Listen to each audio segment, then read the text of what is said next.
dropping some links in the chat, so I'm not talking the video. I'm the talk of a secret program called Gangstalk. I taught the videos. And I live in Sweden. I've been taught for more than a decade.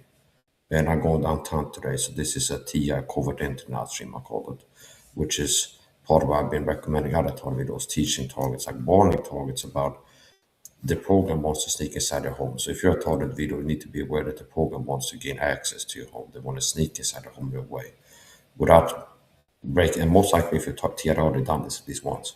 So if you're a gang stalk target video, one of the things you have to be aware of that the program can do to your gang stalking program is to get inside your home in a way and poison your food, put chemical irritants in your environment, do bad things basically. So it's imperative, it's important that you make it hard for them to do that. And what I do is have a live stream going in my home and then a video recording. So I have a dedicated like kind of documentation form that I have as a video recording. And then I have a live stream. And there's different platforms you can live stream on. So this is killing two birds, one stone. It's a TI CCTV code internet system to make it harder for the problem to sneak inside my home and do bad things in here when I'm away. And I'm also getting the word out about getting stalking. And somebody that I've been using for years their information is Chuck Langenberg, meaning Chuck Langenberg was a taught individual, and I believe he got murdered by the program unalive. Yeah, and he was active for years before his death around 2012-13, doing kind of what I'm doing.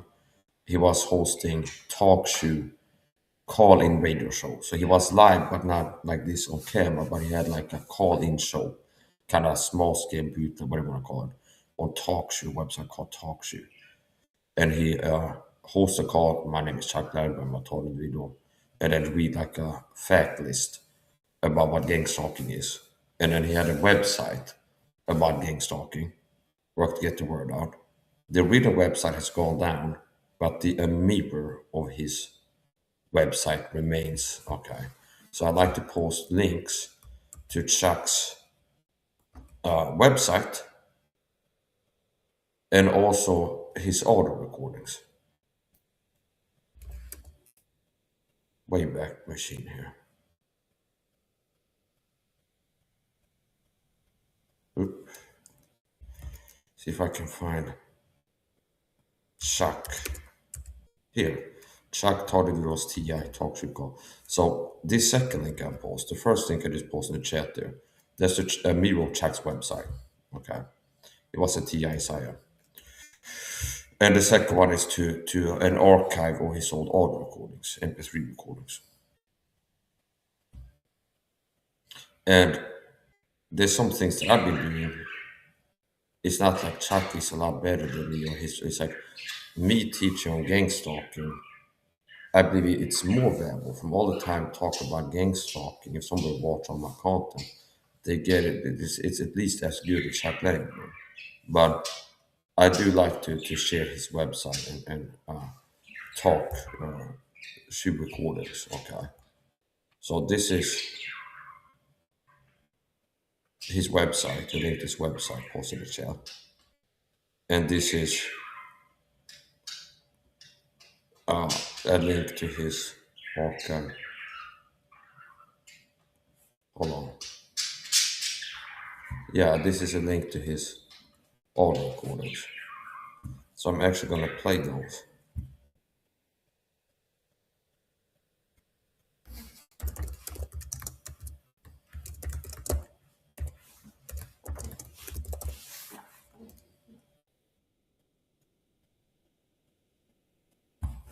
And do this. Got to do a little screen share thing here.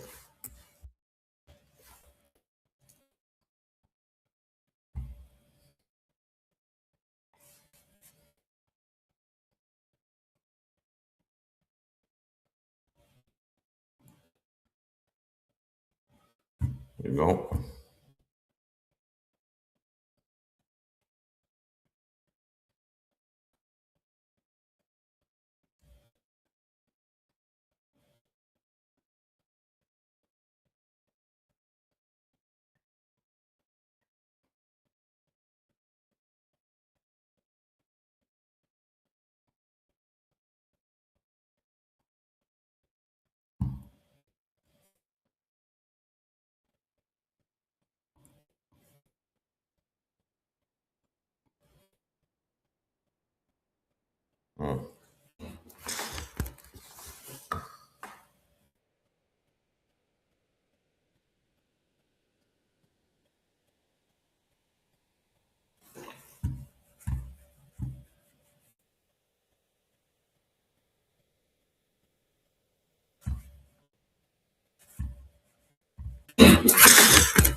So I'm a targeted video and I've been targeted for more than a decade with this gang stalking persecution program. Gang stalking is a program that recruits people to target you with psychological and physical warfare tactics. Gang stalk is more accurately described as a war than harassment or something like this. I see some people kind of minimize and downplay gang stalk, but it's just harassment. This is a war. This program has been targeted both physically and psychologically. I've been sprayed with chemicals sometimes when I go outside. What do you think I overdressed? Because I've been attacked by this program physically before. I have a numb spot in my right leg from a perp. Somebody worked for the park shot me in the leg with something. Quite possibly something like the CIA dart gun. Okay. Quite possibly. And I still have permanent damage to my right leg from that. And I just Googled it here to show the CIA scarce weapon. CIA dart gun. You can search CIA dart gun. Okay. And YouTube have videos on it here. CIA's heart attack dart gun revealed. And they had that in the 70s. So I'm not like the crazy talkers that talk about satellites and talking or something like this. So anyway, this program, Gangstalk, my name is Mike Sa. I'm a Christian target. I live in Oxelösund, Sweden. I was born 1999. And I've been targeted for more than a decade, since around 2012. Around 2012, obviously, with this Gangstalking program. And the program has been attacking me not just psychologically by recruiting flying mics to harass me, talking psychological warfare, but physically. I've been targeted with poisons, chemicals. I've been sprayed with chemicals and going outside. The program can have a car with a spy guide and they put it back past you and spray like a fume, like a toxic cloud, like a gas or like a liquid on you. Okay, that's happened to me. Also, people work for the program can have handheld devices, where it's like if you're in a restaurant, they have one of these agents work for the program, hold something in the hand, walk past your table, and they can spray a chemical on you or something like this. So there are different ways they can target physically. And I've been targeted physically with this program. This is a war. I'm a Christian in a war. A Christian war in a war. Understand? A war has been waged on me. Psychological warfare daily, chemical warfare. And I've been attacked with weapons, leaving permanent damage. I have a numb spot on my right leg from being hit with a CIA dart gun, heart attack gun, or something similar. Survived that. But more than 3 years after it happened, I have a constant feeling in my right. I feel it all the time, 24/7, like a numb pressure sensation. It seems like a dog toothache or something like this. It's like you can feel some like pressure numbness in my right calf. From being out and about, like I'm gonna go outside today, and a gang stalker walked past me, I feel something hit my leg. I see just timed as him walking past me in the supermarket aisle, the corner store aisle. I feel something hit my leg. Just timed when he walked past me holding some stuff. And quickly a strange feeling radiated out from that place. Okay. And more than 3 years after this happened, they have a numb spot on my calf. That could have been an assassination attempt by the program that I survived. And even if it wasn't, they hit me with a weapon that caused permanent damage to my body. Okay. So this is not fun and games.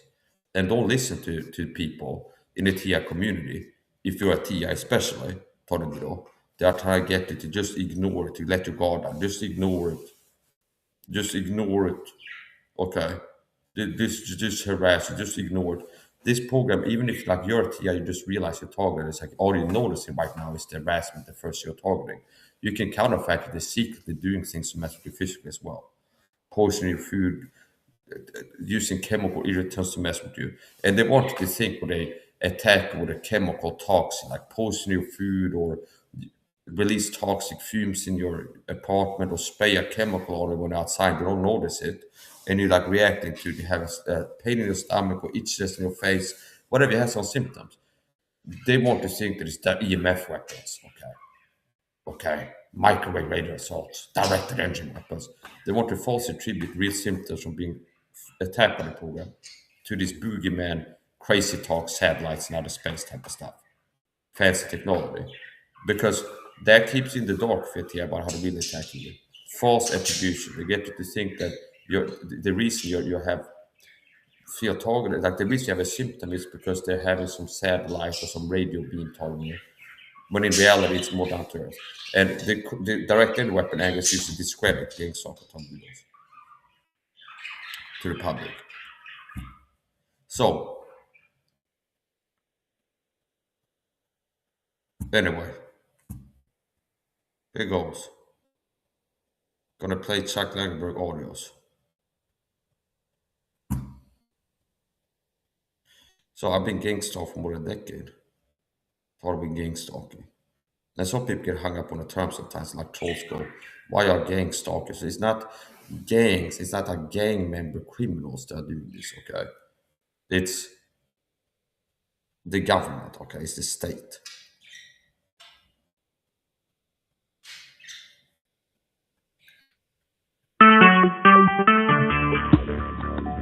Talk recorded live. Hello, my name is Chuck. My nickname is Van of Vancouver, Washington, U.S. Welcome to this show, TalkShoe show number 120297 at TalkShoe.com. This show is being recorded, and anything said will go into the public domain. Thus, everyone is entitled and encouraged to copy and republish any part of this call, of the MP3 recording, and any text that I entered into the accompanying text. You do not need permission, and no notification is needed. To find more of these public domain audios, go to the top right corner of any TalkShoe.com screen and search for Vancouver or show number 120297, or click the top left Live Now button to see which show is presently underway. The time out here on the west coast of the U.S. is 10:40 a.m. on Friday, June 8, 2011. This is episode number 3001. I have on the phone with me Loco in LA, and can you hear me, and how are you today? Yeah, I can hear you. That intro's a little long. It's 10:40 p.m., not a.m.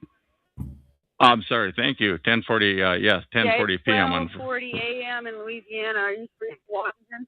All right. Anyways, I just wanted to say I couldn't use my PIN to log in under Loco in LA because it's being used in another call right now, which is not, whatever. Yeah, no, I have a question for you. It's pretty informal, but... I might have answers depending on what's the question, but I'm not giving you shit. I gave you totally information before, and I had to learn new trends all over again.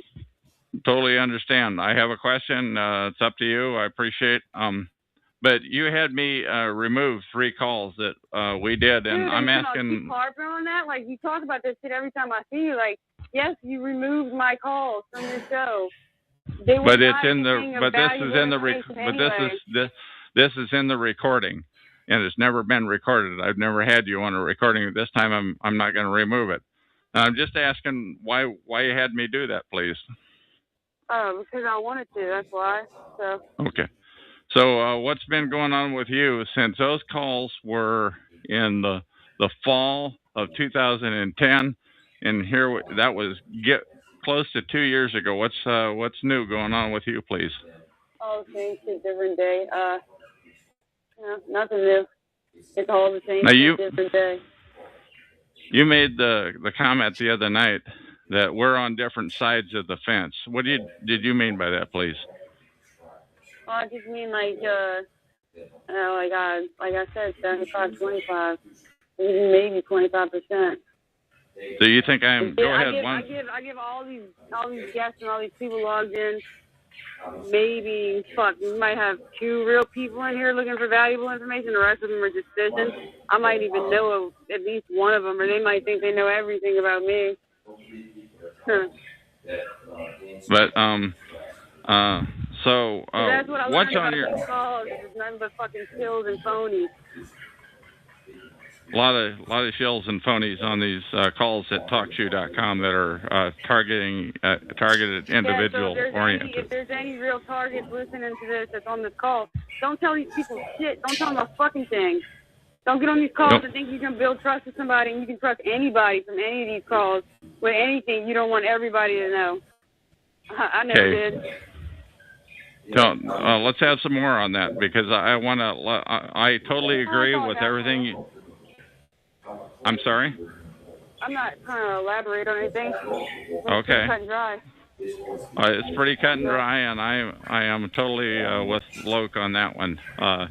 Don't let. So what's been going on with you in the last year and a half since we've talked? On my computer, I was reading this news story earlier. This is so funny because, like I said, it's real around here. Somebody's like, whatever. They need to kick in my door and fucking see me. What they need to do. They're gonna do anything that's what they need to do. Anyways, I had put a story earlier about this woman that was shot. The car fire, 11 cops in her car, and it's just fucking sits at a cab all by itself. Isn't it amazing? It's just I did that. But I mean, targeting-wise, in your life, what's been going on? Do you mind telling us? Oh, chemical warfare in many ways. So you're still being harassed? Yeah, but it went more back to overt. Like, not overt, but they think they're overt. I'm seeing fucking familiar faces everywhere. They just don't know how familiar they really are. Okay. And people are, so they think they're harassing, but it's not bothering you very much. Is that the size of it? Oh, man. You know what it's like? What can you do, you know? So what's new with you? What's new in the last year and a half? I haven't heard your cheerful voice in a year and a half. I'm just curious, what's new, please? Figure of speech. Nothing's new. Yeah, I'm sure it might be real fucking cheerful for you. You could be getting paid real well for this conversation right now. I promise you, I absolutely have my... I didn't come on these calls for, like, at least a year, maybe more. I don't even know. I don't keep track of time. I didn't come on these calls, and I come to one call 2 weeks ago, and with my name, and, what did Guest 28 say? Never mind, I'll pull it up. Hold on, I'll just pull it myself. But, whatever, everything's muted. I come on these calls 2 weeks ago. You didn't have a show, and now all of a sudden you got a show and you're doing recordings again? Dude, you're so fucking obvious, man. Come on.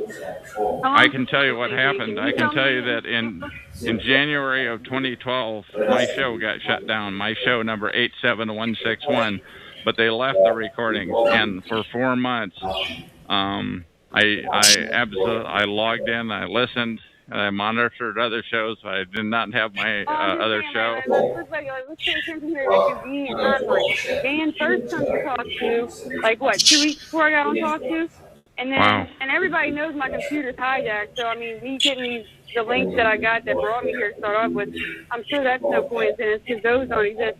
So you got a show 2 weeks before I come here, and you're doing recordings, and then all of a sudden now you're doing recordings again. I'm just saying, I can tell you that I can tell you what spurred me to start the show again. What's been going on with your targeting? What's been going on? Tell me a little bit about yourself. Sure. What I can tell you is, by the way, I want to tell you about my show. I want to respond to what you just said. What happened was Renita had a great call up till about 3 weeks ago, and then all of a sudden she used to record, but all of her calls disappeared, and now she's under the thumb, it appears, of and her calls were really down to earth, and she recorded, and there were 5 to 7 great recordings, and now they all disappeared, and she's under the thumb of freedomschs.com. Pardon me? This is your first call, period. You know what? I just want to say right now that it is Saturday, June 9th at 12:47 a.m. in Louisiana. I'm looking at the catalog right now, and it says 10:53 a.m. So I don't know what's really going on with this, but where does it say 10? I don't see that 10:53 anywhere. I'm gonna go get off the phone so I'm not distracted. Where does it say 10:50? LA, and I'm logging off at 12:47 a.m. Saturday, June 9th. And this is Chuck in Vancouver, Washington, and I show 10:47 in Vancouver, Washington, and I have restarted my call, but I wanted to continue. I may have lost Loco. She's certainly welcome to call back in and continue. But what happened was Renita's calls went away, which I was really upset about because they were so credible, because her calls were so credible, but they all disappeared. And that is what spurred me to restart my calls. Not so much only that, but that her calls now are no longer what I would call down home. They are far-fetched. And Loco just typed into the chat room chatgrabber.com. So you can enter chatgrabber.com and enter this call number 120297, and then select out this date, which would be the top one, and you can listen to this recording. That is the end of this recording. I'm going to click the end button. So it's going to be a small thing. So this is for my CCTV system. Where I had a live stream going and a video recorded live. Hello, my name is Chuck. My nickname is Van or Vancouver, Washington, U.S. Welcome to Talk To Show number 120297 at TalkTo.com. Anything said will go into the public domain. Thus, everyone is entitled and encouraged to copy and republish any or all of this MP3 recording file. You do not need permission, notification, or attribution. To find more of these public domain audios, go to the top right of any TalkTo screen and search for Vancouver or 120297, or click on the top left to see if the show is live now. The time out here, I should have had this ready to go. The time out here on the West Coast is 10 after 12 a.m. on Tuesday, June 12, 2012. And I have on the phone with me Lewis Ewing, who also has a TalkTo show number. Lewis, can you give us a real short description of your TalkTo, real short description of your TalkTo show, and what do you have to say? My Pro Se Winner Talk Show is just a group of individual Pro Se litigants. Lloyd Smith, Kurt Riggin, Matt from Michigan, Michael James Anthony. These are guys that have a track record of winning cases without an attorney. That's what Pro Se is. Okay, and let's leave it at that. Now, the real question that we just talked about was your issue with your daughter, and can you give us a rundown of what happened? Conspiracy theories and all, please. My daughter allegedly died of infant death syndrome, which I think is bullshit. There's no such thing as coincidence. I do not believe in coincidences. I believe that my daughter died as a severe allergic reaction to erythromycin, which for some reason... And how do you spell that real quick? How do you spell that? That's right. So that people can Google it or what have you, please. Oh, that's right. That's right. Well, right there. Continue on. There it is. There it is right there. Erythromycin. Okay, spelled ERYTHROMYCIN. Now, please continue. Erythromycin is a synthetic antibiotic. And what I discovered is you're not supposed to use erythromycin unless you have an established and proven allergic reaction to penicillin, which is a natural antibiotic. Now, you talked something about slow acting and fast acting, and where the one is they can give you a shot, and another is they can rub it in. Go ahead and let's have that. I'm trying to keep this interview moving, please. Russian Jews are known, their scientists are known to have perfected slow-release poisons, undetectable poisons, and they introduced erythromycin by rubbing a small amount in her eyes. And now, how do you know that? I'm sorry, I'm being a pill here, but I'm just saying, how do you know that? Were you there? Go ahead. Yeah, I I had just barely walked in because I just got back to the hospital from visiting my boys who was being babysitted while my ex-girlfriend was at the hospital. And when I walked in and I started talking to her, all of a sudden the doctor came in behind me, was examining the baby, and all of a sudden I turned to look at him again because, like, why was he, like, spending so much time? And he was rubbing something in her eye, and I yelled at him to stop. What was he doing? And he said, it's no big deal. It's just an antibiotic. And I said, she doesn't need an antibiotic. She's not sick. And what is now that? you're one of these guys that wanted. Let's hear the one about the birth certificates, about your previous 2 children who got out of the hospital without names, and let's hear that, please. I got both my sons, little Louis Jr., and Phoenix. I got both of them out of the hospital without giving the hospital names. I got no birth certificates, no fingerprints, no thumbprints, no nothing. This is what, a couple of 3-4 years before the other. Yeah. Okay. Yeah. And why did you do that? That's because you're one of these guys that doesn't. Go ahead. I don't believe in having state-issued IDs. I don't need the government's permission to exist. I don't need the government's registration of my name, and I have a right to my privacy. My sons haven't committed a crime, so there's no need for them to be booked into jail and be fingerprinted and footprinted and birth certificated and registered in any kind of index whatsoever. It's none of the state's business. And how many years ago was this, please?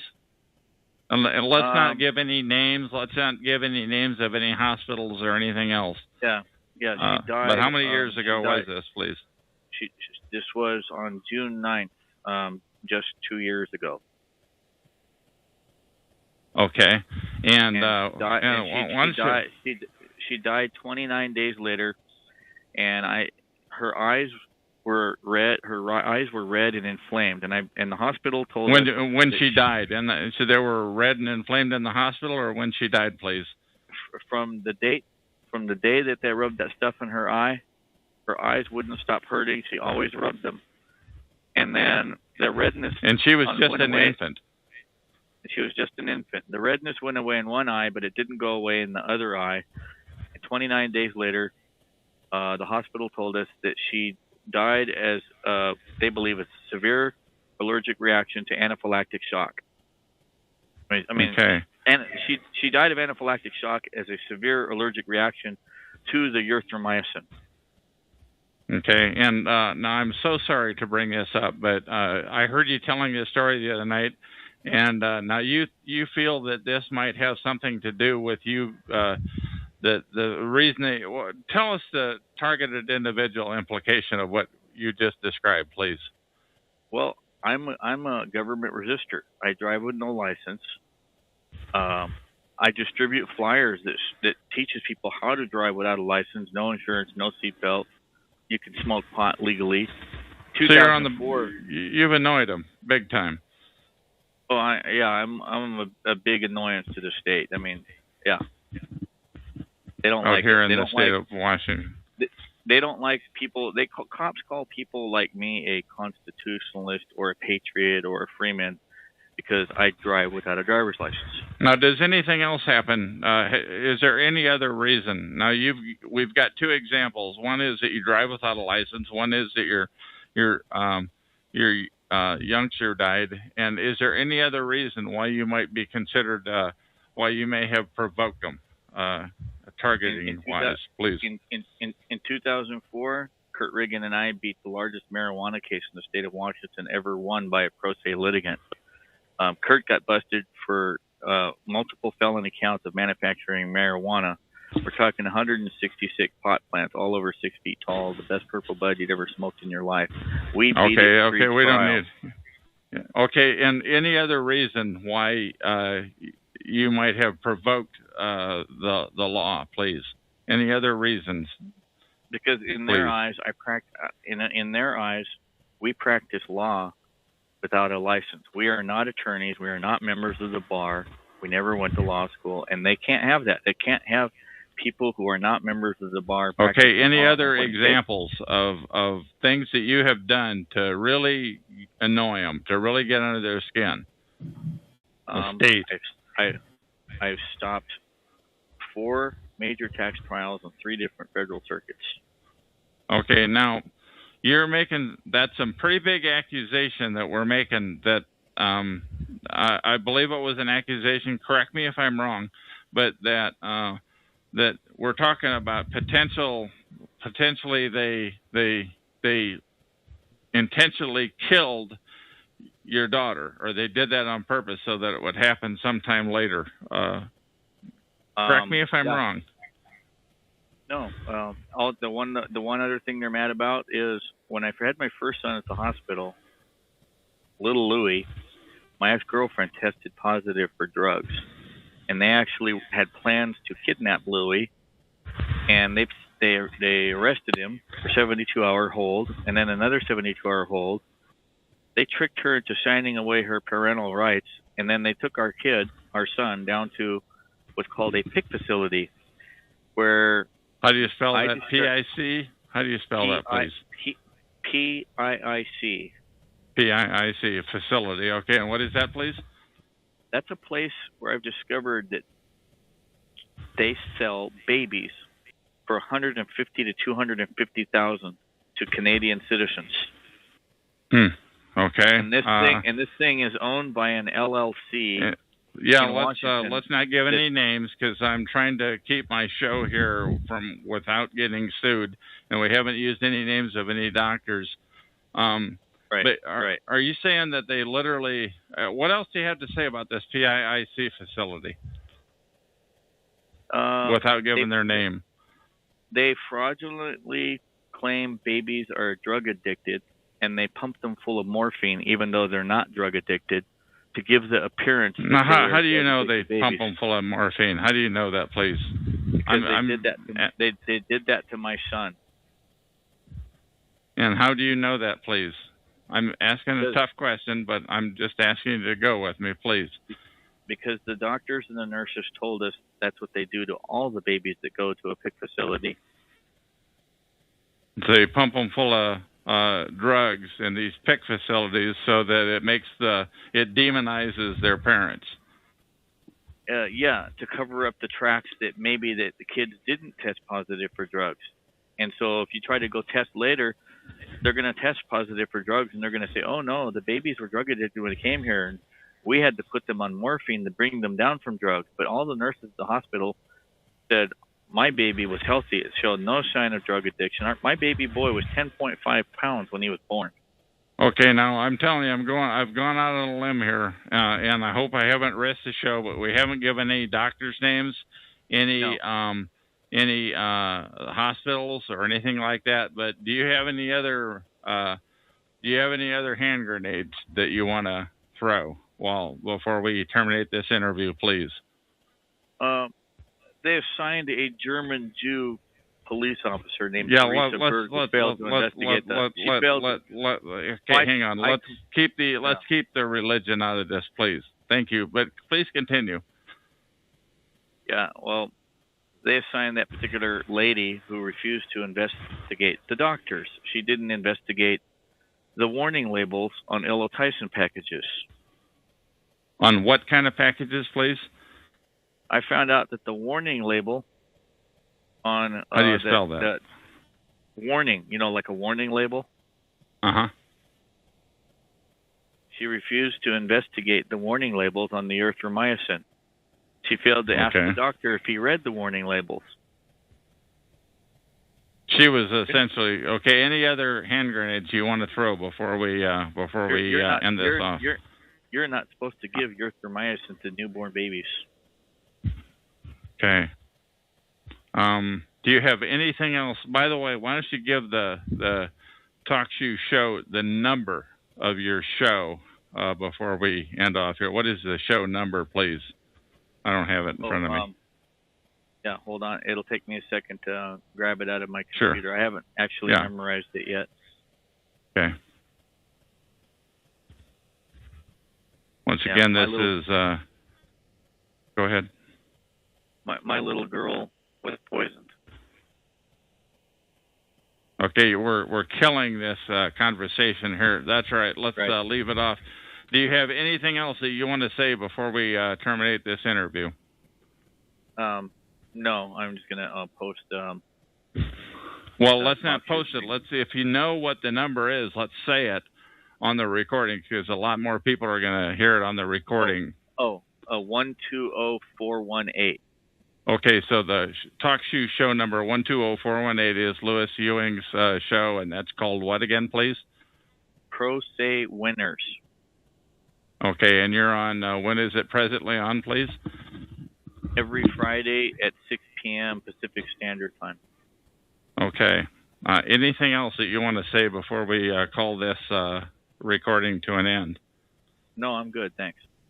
Okay, Louis, this is the first time I've talked to you. I've heard you a number of times on various shows.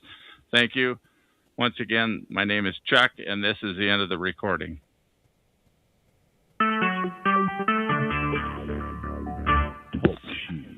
Recorded. Hello, my name is Chuck. My nickname is Van, or Vancouver, Washington, USA. Welcome to TalkShoe Now, TalkShoe.com, show number 120297. This show is being recorded, and anything said will go into the public domain. Thus, everyone is entitled and encouraged to copy and republish any or all of this MP3 recording file. You do not need permission.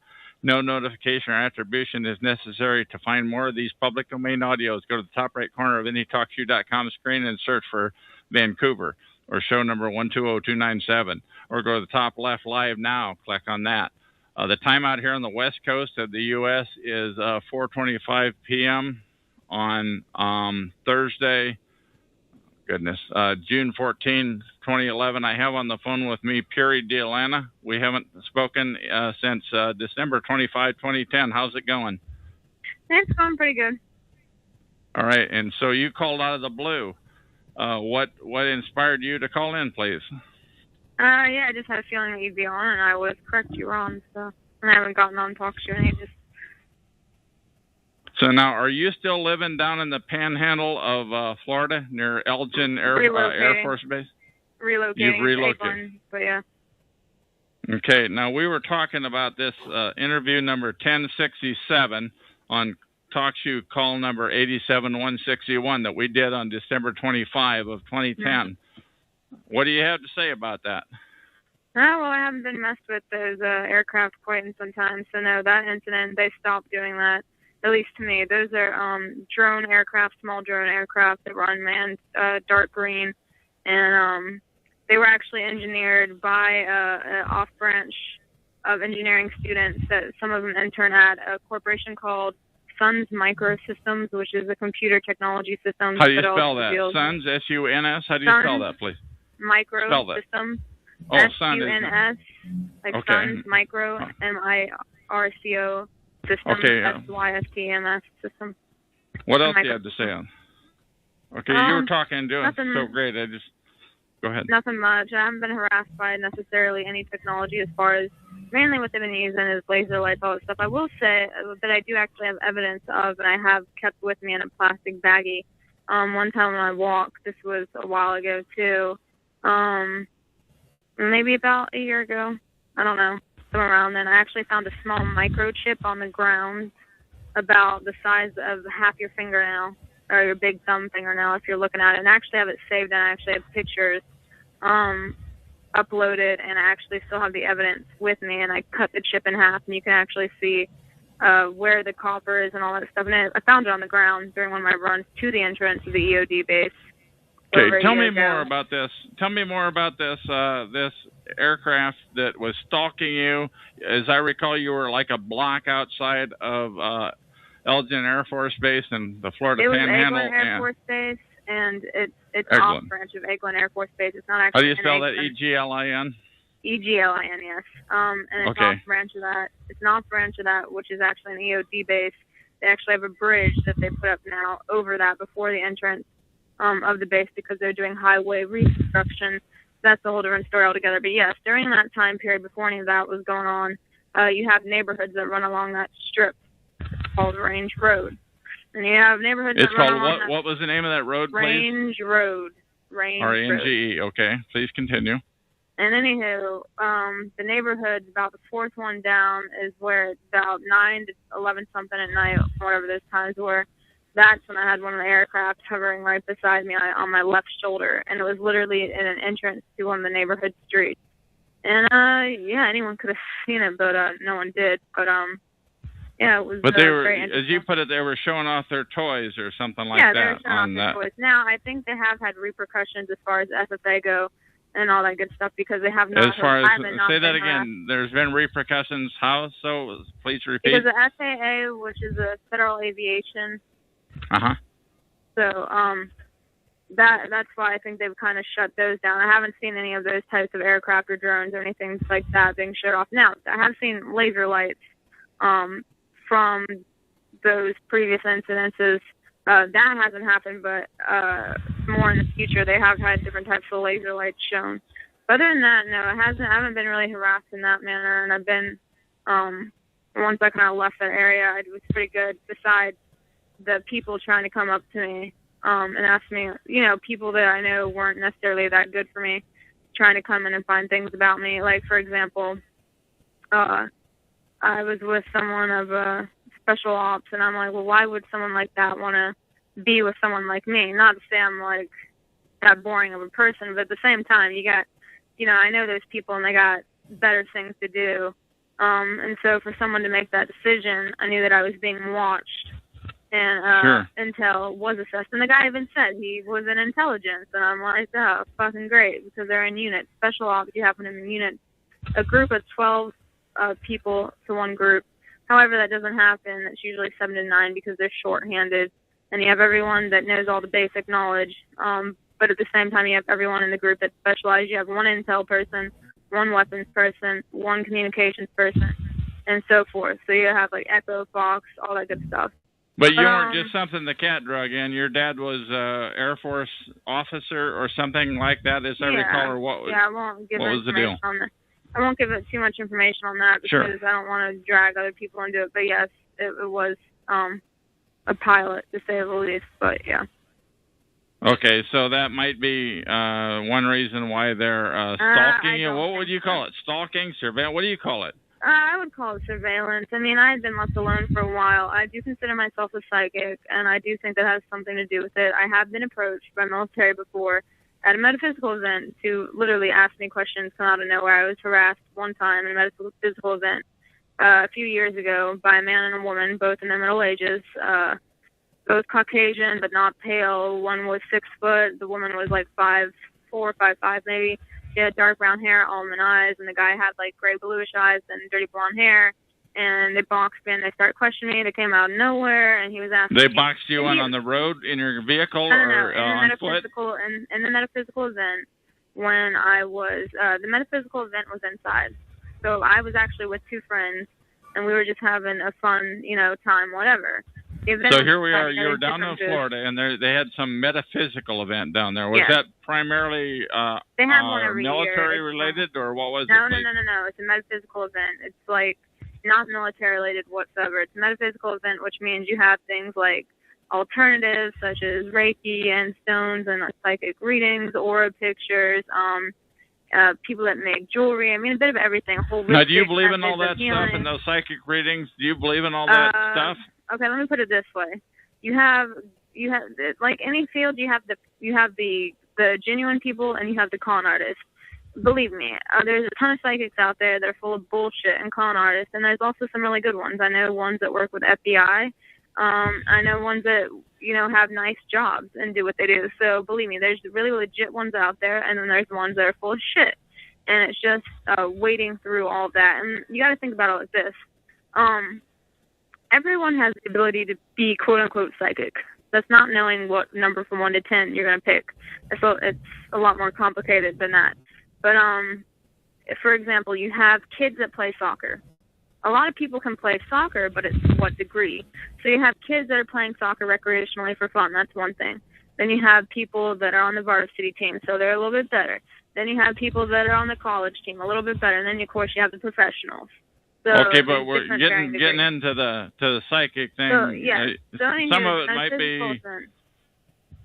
It's a metaphysical event. The metaphysical festival has a lot of different people. It brings a lot of different people together. How many people were there? 100, 1,000? How many people were there? I would a dozen? say definitely a few hundred at that time. So like I said, it's a pretty. And what city small, was this in? What city is this in? I won't say what city, but I will say that it was in Florida at the time.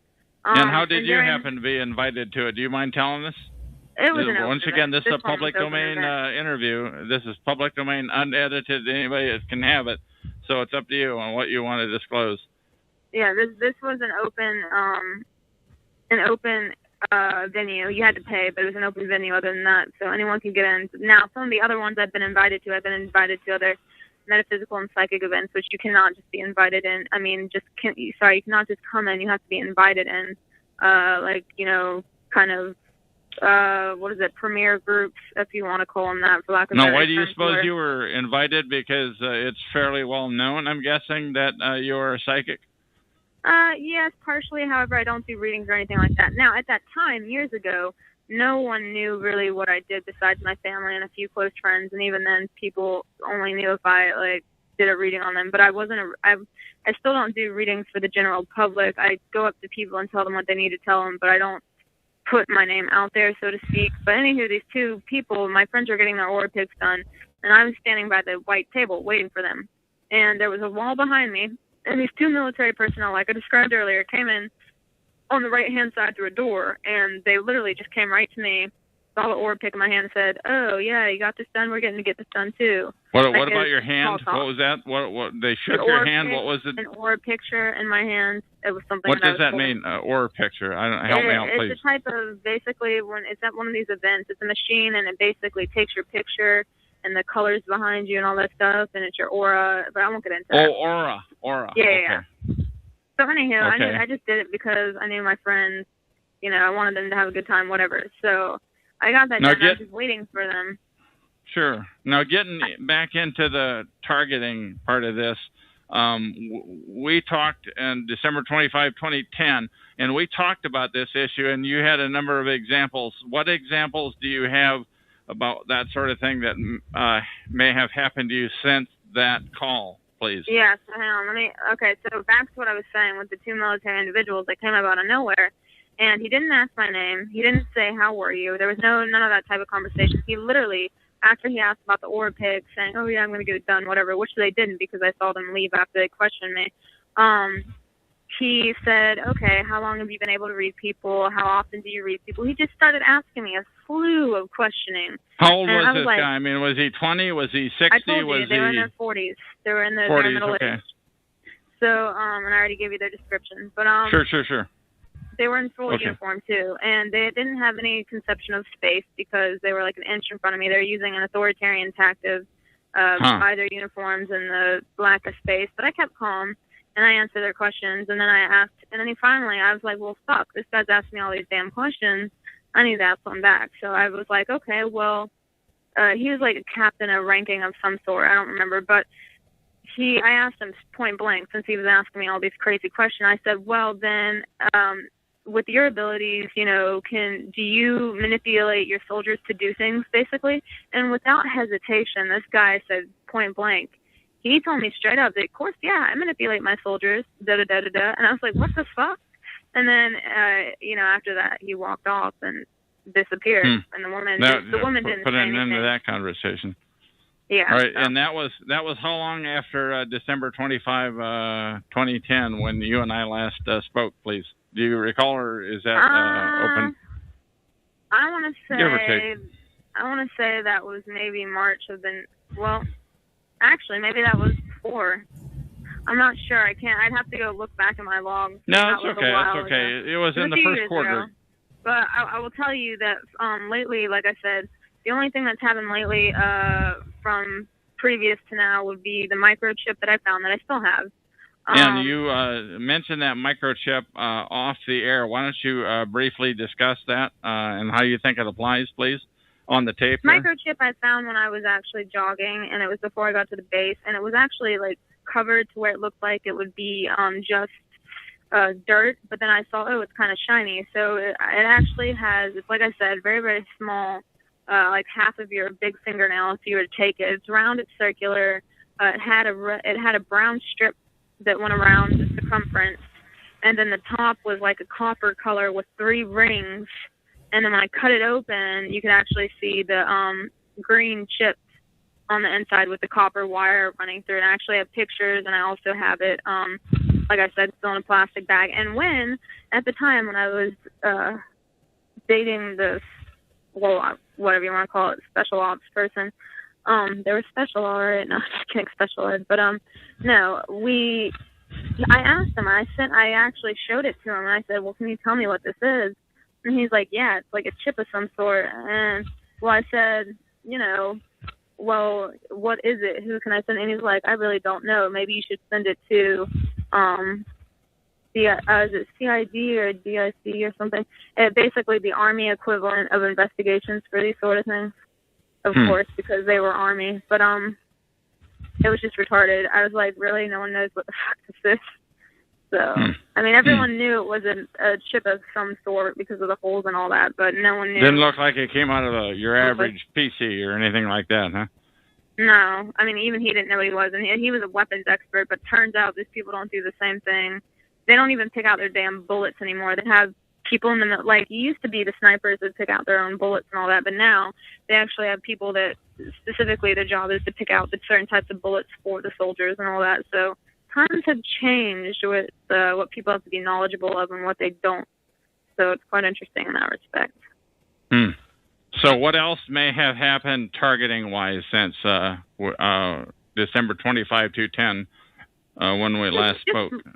Just random people coming up to me. Even the house I'm moving into, it turns out FBI used to live there. And I've had other types of interesting individuals come up to me, whether they are military, whether they, for example, one of the other people I knew, I met him randomly, and turns out his step brother is really high up in the DOD, which if you don't know what that is, it's the Department of Defense. And he was talking about all this different technology and how they have a satellite and how his step brother actually let him use one of the satellite things because he was an aircraft mechanic and let him use one of the satellites. So some aircraft mechanic is got access to a satellite, or what's that about now? Well, yes, because not access to it necessarily, but his stepbrother let him play with it for like not that long. I mean, just like for one thing. I mean, they were watching him when he was doing it, but it was a satellite basically because he's like, okay, stepbrother, who was like one of the high people up in the DOD, and the guy was like, okay, well, how good are your satellites? And the stepbrother's like, well, I can show you how good our satellites. And he's like, what do you want to see?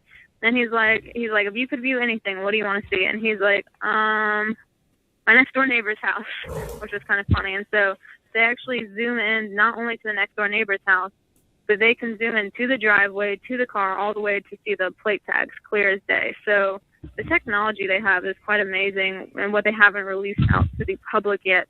And just all these people, some of the high-profile people that I'm running into is like uncanny, to say the least. So it's kind of being wary of that, I guess you could say. Now, your parents were your father, I think you said, had a high-ranking position. Do you think they did anything with you to give you special powers, or do you think it just? No, I don't think that. I think it's just the way it is. My aunt was very gifted in that sense. I think it's not. There's no rhyme or reason for it, at least as far as I know. But no, I don't think they did anything as far as that goes. Okay, and now I've seen you around maybe once or twice, hardly to believe, since you quit hanging around here in early 2011. What? Based on what you know, and you do seem to know a lot more than most of us do, what do you have to say to targeted individuals? What do you have? What advice do you have to give, please? Well, keep strong, know your sources, document. If you want people to believe you, you better have good documentation. Keep all the evidence, document from times, all that. Don't let it get to you. I know people go crazy, but really, you need to build your own strengths and your own networking community. The more surface area you can cover and the more public you make yourself, that's having the right friends, having the right family, and really getting support. I mean, not going crazy with it, but just letting them know you're okay. You have to have a lot of these people, they get themselves in bad situations because they're unemployed, they're kind of just staying as a hermit, which fine, but you're also letting yourself access to easy target, because people are less likely to mess with you when you're out in the public eye, because people are going to see it. People are going to note it. Like, for example, if you you abducted someone that had no contact, no one might call in a report until 3 weeks later, because no one knows that person. So Sure. they don't know that Bobby is missing. Whereas if you have someone in the community, goes to work every day, eats at X restaurant, sees family or grandma every week, and that person doesn't show up, you better believe that there's going to be calls within the hour or something pretty fast. So but in your case, you've definitely been targeted, but in a different sense. You've had like highfalutin intelligence sources asking you questions, and they don't always identify themselves, I guess. Is that right? Well, to an extent. I think some of them identify themselves, and most of them are pretty blunt. It's knowing, at the end of the day, you just got to know that everything you say is public, and that you got to be okay with that, and you got to don't have any dirty laundry hanging out there, and you won't really have an issue. The thing is the truth definitely is helpful, and if you can be blunt and honest with these people and say, hey, this is what it is, this is what it isn't, and know when to shut a conversation off with these people and just walk the F away, then you're going to be fine. Really, you will be. And I don't, even if you have a lot against you, it still doesn't matter, because there's a lot of people in history. Take, for example, Harriet Tubman. She's the honest, she. What was that name again, please? I missed that. Harriet Tubman.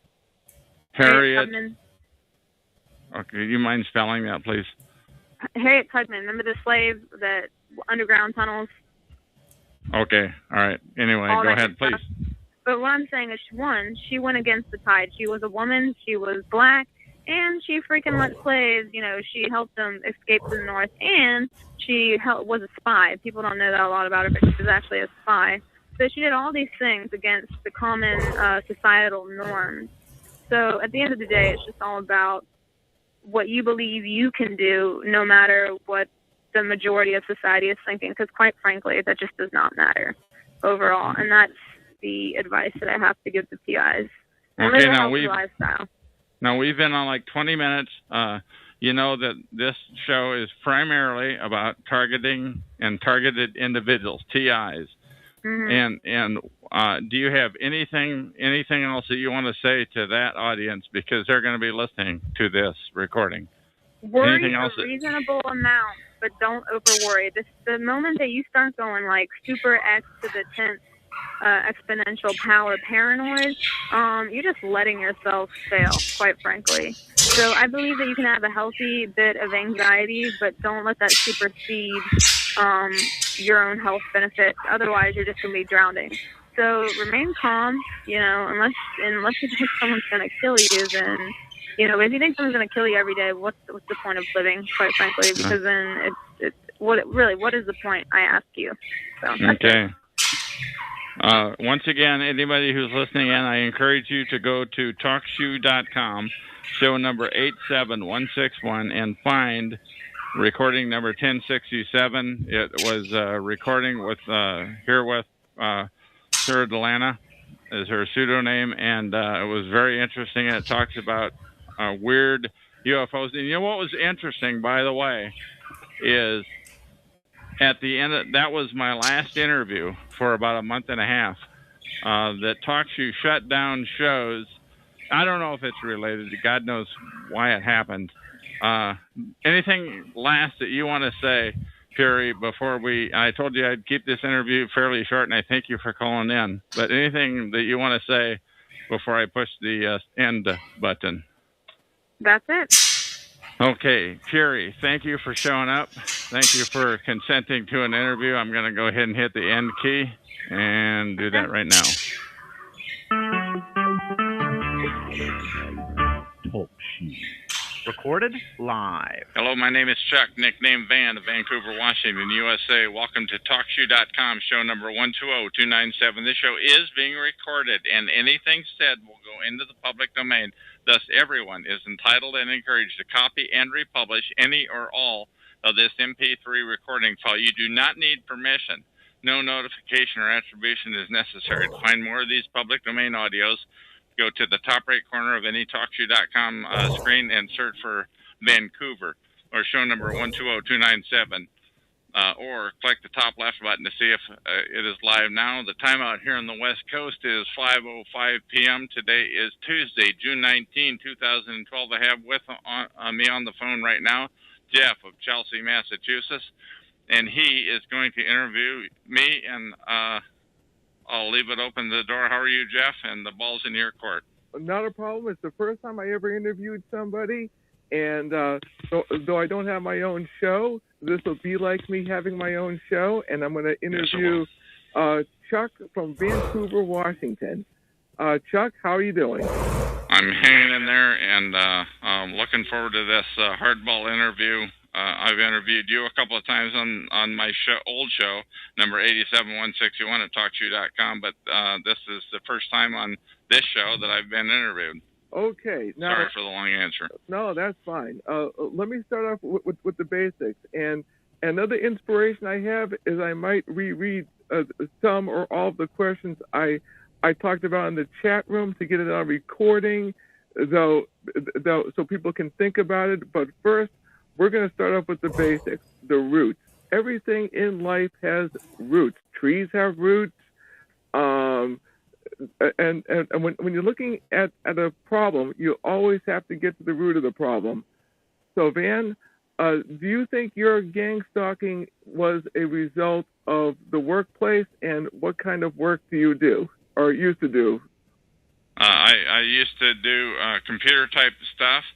I was workplace mobbed. I do believe that my mobbing or harassment precedes that by many, many years. I do believe it runs in the family. I do believe that cousins are, in other words, I believe it goes potentially, in my case, my gang stalking and harassment may go up to the grandfather level. Wow. I cannot prove that. They don't send you registered letters about that. I'm just guessing. I've seen certain incidences in the family that I believe that's the case. Wow. I figure we at least established the foundation and the workplace mobbing, and so forth, because what people know the testimony, because there is always a common thread among people who are gang stalked, and I'm not going to ask you for dates and so forth, because that would be irrelevant. You can ask anything. The worst it's going to have, you can ask me anything, say anything, do anything. I know. But that you feel like. All I can do is say no, thank you. No problem. So what kind of things happened to you when you were workplace mobbed? Happened later on, like within a year before I left. People, I would say 2 or 3 people were always in my area, in a harassing, and I didn't put it together. A couple of people that I worked with were involved with it. Once again, I didn't put 2 and 2 together. This is actually the first time I've ever talked about that situation, and they would deny it. I'm just telling you, one thing that you learn when you are harassed is that it went back before you started to think about it, and I didn't really start thinking about the harassment until they went quote unquote overt. Oh. In April of 2006, but now I'm talking about 1997, that it may have gone that far back. And also, there was time back there in the 90s where I had a cop living across the hall from me, where I lived.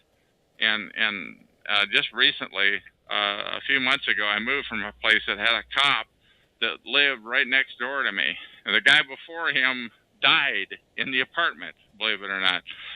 So when things like that start to happen, when odd incidences, let that raise the red flag. Maybe you're marked. Maybe something is going to come later. I'm giving you long answers, but please continue, Jeff. No, I'm listening. But okay, now you say that this goes back to your grandfather. Was your Possibly. I say possibly. I have no. You're not going to get a registered letter. You're not going to ever know for sure.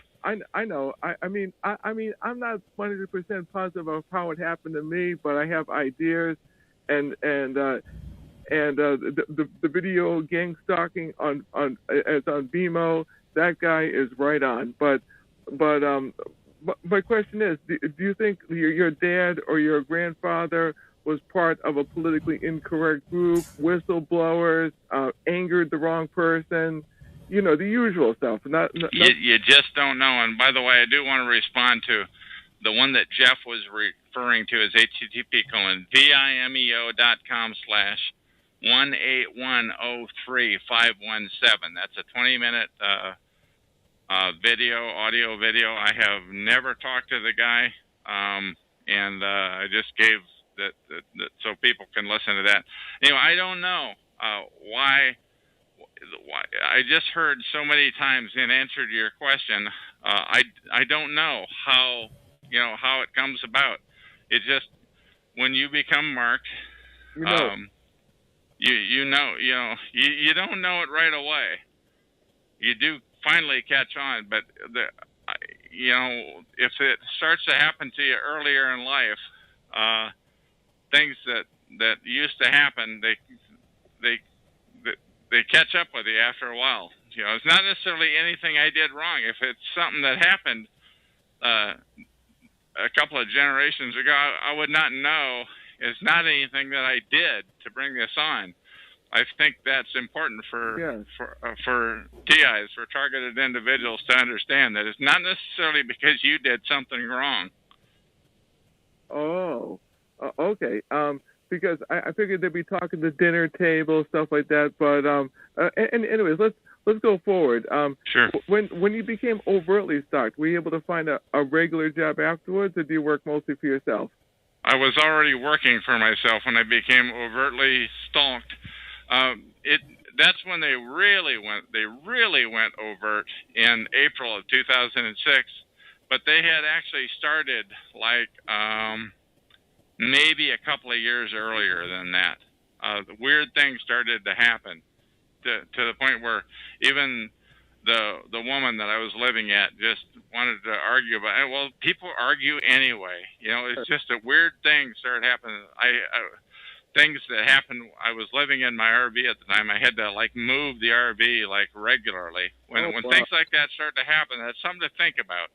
I had that RV parked in 4 or 5 spots, by the way, and just something to think about. When those types of things start to happen, it might be a clue, and just wake up to the fact that maybe there's more to the story than just bad luck. Well, the definition of science is that for something to be a science, it has the same procedure has to be repeated, and you have to get the same result using the same technique. That's science. So when a person's being really gang stalked, you know it because there's a whole bunch of people doing the same thing, using the same tactic, getting the same result, which is driving you batty. And the gang stalking, though, per se, what I would call it, they went great guns back in April of 2006. The dogs came out. I mean, it was happening at the store, 4 to 5 different times at the store. It was happening when I go to the video store. People, prior to that, people pulling out in front of me all the time. God, it was to the point where they call it sensitization, I think. Yes. Where, honest to God, people who would be riding with me in my vehicle would make the statement, "Man, you are so careful of a driver." Well, the reason I'm careful is because people are pulling out in front of me, and you just think that's the way it is. Oh yeah, you were getting the verbal sensitization. I get more of the visual sensitization, but it's still the same thing. It's to sensitize you to a certain stimuli, and then when they do it, it's basically we're keeping an eye on you. So that's.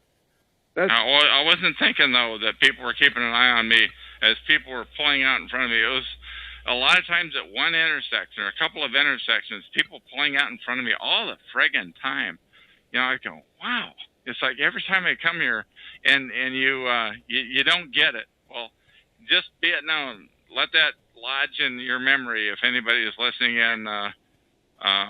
That may be a clue of things to come. Yeah, well, that's a good point. and also too, I think it's gonna be more overt. But let's see here. At least you're making money to pay your rent, so that's a good thing. That helps. You know what else too is the secrecy. Why do you think there's so much secrecy with this? Because you do have Russian defectors, you do have defectors that come from communist and Islamic bloc countries. What makes this so secretive that your average Joe on the street would want to do this? Yeah, I don't know. You know, I've only known. By the way, I started to be overtly stalked. I mean, like I said, the dogs came at me, and I'm getting to your question, but the dogs came at me in April of 2006. It was 4 years later, in May 2010, that I finally discovered the term organized stalking on, and gang stalking, and I finally started to YouTube those. So I've only known about this issue of organized gang stalking for 2 years. So yeah, absolutely, it's a secret. It took me 4 years, and when people make the statement around here, well, everybody already knows about it. Everybody does not know about it. It took me 4 years to come to the conclusion that that's what this was. And when I read it on Gang Stalking World, by the way, I finally found it. Wow. Gang Stalking World. Actually, where I found it was on the Portland Mercury. It was on their blog, Portland Mercury. That's Portland, Oregon. And they had a description. It almost sounded like I should have written this. It was written by a Canadian kind of a guy.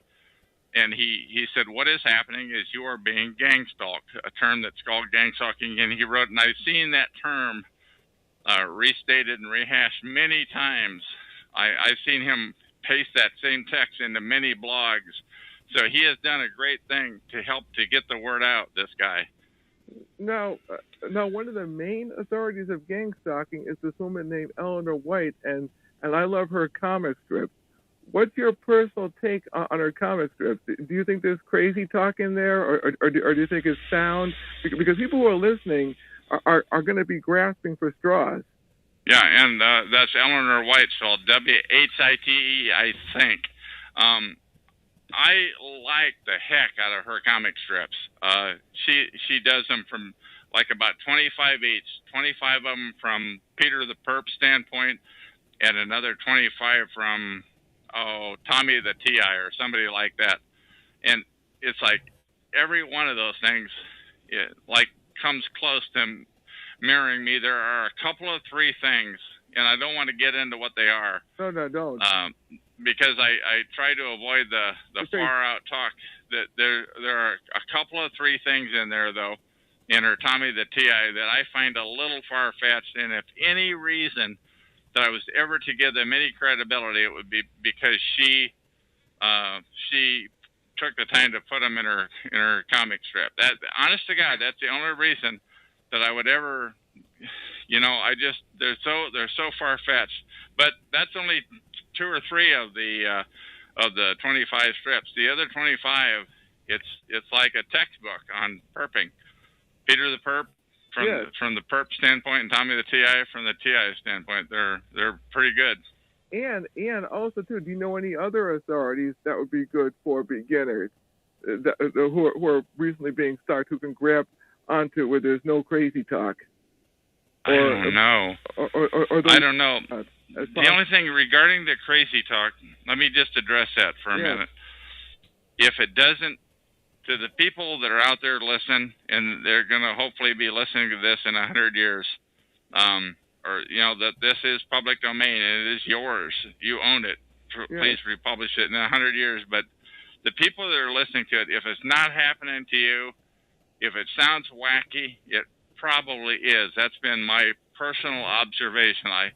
Everything that happens to me is completely explainable. I have never found anything that I can't visualize from a realistic perspective as being real. I mean, from earthly, let's put it that way, something earthly. No, none of this wacky, woozy, far out stuff. Now we'll start nailing some of the questions I asked in the chat room, and now we will begin with, you've heard of Leon Trotsky. He worked with Vladimir Lenin in communist Russia. He was the second in command, and he has a quote: "You may not be interested in war, but war is interested in you." And what's this have to do with gang stalking? Well, do you think that there are people who are in neutral? And I'm going to rephrase the question a little bit. Do you think people who are in neutral, but can be threatened or drafted into it? In other words, we have this scumbag over here. We don't like him, and we know that the talents you have, like being a locksmith or surveillance and so forth, we want you to fix this guy. Do you think that most people are neutral, or do you think when the screws are really turned, do you think most people would cave in, or tell them to go blank themselves, or lash out? I think here's the deal. Just something that I know nothing about, like a locksmith. If you're a locksmith, the perps know where to find you, but you can't go out and find them. That's the first thing. And there are endless numbers of perps out there that can harass you.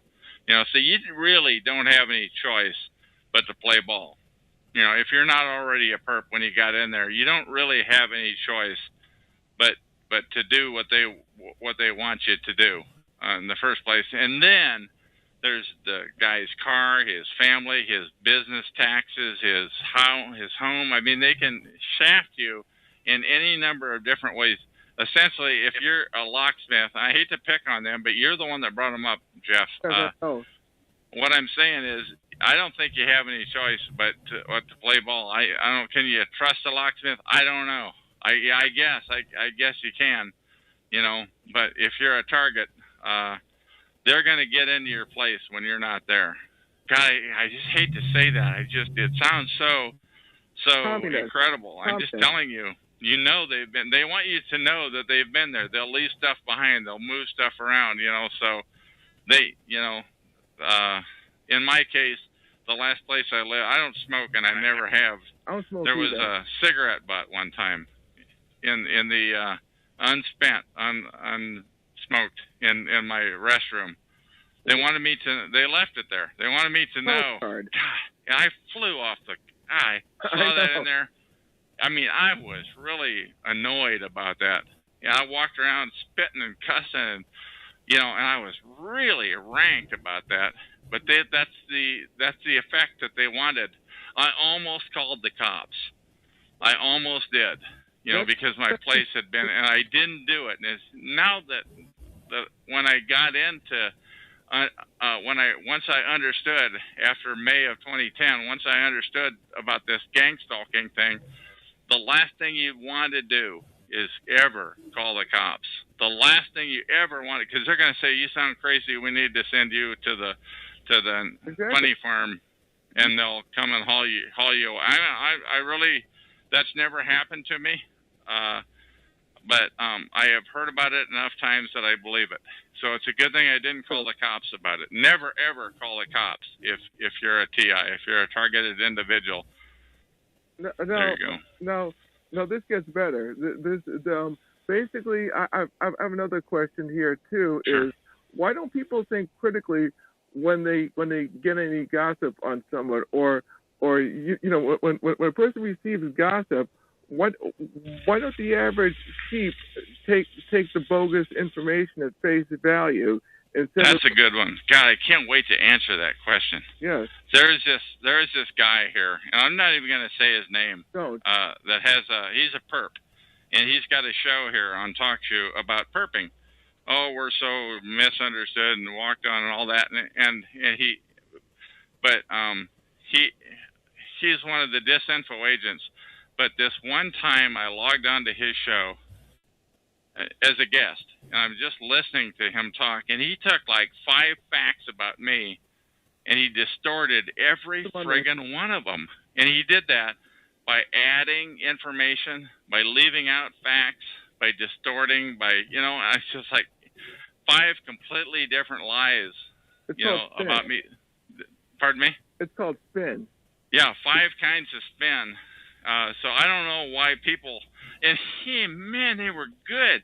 I'm not sure if he took a class, if he got the talking points from somebody, an expert who took the class. I'm just telling you, it was totally, I had heard that before, that about the spin about people, but it was never about me. This time, those 5, it was just like rat, tat, tat.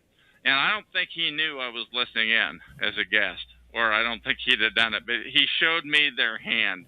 He showed me the perp hand when he did that. It was incredible. And even today, he plays so innocent.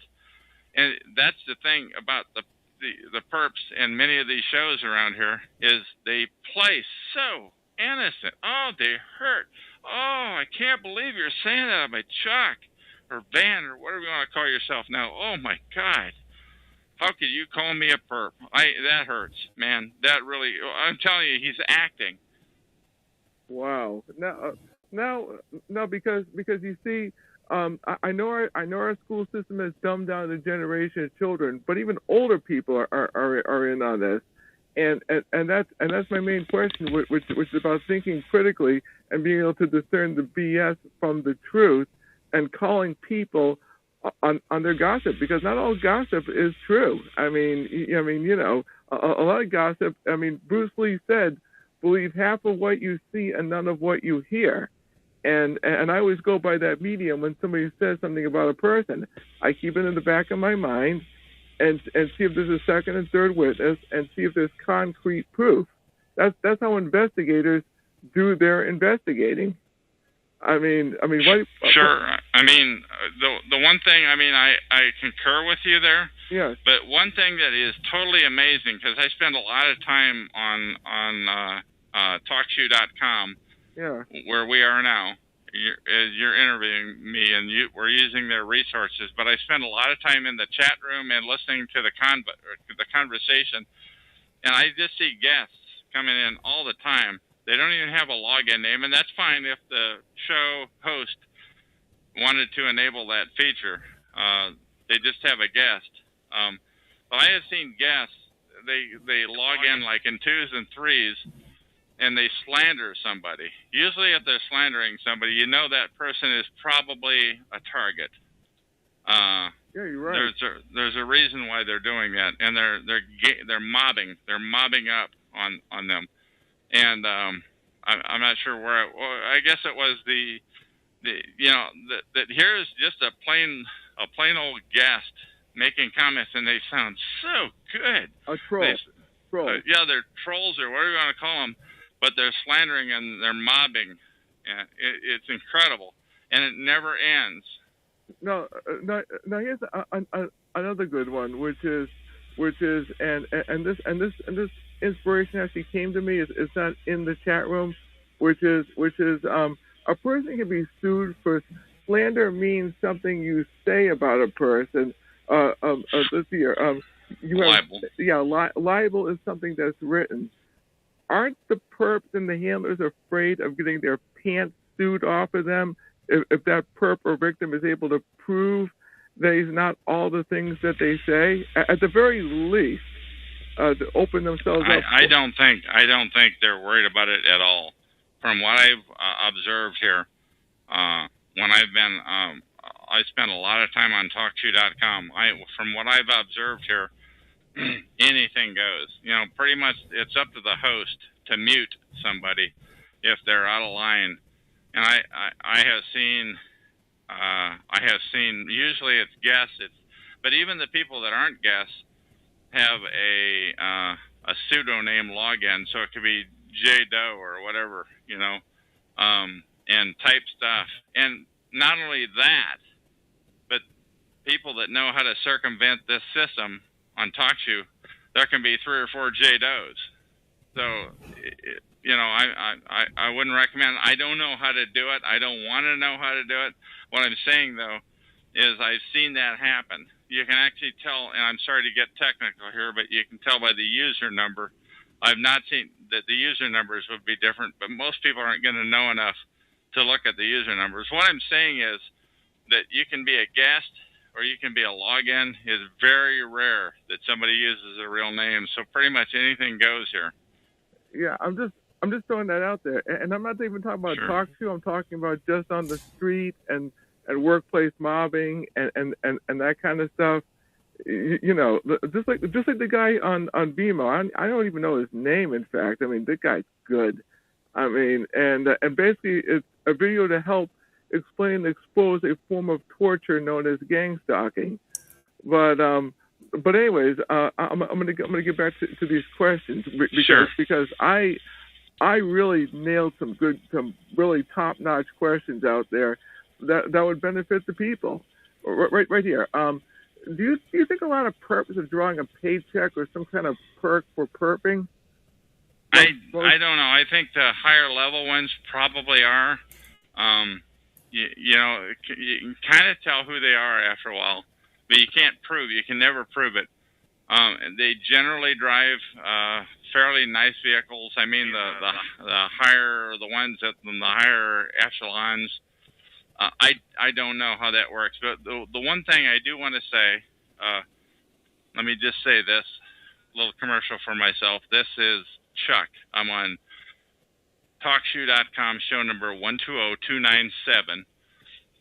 You can find me there. You can find these recordings there. But I want to record.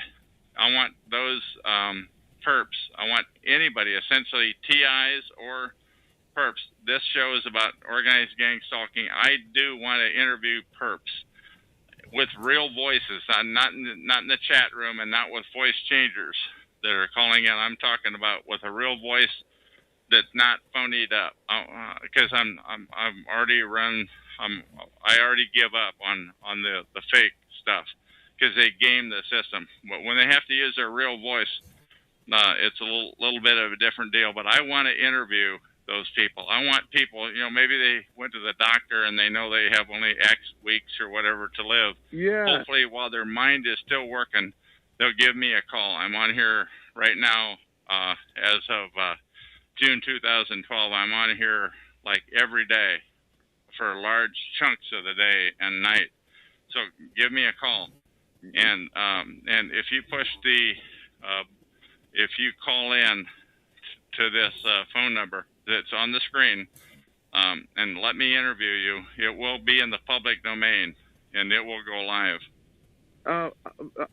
Unlike yourself, because you hang out in talk show, I listen to a lot of Patriot radio, conservative radio, even a lot of mainstream stuff when I get a chance. But I've kind of cut back on it. But there's a pastor named Pastor Lindsey Williams who in fact worked on the Alaskan Pipe Project, and he was a chaplain to all these elite oil men. And what's this have to do with somebody dying? When you talk about somebody who has a few more weeks to live, the thought came to my mind, which is Pastor Williams and this anonymous person who is giving him information on what's going on in the world.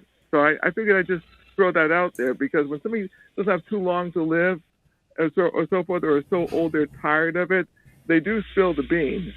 Yeah, when you're ready, anybody that's out there that wants to spill the beans, you call me if you want to talk about this issue of organized stalking or gang stalking. I'm the guy to talk to, as long as it's down-to-earth stuff, because I will not kill the recording. If it sounds legit and if you're not gaming the system, there are no other shows out on that I have seen on TalkShoe that TI, the targeted individual shows, that most of them are not legit.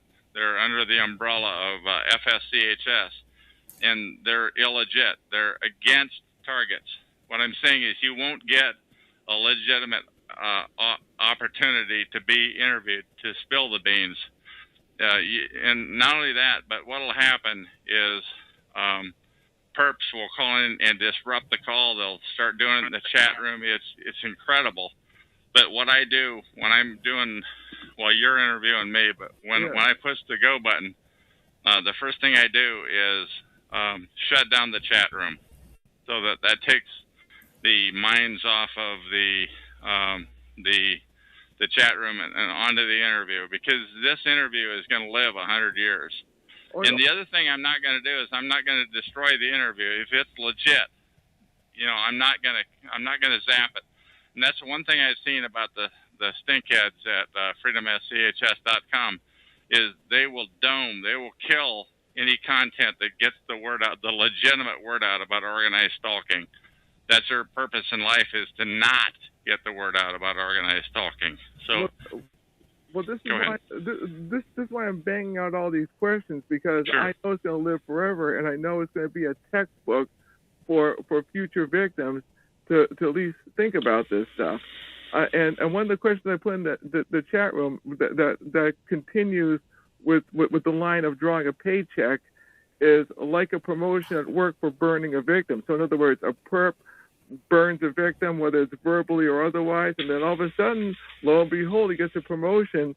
Like there's a group of Freemasons at work. I mean, Freemasons do this in the court of law. Like if you're a lawyer, defense lawyer representing a real scumbag, that defense attorney does one of the Masonic hand signals with the judge, and that scumbag gets off the hook. Yeah. So and you can never prove it.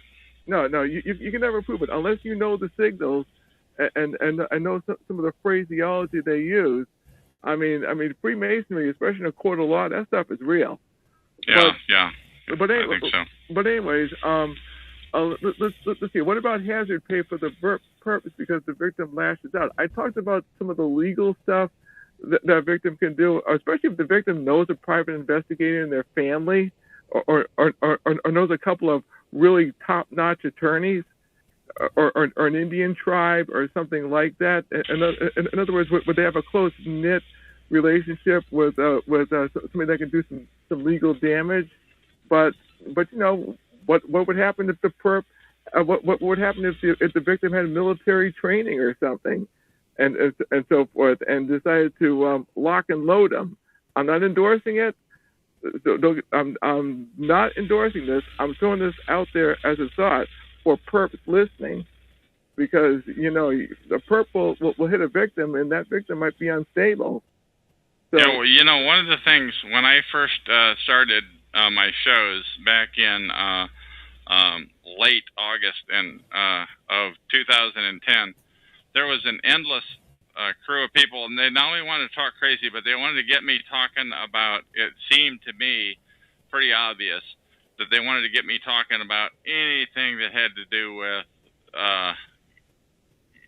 guns, knives, anything weird like that. They wanted to get me on the record to see if I had tendencies like that. And essentially what I did back then is I shined them on for a while, then I started to mute them. Now they don't ask so much anymore, but the perps want to get targets to incriminate themselves. And you can bet this, if there's one perp that's harassing you, there is another one that's backing him up, and he's probably filming you. So if you're a target, if you're a TI, a targeted individual, the chances of them having you on film breaking the law is really, really pretty high. I'm not a lawbreaker anyway, so I don't have to worry about that. But me neither. But and then I put in the chat room. That's why I would never be a perp, because if I was a perp, that would be going. I'm serious. That stuff would be going through my mind. Or what would happen if I was harassing a minister, for instance, who was an otherwise good person, and I know deep down inside that minister is a good person, and that I might not live long if I keep messing with the minister, because I might stroke of a heart attack or something. You just don't touch a minister in that kind of aspect. I mean, these if I was a real bad guy, thoughts like that would be going through my mind of the consequences, whether physical, mentally, or otherwise. And let me just tell you something about those perps. I think a lot of perps are. It's not just. I mean, it's cops, it's firefighters. They're essentially paid. It's municipal workers.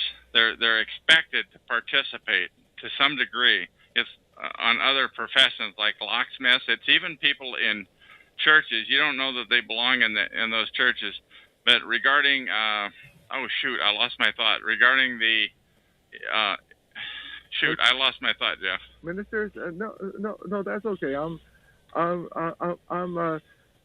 I got this. A perp has to look in the mirror at his or her immoral activities and know. That's what let me pick up where that is that those perps, you know, you may take the bait once when you're just John Q. Doe and somebody's trying to get you perp your neighbor. They want you to participate in harassment of your neighbor down the hall. Drop dead. But if somebody commits off themselves, you know, and you know, if you participated in that conspiracy to where they committed suicide, you are in on it. Now you participated, pal. You gotta.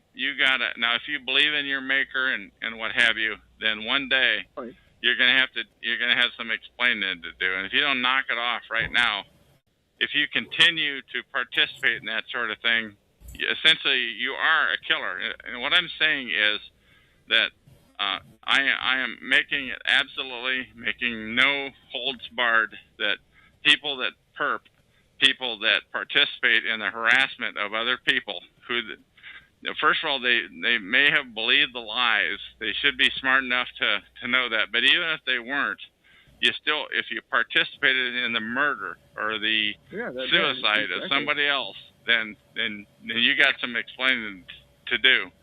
And by the way, that really shuts up a lot of perps who come into this chat room when I say that. Oh yes, because they might not know what they're doing, or they never thought of it, that they were part of a conspiracy to kill. But that is what this program is about. They want people, for some sick reason, they want targets to off themselves. I guess they have parties. They think that's like real cool stuff. I can't even imagine the mindset that goes with that of victory, you know. I've heard, by the way, I have heard, I'm sorry, Jeff, I'm jumping all over, but I just wanted to interject this one thought, that Satanists, you know, from the very offset I had heard that Satanists were involved. Not all of them, just a chunk of the people that are involved. They have covens, and there's 13 people in each, and I guess that's the maximum size. And they get off in it. That's what they look just like you and I and everybody else. You don't know who they are, who you're dealing with. Go ahead. Well, that makes sense. I mean, a lot of corporations have witches and New Agers and stuff like that. That what you're saying makes sense. Yeah, I never would have thought so, but it's started to maybe make sense to me recently. Now that I think it's some of the stuff that they do, it's pretty incredible that a human being would do that, and they just think it's great. It's not just cats and dogs that they kill; it's literally people. Oh, of course. I mean, William Schleblin is a good name to look at in that aspect of former Satanists who came to Christ and so forth. How do you spell that last name? I can't spell it off the top of my head. I'm not going to run and grab it. That's right. But people find it if they want to Google it. I'm just throwing it out there. But the thing is, a lot of these workplaces have New Agers, government places have New Agers, and occultists. So what you're saying is a true statement. Now, let's see here. If perping is this bad in good times, in other words, when people are making some bacon, when people aren't feeling the pinch, you know, stuff like that. If perping is like this in bad times, what will perping be like when the average person has no money coming in? In other words, when there's a collapse in this country, and the country goes belly up, which I believe will happen because we owe Red China our lives basically, with trillions of dollars in debt. And so forth. What would happen to the average person? Would they get worse, or would they get better? I think possibly. I think though that probably. I can't imagine how much worse can be, but I think they'll make do. I think they're pretty bad. There's a lot of them. They're extremely well organized. It's incredible. It's above the government level. It's above state, county. It's above U.S. level. It is a worldwide protocol. There is no. I've heard the comment said, I'm jumping all over here, but I've heard the comment said, on like some TV show, some cop will say, "I'll have you followed. Why, there will be no place in this world that you can go to get away from me." You know what? There's quite a bit of truth to that, because it's all over. This organized stalking is all over the free world. It's in Canada, U.S., Australia, New Zealand. It's over in Europe, Western industrialized countries, and in supposedly in China and Russia and thereabouts. So evidently there is no place that you can't go. And that is the amazing thing, that when people think they're going to get away from the stalking and harassment, as I did early on before I clued into what's going on. It's called gang stalking. But before I clued into that, you think, well, if you just move, it'll go away. You know what? It won't. It will follow you. You will be harassed at the next, whether you go to a different zip code across the river, to a different state, to a different country. But here's the caveat. Here's the caveat. When you're in the big cities, it's worse. When you leave the big cities to go out to where it's less centralized, where there's hardly any union workers or government municipal workers, where it's more farms and so forth, you're not going to get the crap. I think there's some truth to that. I don't know, because I've primarily just been in the populated area of Vancouver, Washington, and Portland, Oregon since I became a knowing target. That's where it's. But I do believe what you're saying, that when you move out and about, when you go out to the outback, there's less people. They're amazingly sophisticated people, though. They're amazing. Where are they coming up? Where are they? John Q. Doe, where are they coming up with all these friggin' people? Well, I'll say that towards the end, because of my security background and so forth, I can give some insight on that. But this is an interview with you. We're going to keep on the interview right here. Let's see here. Because of the financial collapse, everything evolves. I mean, you have what's called microevolution. I mean, which is an animal or a bird will adapt on a very small level to adapt to their environment. I don't believe in evolution because I'm a Christian, but born again. But when it comes to microevolution, I believe in that. And since everything evolves, where do you see perping going to in the next 20 to 30 years? I don't know. You asked that in the chat room a while ago.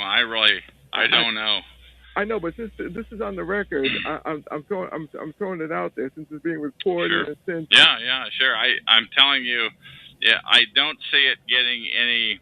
Well, I don't know. I was going to say I don't see it getting any better, but I wouldn't be on here trying to get the word out, because I am trying to get the word out to targets, to targeted individuals that don't even know they're targeted yet.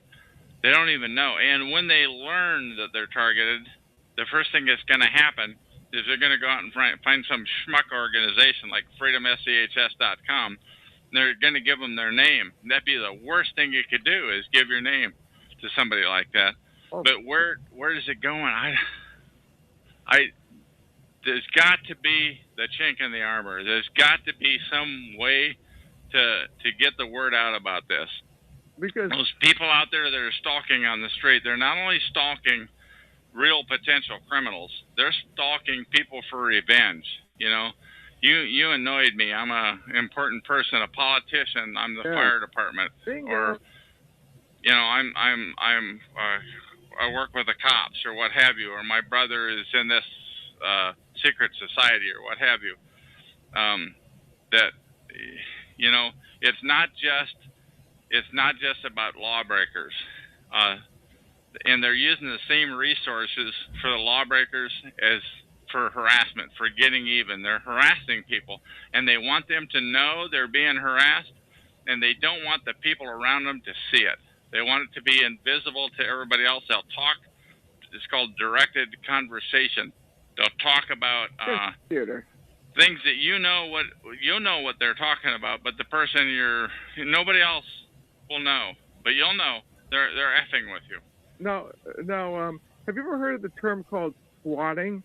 SWATING. I heard about that the other day. Help me out a little bit. What does that mean? Yeah. I'm typing it up on my computer. Basically, roughly, it means if a person doesn't like you, they'll call the police department and say Vancouver just murdered somebody, and he's screaming Heil Hitler, and he's and he has blood everywhere. So they're calling the what do you call it? The police, the SWAT unit. That's why they call it swatting. And you'll be. I had never heard that term before you brought it up the other night. Swatting, where they call the SWAT, the police SWAT on you, to F with you. Yes, and you'll be none of these, and you'll be sitting back there watching American Idol, eating popcorn. You'll be none of these, and all of a sudden, bang! The SWAT team comes in through your door, and you make a wrong move. And Clyde with the MP5 blows you away, and he says, "Oops." Yeah, I have heard that. I have heard that term. That's one thing that they do. They use legitimate resources on you. Yeah. It's totally amazing. I found it right here. Swatting pranks starting around 2002 increased in the use of internet technology to carry telephone traffic, created a new practice, dialing public safety.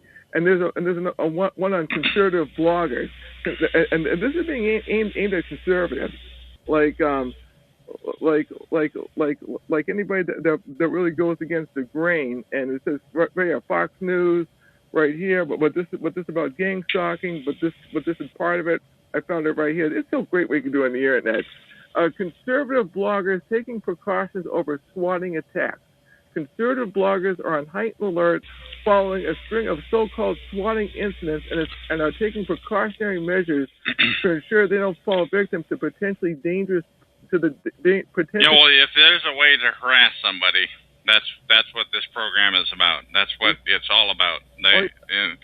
Swatting is probably just another new term. Another one. Oh. What the heck is? I'll define it. I found it right here. Fall victim to the dangerous prank as the political blogosphere prepares for the heated election season. Swatting refers to a hoax in which an anonymous... That's all right. We're on an interview here, though.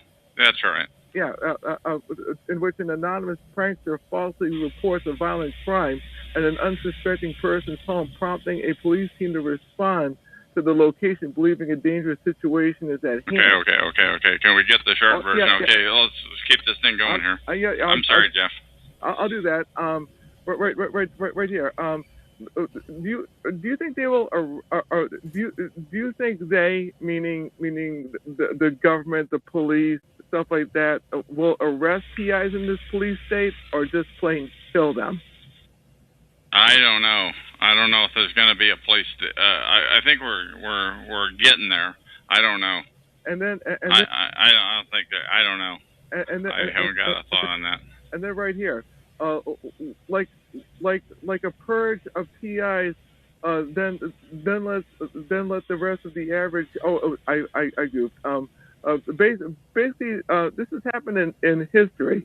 Hitler's Germany or Stalin's Russia or the Dark Ages under the Catholic Church, and because Stalin had his purges, he purged his internal cabinet several times, even his leaders, and so forth. And this will go public, I believe, and basically this will be the signal for average people to toe the line. Well, here's what I think. I think we have an opportunity. It hasn't happened yet.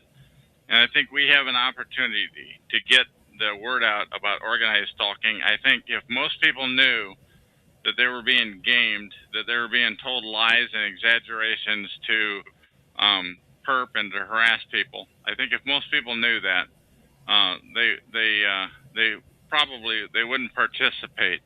And so we have an opportunity right now. In June of 2012, we have this opportunity to get the word out about this issue of organized stalking, and that these guys, that it's not, they're saying you're a bad person, that people should participate in the perping of this person. He needs street justice. Yeah. And that's what they're saying. But they're doing it to get even. They're doing it to get that person's assets. Yeah. What have you? It's illegitimate. Oh yeah. Just like the state wants the farm to run a highway through public domain, and so on and so forth. And I found another thing I put in the chat room, which is it talks about do you think the concept of perping will be fully public? In other words, if it's fully out in the open, and the chilling effect, or the chill effect I put in, will be people saying, I cannot give my opinion because it will ruin me. Plus the sheep will say, everything is fine, the president is good, you must leave. I do not want to be stalked and then taken to a camp. I'll add concentration camp.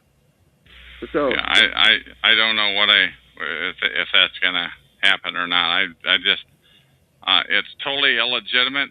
When it happened, when it started when my relationship started going downhill in 2005, when I started having to move many times in my RV that I was living at the time, like every 6 or 8 months, something would happen.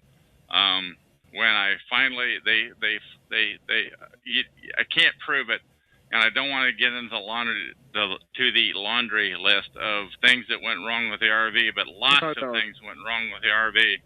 And I literally had to get rid of it and move back into an apartment.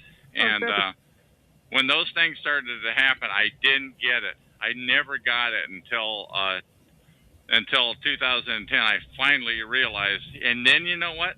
Then the harassment increased. As soon as you discover that there's this issue called gang stalking or organized stalking or mobbing, as soon as you discover that that's not coincidence and that it's not you, it's a protocol that's being used against you. As soon as you catch on, and you like I did at the PortlandMercury.com, when I found that on gang stalking, when I found that, my harassment increased amazingly a lot, to a highest, I would call it, to the highest harassment ever, if that were such a thing. And I'm changing the subject on here. What else you got there, Jeff? Oh, no, I got plenty because I want the people out there to think. Please. Another thing I put out there is what causes a person, from your experience, are the handlers FBI, Homeland Security, Freemasons, big corporations with deep pockets? Who would you say would be the hand? I don't know, but I want to interview them. I'm sorry, that's not the answer you were looking for. The answer is I don't know. I don't know who is involved in doing that. One thing I want to tell them, though, is I want to interview you, and I'm the only guy that I know. I don't know anybody else that wants to get this word out like I do. And you can find me, and you know my voice and my attitude and what have you. What I'm telling you is that everybody, all these other TI shows on TalkShoe are shills. They're dirty. They don't want to get the word out. But if you want to get the word out, I'm the guy to call. Okay. If I knew of somebody else, one day, Jeff, I hope to have that. I hope to have that. Actually, my interview number 1016 on TalkShoe show number 87161 is of guest 7, and she was a perp. I mean, she did participate in the as she said, she got a kick out of it. She participated, and I want 100 like her. But if anybody's out there and you're listening to me right now, my name is Chuck. The TalkShoe show is 120297. Give me a call anytime. Don't tell anybody that you're going to call, by the way. Do not key it into an email or anything. Don't mention it to your dog. Nobody. It's just you, yourself. You call that number 724-444-7444, and you key in 120297. That's area code 724-444-7444. Call ID number 120297, and then #, and follow the. Well, give me a call. I'll interview you like you've never been interviewed before, and you won't be derailed by the perps who want to derail it. It happens. I'm telling you, it happens all the time. When there's a good topic on some of these TI shows, when there's something that's too good, it's getting the word out too well, somebody calls up to derail. It happens nearly every time. Go ahead, Jeff. All the people in the chat room. Oh my goodness! I mean, we must be making a real dent here. But anyways, right here. What is the common thread? In other words, the common denominator that causes a person to be a TI? Is it A, speaking against the government? B, I'm gonna say this verbally because I'm better verbal than writing. Irritating the wrong person, or C, going to certain events like the Tea Party, or belonging to the wrong groups like the John Birch Society or any conservative or anti-government organization, what they consider subversive. I mean, like you said, they just want your assets. I mean, plain and simple. And personally, I hate the way they use the term vigilante justice, because when you think of vigilante, you think of some desperado that's just an evil, murderous person, and the court can't get him as cowboy justice. And everybody knows that this guy. Yeah, it almost sounds noble. It sounds like it's from the cowboy days, you know. Yeah, cowboy. But, cowboy. Essentially, it may have started out to be a good idea if the guy really had it coming, you know. But what I'm saying is they've subverted what it was set up for. They use and abuse, and they want your assets. You know, everything that you just said are reasons why people. And the one thing that you did leave out, though, is it's generational too. These guys are so sick, they want to wipe out your bloodline. Yeah, you don't have to believe me. I'm telling you. Anybody that's out there listening, if you don't want to believe me, then don't. I'm telling you. I believe you because you know that makes that to me makes sense. I mean, I'm the reason why I'm throwing out the vigilante part is because when I was a kid, especially when I was a kid, I used to read comic books like The Punisher, because you know the Punisher went after bad guys, and this is why people like Charles Bronson and people like that, because the bad guys look through the system and you know the bad guys get. Oh, I remember that series. I never thought of that. That was a long time ago.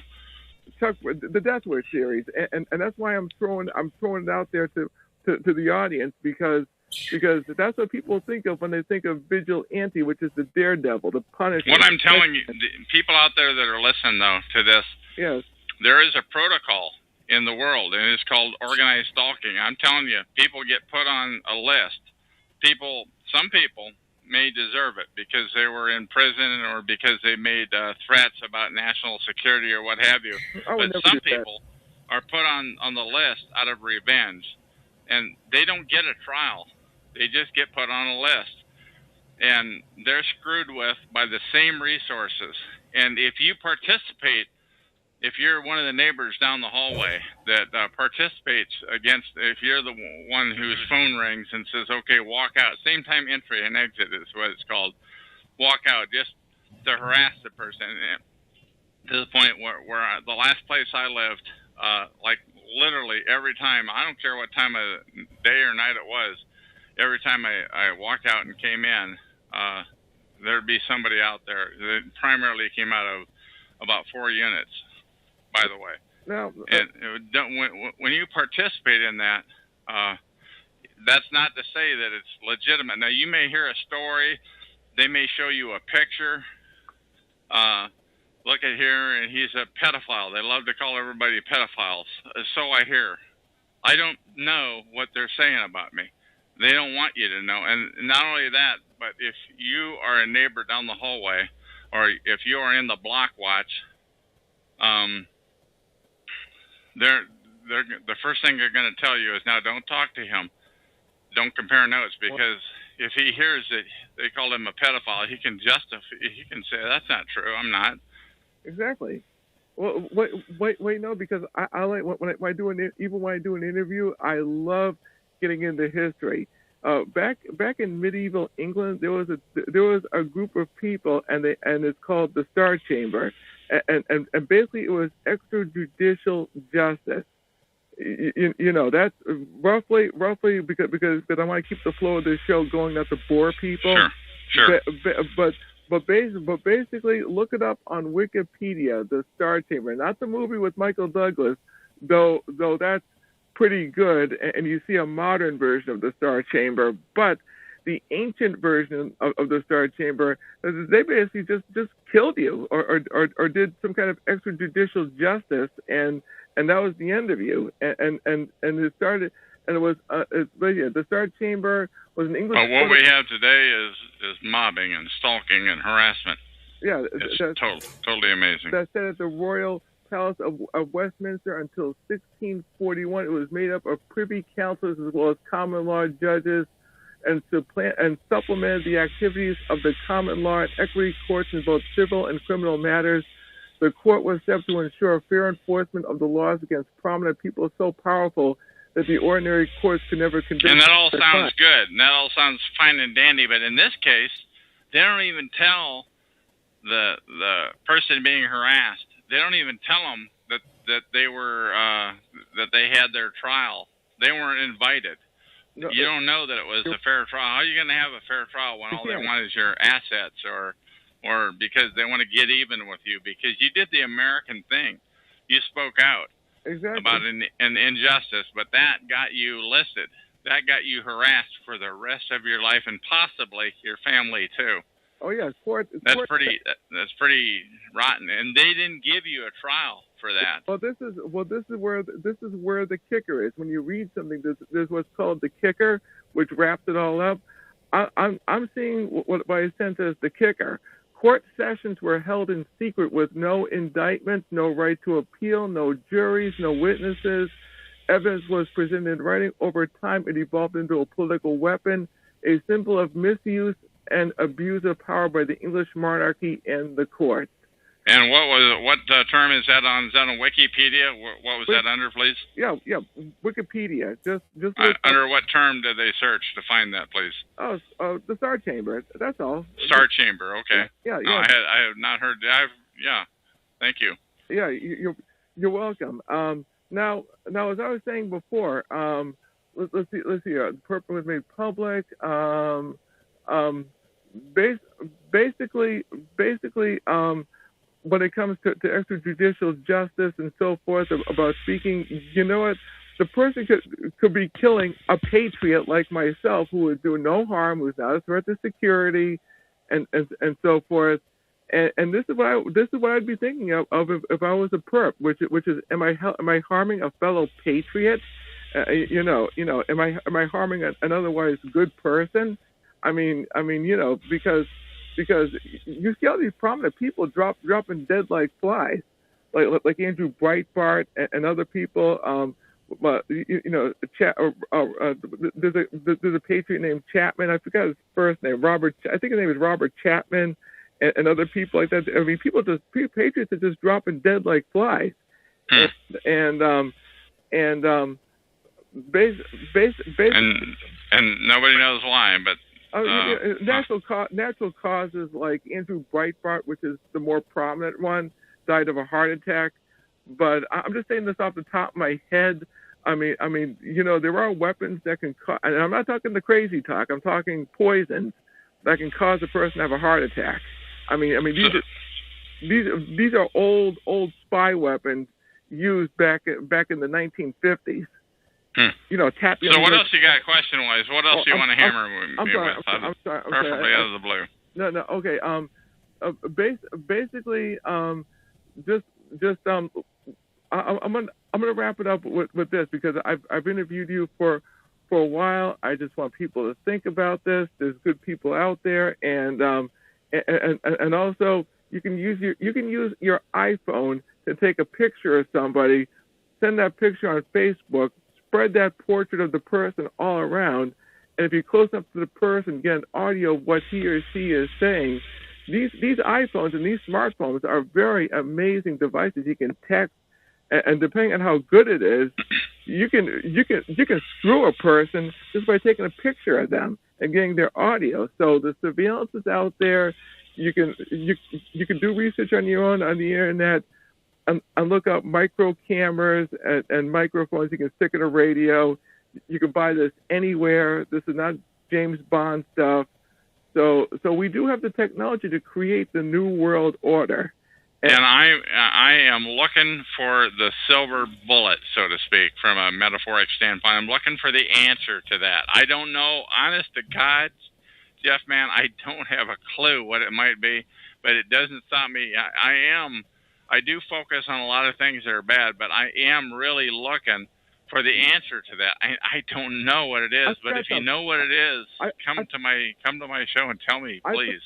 I forgot something, and I have to see if I covered everything. It's crazy. No. Basically, when the system does collapse, do you think that perps will just say, screw it, we have nothing more to protect? I mean, because look, the Stasi. I'm gonna give you history. You can find this on YouTube. The German Stasi in East Germany, which was based upon the Cheka of the Soviet Union.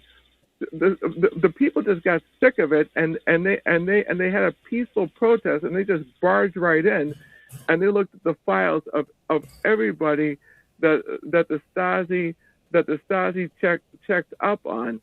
And that was pre-internet. Now we have the internet, and it's a lot easier to.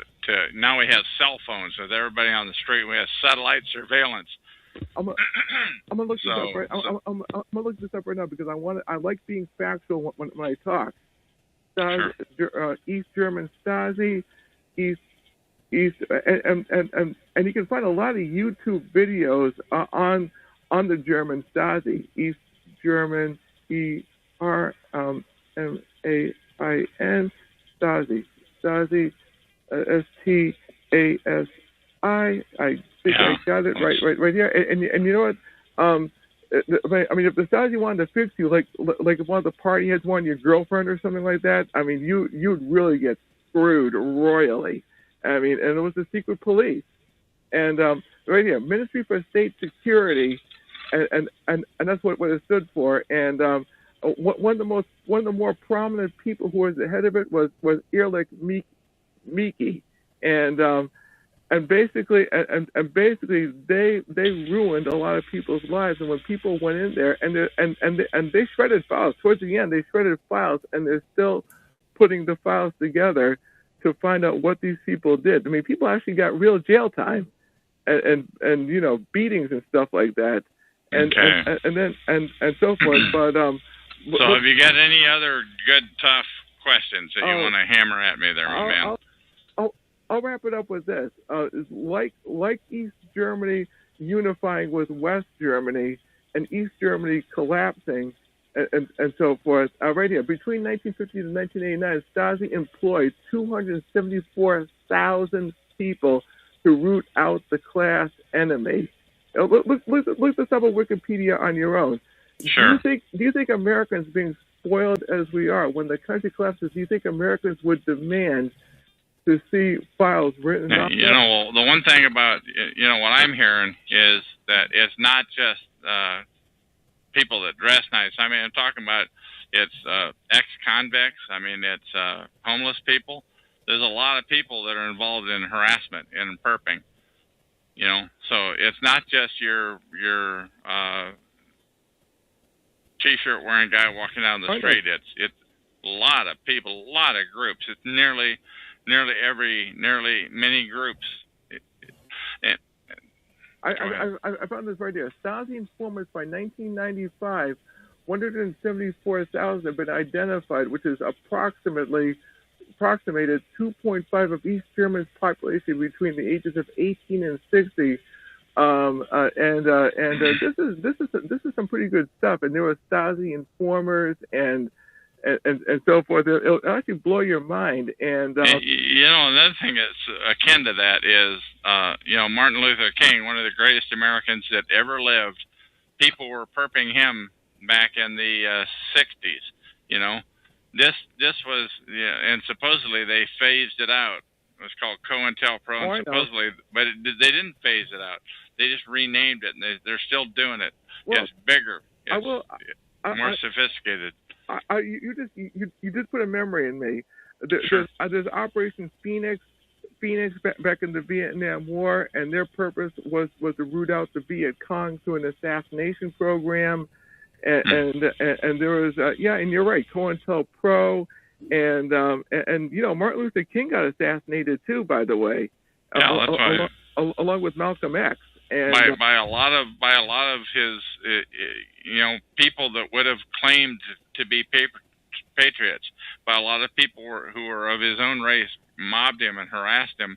Essentially, did what's happening to targeted individuals. Say he was a great man, and yet look what happened to him. And I'm saying this roughly. You also have patriots like Douglas MacArthur and people like that who died suspiciously. In other words, anybody that speaks out against the government of any shape, way, or form, even if you're super high level up, they make you look like a nut, like Joseph McCarthy.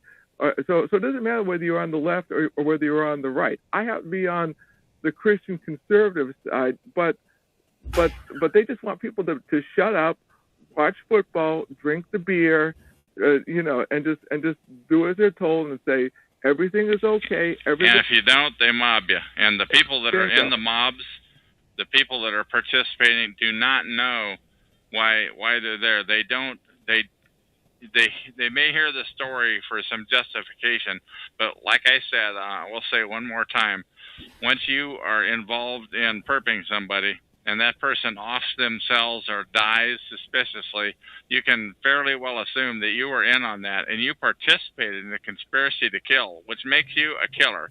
If you are a gang stalker, if you're a mobber, you're a killer. Think about it. Oh yeah, yes, and also too, what was I about to say? Also too, I mean, I'm not going to die of suicide. I'm not the suicidal. Me neither. I'm not ever either. So just to say that on the record.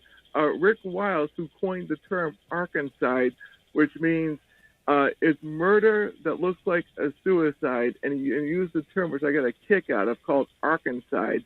Think about that one. This interview is being wrapped up. It's been roughly an hour, a little over an hour. So do with it as you wish. I hope I. This is interview number 3005, by the way. On TalkShoe.com, show number. Oh goodness, I can't remember my show number. For crying out loud.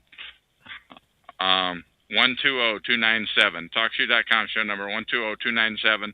Interview number 3005. Jeff, thanks for coming on. The best kind of the interview in my mind is one with no script. I did get like half the questions you typed into the chat room. The rest of them I got blindsided on, and that's the best kind in my mind. Yeah, it wasn't scripted. I just played it. I played it by ear. I don't script anything. I have a basic outline in my mind, and I just go with it. And anyways, I'll let you go. Have a good night. Okay, and that is the end of this interview. Thank you for coming.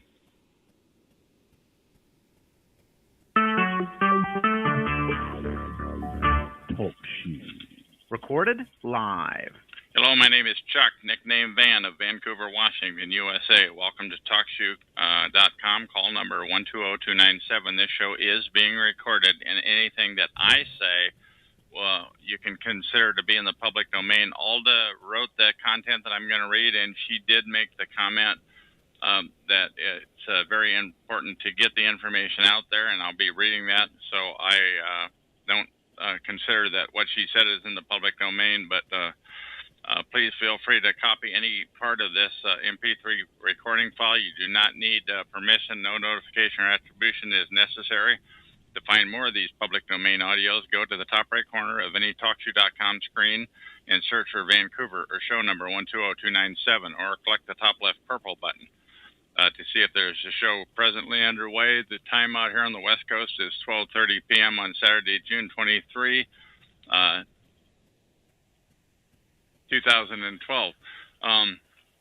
The page that I'm going to be reading is on http://sites.google.com/site/targeted stalked terrorized. Once again, I'll repeat that, http://sites.google.com/site/targeted stalked terrorized. It's entitled, "Are You the Victim or Potential Participant in Domestic Terrorism?"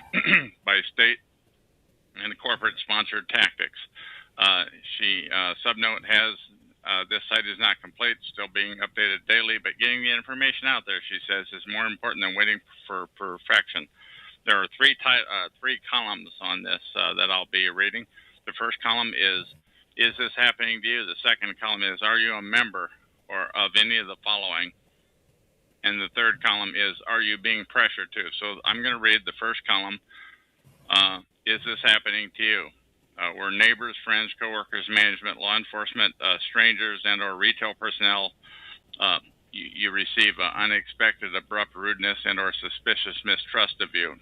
Next, under is this happening to you, is sudden loss of relationships with known people, deceitful approaching, people go fishing for personal information for no reason, noticeable petty vandalism, sabotage, damage, destruction, or theft of property, repeatedly misplaced or moved items in the privacy of your own home that reappear later out of nowhere. Numerable repairs, accidents, obstructions, and delays. A sudden influx of noise and traffic and people into your home or work area, where it did not happen before. The public, flash mobbing. Google that term, flash mobbing, or crowding with malicious, harassing intent.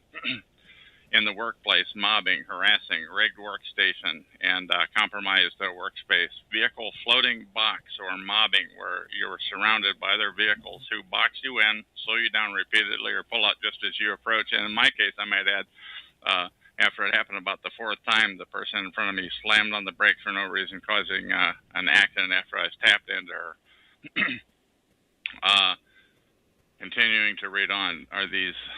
you begin to realize once or twice it's a possible coincidence, but repeated acts of stalking, harassment, sabotage, vandalism to property becomes professional tactics deployed on purpose. If so, you may be the unwitting victim of target or an innocent target by state or corporate, educational, or citizen-sponsored organized terrorist stalking. She goes on to write, have you noticed constant disturbance or trouble with telecommunications, including the landline or cell phone, increased stoppage, timeout, loss, signal or reception due to unexplained electronic interferences, cable, satellite, modem, or wireless router, abrupt and continued malfunction or complete electronic failure, household appliances included,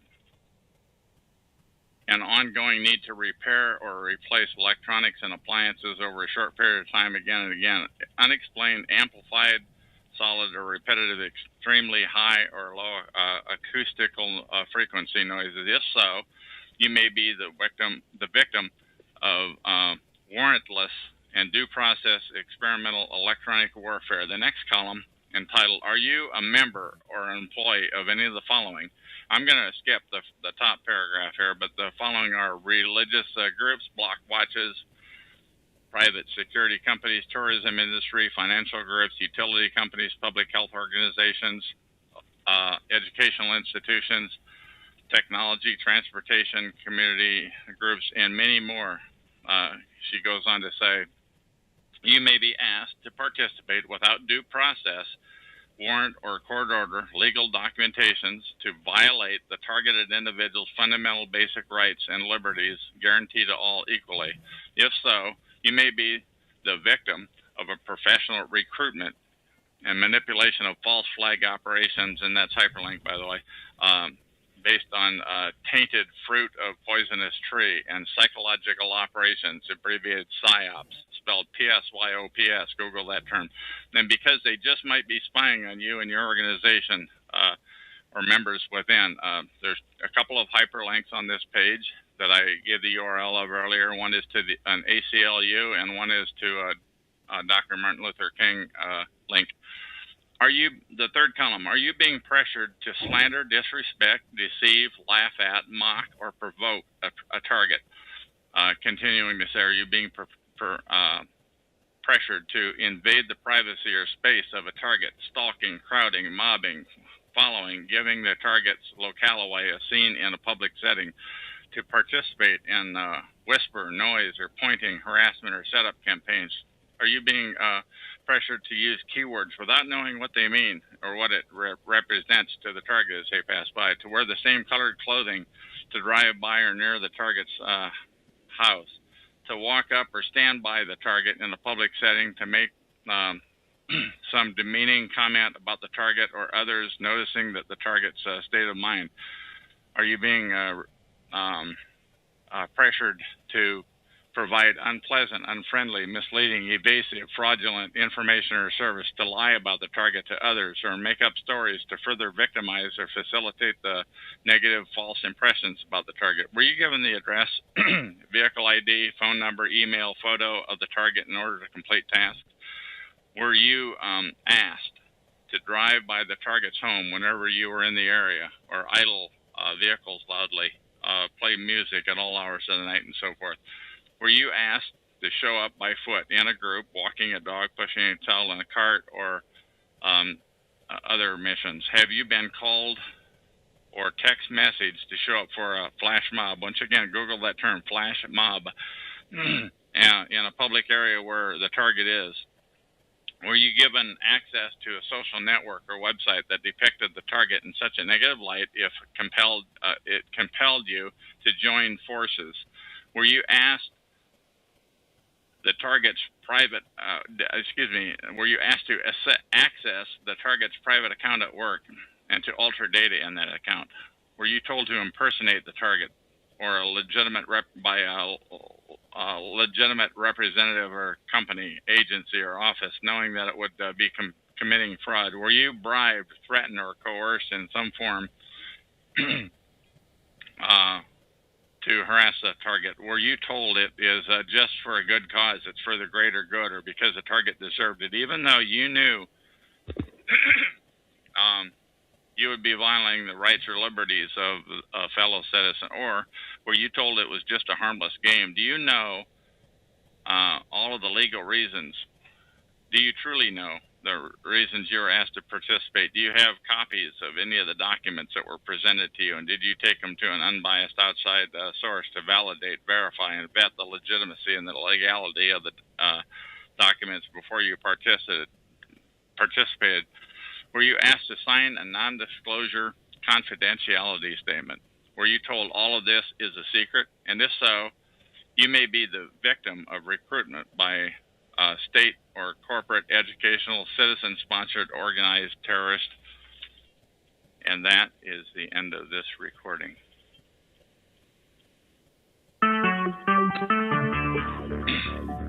Talk show. Recorded live.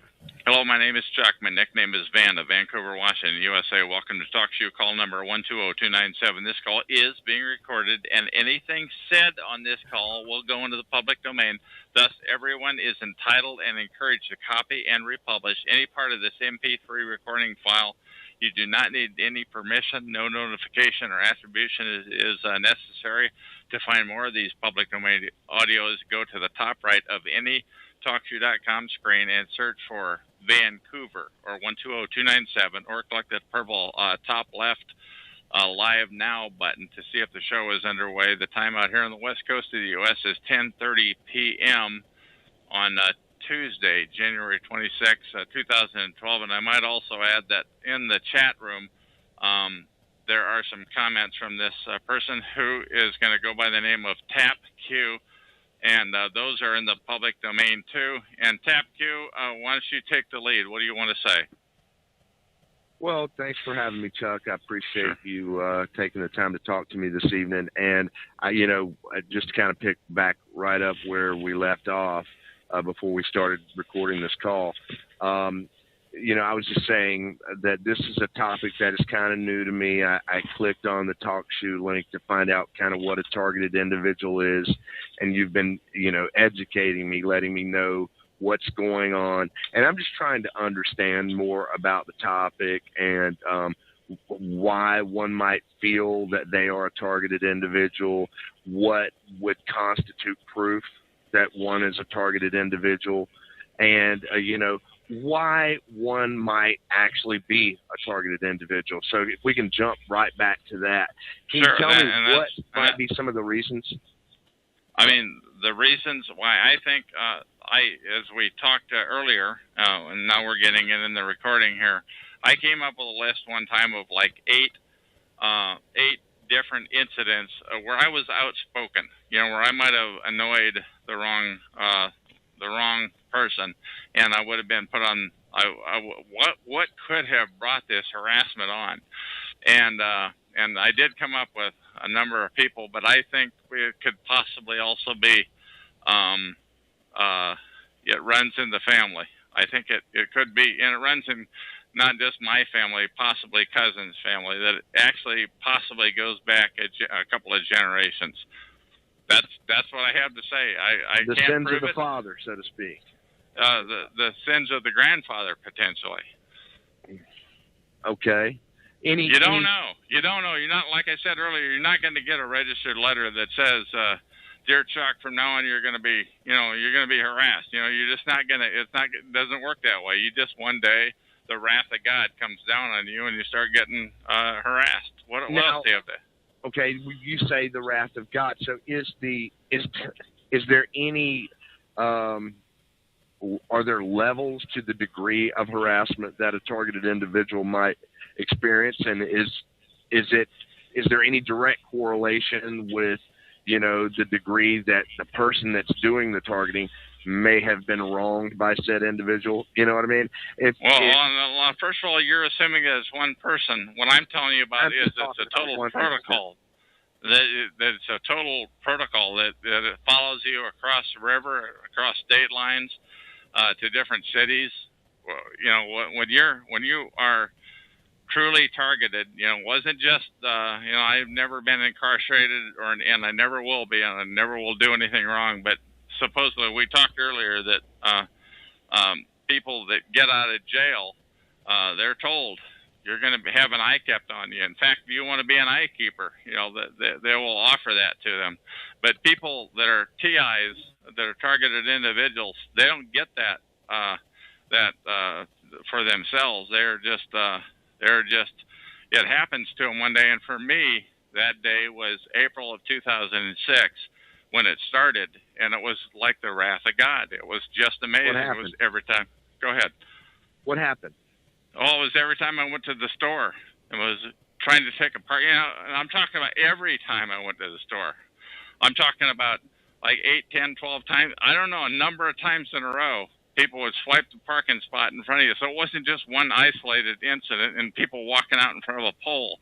And just as you're ready to walk in the store, somebody would walk out in front of a pole. As you're walking down the aisle, they study you. Was it one particular day, or was it the entire month? I mean, you say... I'm saying it was like, I can't even remember. It was like, that was just one example, was in the store. But let me continue with the store, because I want to get this on the recording.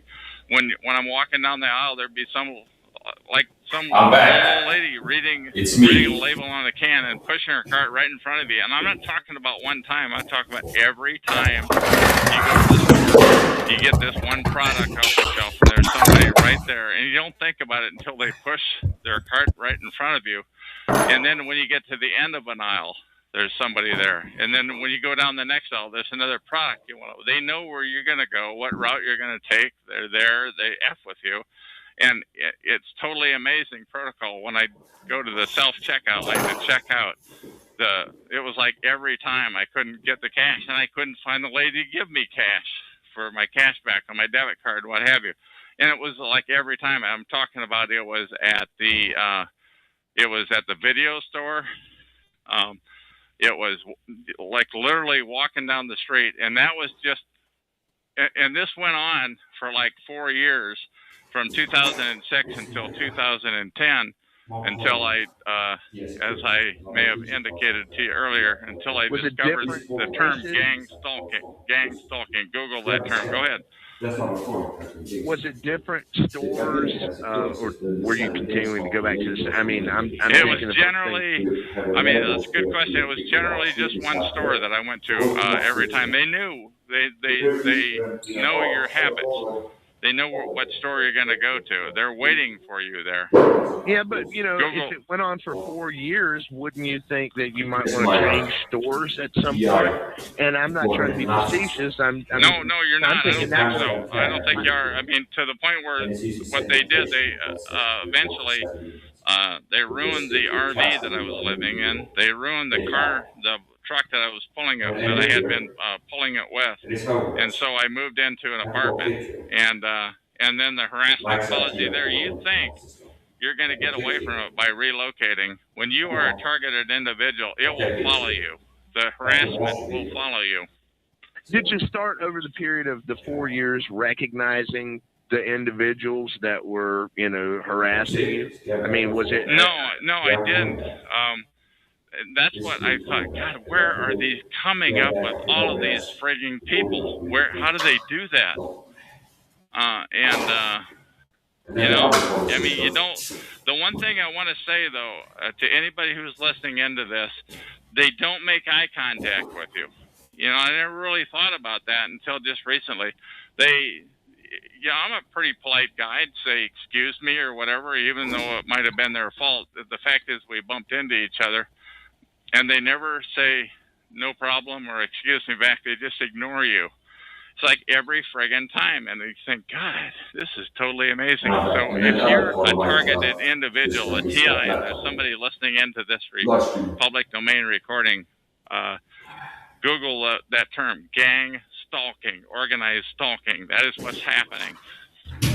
Is there any possibility that, you know, that's just the way people are? I mean, I experience the same types of things that you talk about going to grocery stores or any busy store. And in fact, it's one of the primary reasons I try to avoid. No, I'm not just talking about the grocery store. I'm talking about walking down the street. I'm talking about walking into any kind of a store. Well, I'm just talking about, it's not just a grocery store. It's like literally everything. It's like in the hallway where I lived. It's just everywhere you go? Not everywhere you go. Sometimes it'll be 3 or 4 times in a day. Sometimes there might be a couple of 3, not very often though. You might get a couple of 3 days off and you think, oh God, this is great. It's over with. But guess what? It comes back. Do you find that the days off tend to be days when you're not dealing with other people? No, I mean just walking around. Fucking me. Get kneecap, bitch.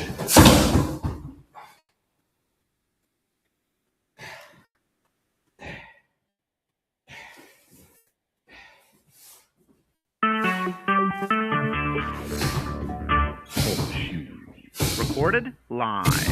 Hello, my name is Chuck. Now, this is part 2 of 2 from Tap Q's call that got terminated. I don't know why, a few minutes ago. I'm responding on this call to his text questions before the last one. Anyway, my name is Chuck. Nickname is Van of Vancouver, Washington, USA. Welcome to TalkShoe call number 120297. This call is being recorded, and anything said will go into the public domain. Thus, everyone is entitled and encouraged to copy and republish any or all of this MP3 recording file. You do not need permission. No notification or attribution is necessary. To find more of these public domain recordings, go to the top right corner of any TalkShoe.com screen and search for Vancouver or show number 120297, or click the top left purple button to see if the show is presently underway. The time out here on the west coast of the U.S. is 5 minutes to 11 p.m. on Tuesday, June 26, 2012. This is recording number 3008. Now, I had Tap Q came into the chat room and asked me some questions. I'm going to respond to those questions. I've still got them on my screen here. He said, I'm just browsing the above shows. I thought I'd call and see what you're talking about. He says he's from South Carolina. He says he's not sure he's following me. And are you saying that prisoners are released or having tabs kept on them by authorities? And I said, that would be my this is my recollection of what I said. I said that would be my understanding that yes, they are kept tabs on after they get out of the joint. That would make sense. He said, "Did you annoy somebody? And is their goal, in my case, is it their goal in life to destroy you?" I said, "Yes, I think so."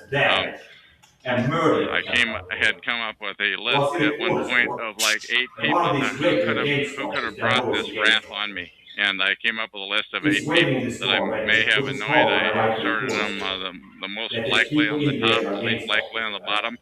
But when I look back on it now, I do think it does essentially precede even my father. Because it's present, I think, in cousins' family also.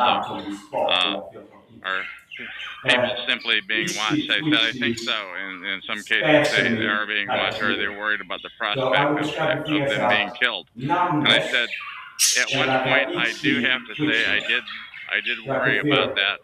But early, kind of about the middle of my tenure of being harassed, I did talk to somebody, and she said, "Have you ever thought that?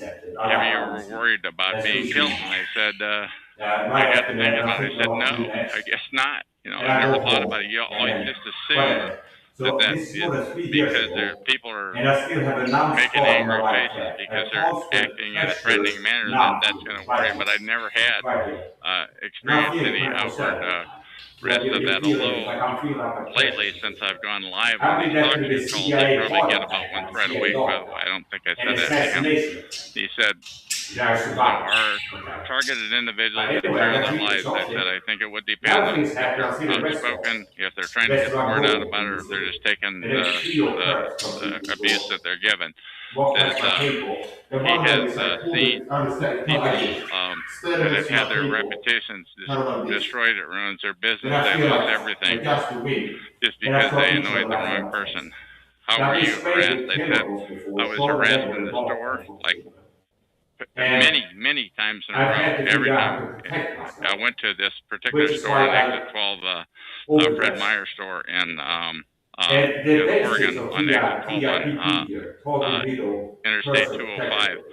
And it was like every time I went, like perhaps a dozen. I don't know how many times. I really don't want to count. It was just when I went to take the parking spot, somebody would swipe it away at just the last second, and even swipe away the next parking spot at the last second because they knew what kind of a spot I wanted. When I went to walk in the door, somebody would always walk out in front of a pillar at just the last second, and I would say okay, and they would never acknowledge me. I would say, "Excuse me," because I'm a fairly polite guy, and they would always ignore you. They would never respond in kind. And I think this is weird. Maybe it's a full moon tonight or something. When I was walking down the aisle, and I was ready to grab a product off the shelf. Just as I was ready to grab it, some lady would push her cart right in front of me to break my. I thought I would say, "Excuse me," I would take the product, And once again, this wasn't just one time at the store. It's like every friggin' time I went to the store, and you think, "How can this be? How can this?" Pretty soon you begin to realize you're being harassed. Either that, or you could think it's going on in your head. But I never thought that it would happen when I got to the end of the aisle. Somebody would walk out in front of me. When I went down the next aisle to grab a product off the shelf, same thing. Somebody would always cut off my forward motion. It was just amazing. It was clearly orchestrated. It became very clear after. When I went to check out on the self-checkout lane, it was the same thing. If I wanted cash out of the machine, I could never get the cash out of the machine, and I could never find the cashier to get that from.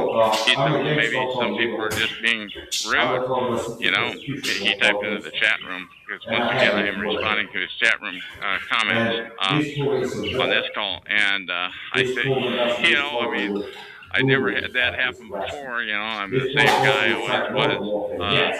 he says he sees a lot of things that I'm talking about, and he just chalks it up to a crazy world. And I said, well, I would too, but it's like every time. So there was clearly something going on that I had never heard of anything like this happening to anybody. It was a complete new experience for me. He said, other than inconveniences, how has it affected your life? I said, potentially with customers, gaining new customers, potentially driving the car.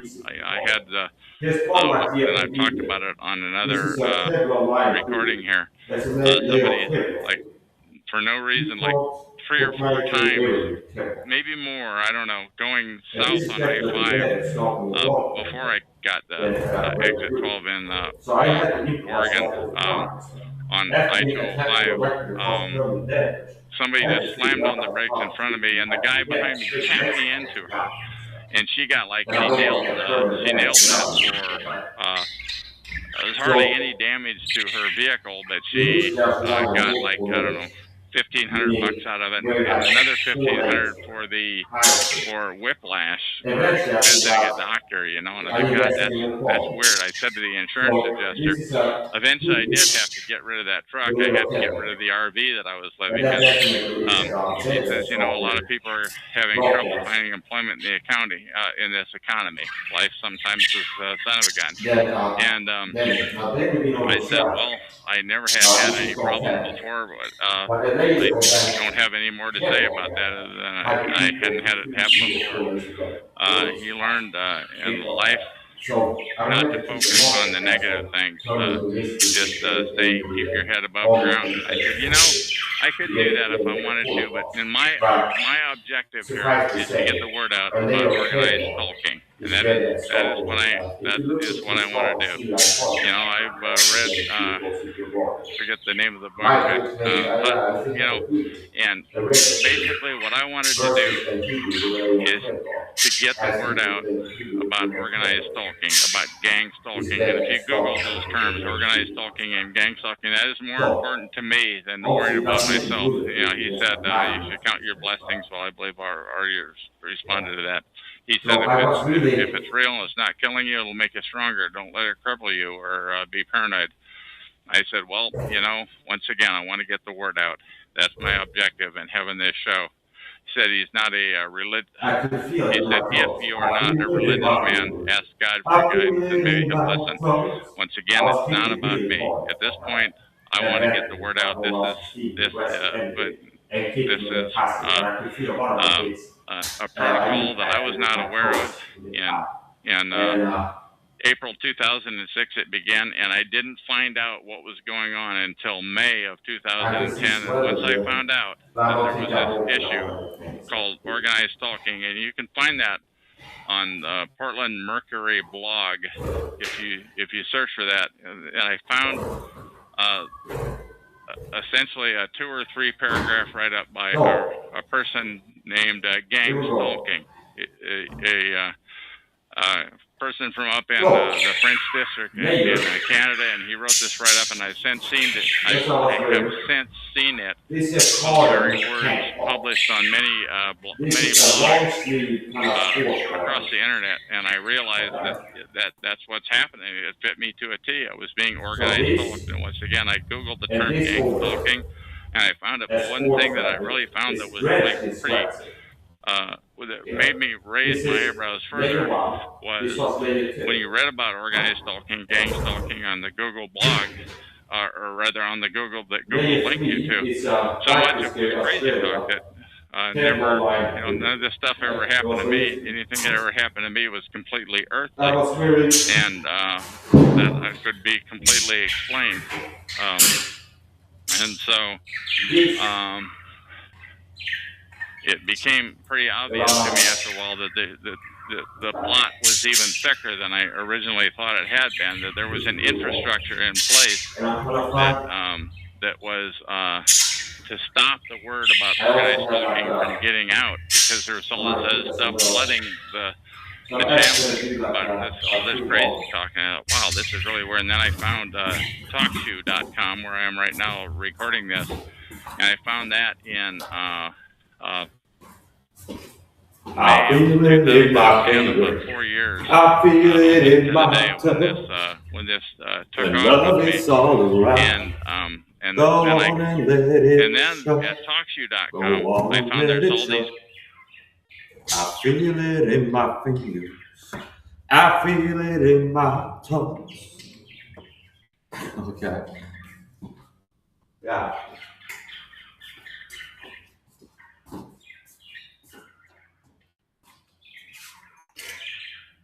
So now, okay, I decided to do this like a more popular. So, what I was wearing today? Well, I was wearing this around my neck, this on my head, this hat. So I also had like another one of these here on my neck, this on my head, this around my neck, this on my head, and then oh, here we go. So this was layer 2, mesh sweat, long sleeve sport fabric. Here, layer 3, Kevlar line hoodie, thick hoodie. This was also around my neck. And then the fourth layer was this winter type coat, okay, winter jacket. Now, to the bottom. I wore maybe 3 layers of socks, okay? One of which had thick winter wool socks, okay? Here. And I'm gonna. This is a Swedish Army M90 type pants. And this is white sphere Australia, Kevlar line denim pants. So top and bottom Kevlar line. This layer today, Swedish Army M90 pants. And that's a good quality, okay? They're strong. They're made for rough and ready use, okay? And there's quite a lot of people that buy them. They sell them on outdoor stores and camping stores and such. And there's quite a lot of hunters and campers and hikers and other people that buy them. They're good for outdoors use. They're rugged, reliable, durable, and it's like $50. I think that's how I bought them. And I've had this pair for more than 2 years, and I'm holding up well. So the top layer today was these M9 pants.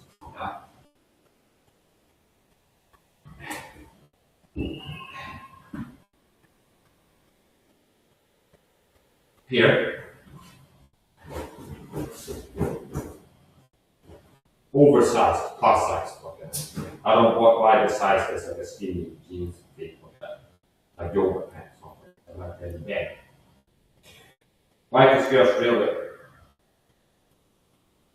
And then I have a layer of sweatpants on this. And other layers. Okay. So here, strip this off. And I'll start a washing machine. For the stand-up procedures. Now, here's the back. Let's empty that too. Here is what I bought today. Well, this is what I got in the supermarket today. A package here. And it is a bottle of chlorophyll.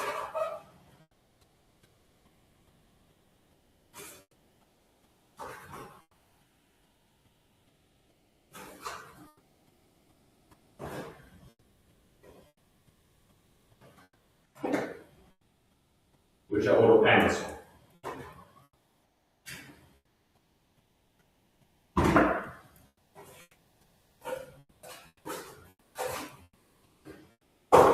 So, I've started with the top layer today. Put that in the washing machine.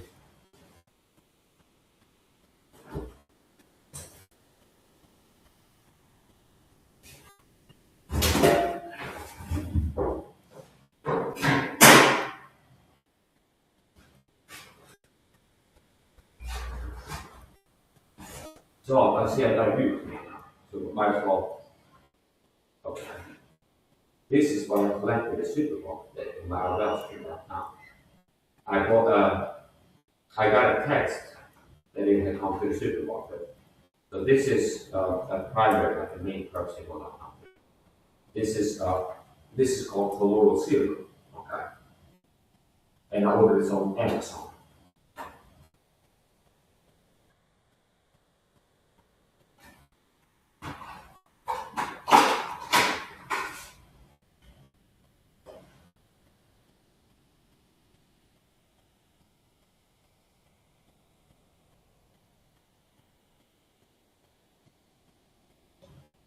And this is 200 ppm. This is the highest ppm concentration of silver I've ever bought. At most, I bought 50 ppm before. This is 200 ppm. Half a liter, 57 liters, raw silver. And, what's it, around $20? Now, so this I can concentrate. I used, if I would have bought 50 ppm or 20 ppm raw silver, this would have been finished in a month for sure. Okay? Unless I really have strong interest on it. This I can make it last 4 months if I wanted to, or 6 even. I mean, it depends on how much I'm using and how hard I'm pressing. But this is Gentle 200 colloidal silver that on Amazon. That's what I got in the supermarket today. So, in Sweden, they discontinued the state post office, or whatever they call it. They used to have a post office in Sweden. If you wanted to send a package in the 90s, you go to the post office. Okay? Now, they have like a mini post office in supermarkets and corner stores. Okay? Where if I order something, let's say a T-bill, it's either going to be put outside my door, it depends on the shipping option. But it's like as a delivery system. If you order stuff online, sometimes it comes to your door if you pick I want it delivered to my door. Contactless or contactless. Or if you get sent to the supermarket. So in the downtown supermarket, they have a little mail office room there in the pre-store for butiken i Kapanto. So they have a pre-store where they have a cafe. Okay. So whatever, okay. So it's like they have a miniature post office there. So they have a room with packages in it. So that's the delivery option. I can order stuff online and get shipped to the supermarket. And I go there and collect it. So that's what I did today. Downtown at the supermarket. I didn't buy it, I collected it. Okay. So anyway, here is what I bought in the supermarket. I'm gonna hurry up and put this in the freezer for it falls out. Okay. This is a big pack of hamburgers. And this is coconut oil, which I bought in the supermarket.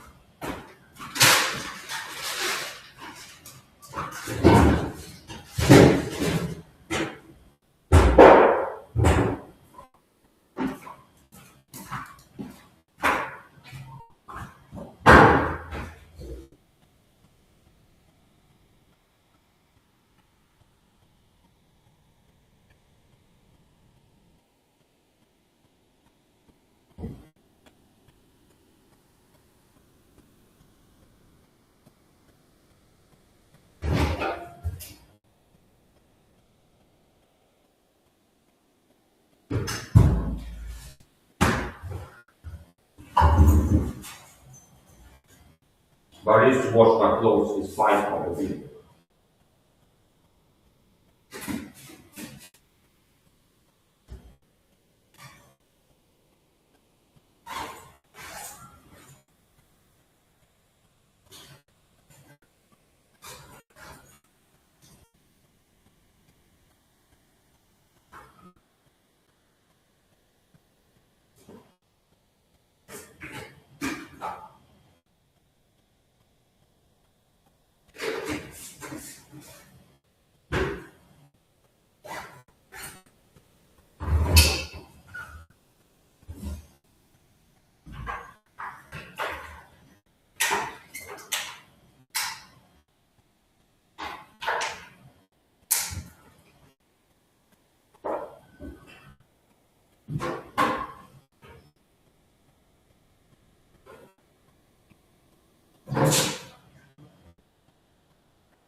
One of my standard forceful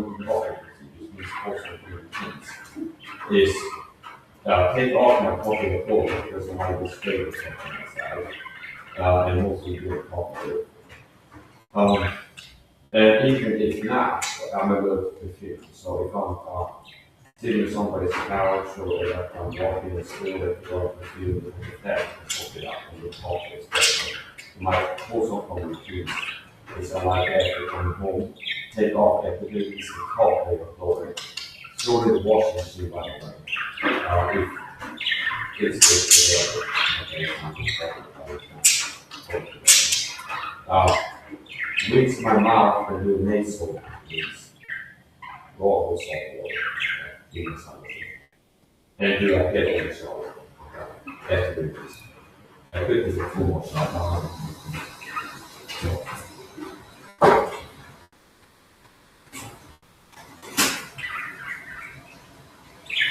Do not fall, I'll do that.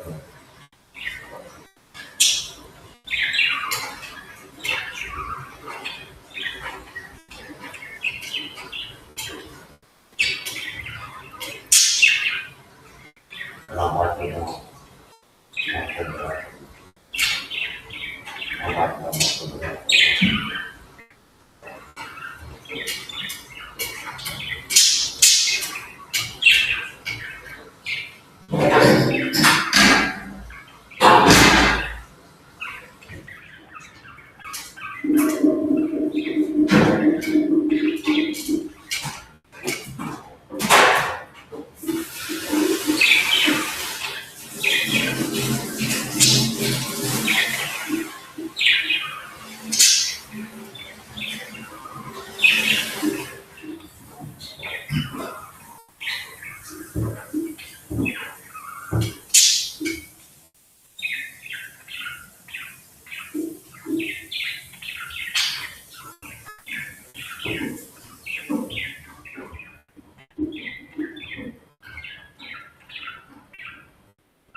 Hey, Mike. I just got home from the supermarket about how basically I was outside of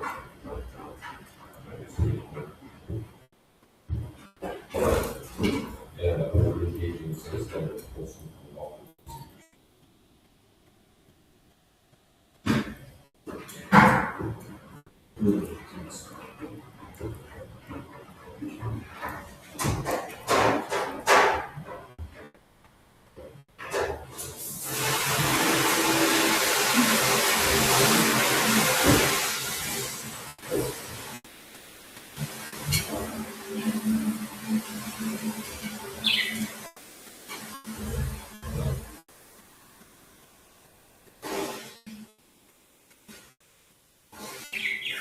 So I said a full operating included by that either too. For my piece. Or that it was full stop. There's a grand post below something, there's a grand post, okay, grand is a standard post operating routines. After coming around to walk the corporate we're in Washington around the office. Take a head over something, bring some out and call the software and your science. So that's what we do.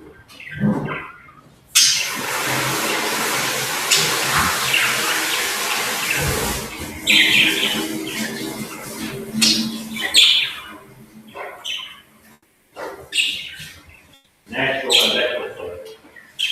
This is natural and electrical.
I'm getting clips.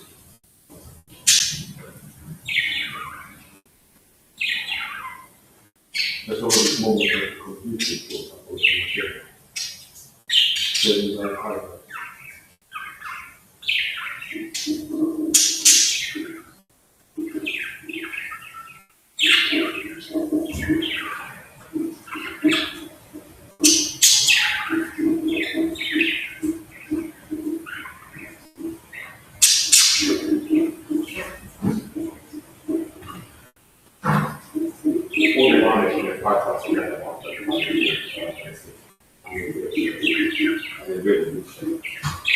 Especially for people on the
Don't be calling about your life. People who need calls and do not use life is wrong. But I'm not taking the calls, but anybody will let the call that's wrong. Anybody that's doing that will call. And anybody that like to correct call.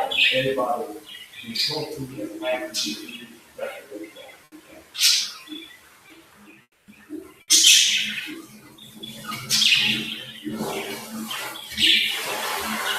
Since I wear AirPods close to 24/7, I like to clean my ears. And I use the jet pasta on my shower. So this shower door is so complete, and also has a handle. And it has two rows. It has this, and it has three rows that. So this, I use that to clean my ears. The reason I wear earplugs is I have office stuff and sensitive sensitivity, which is why I wear sunglasses outside even indoors at home and earplugs. So, since I wear these almost 24/7, it's important to clean my ears so I don't get an ear infection or something. So, I take this out, clean them with soap, and then clean my ears with water, and then I get the Q-tip to dry it out before you fill it again. So, this is natural and necessary, which I bought in Pavilion. Repeat. Okay. I bought it on Amazon before, but this one comes from the, what I call the four. SAHA is what I call it. I get four. Why I call that? Because it's four that is four in your unit, and it's not a four in it. So, you understand? It's like a four in your city that has not electronic items. They're like tiny single solar. They don't have any TV, but they have tiny solar. They have like rice with Chinese letters on it. So it is a Chinese structure that you can do. You might look I need such a big example of rice on it. They might have it. Remember, they have a tight piece of it. You understand? You got a tight piece. So I need piece of it. If you don't have any and you do have an extra on it. It's like cook down there and come out to you.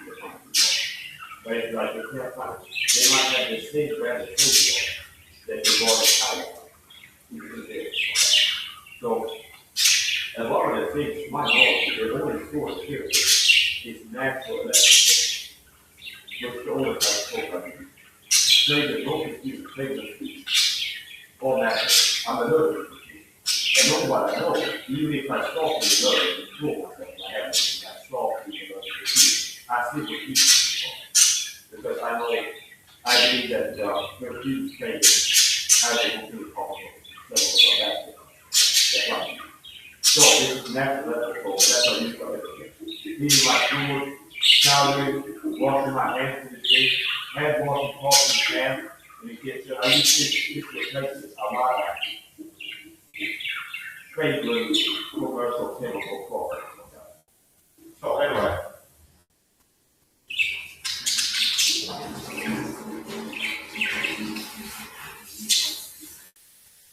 It looks like a kitchen.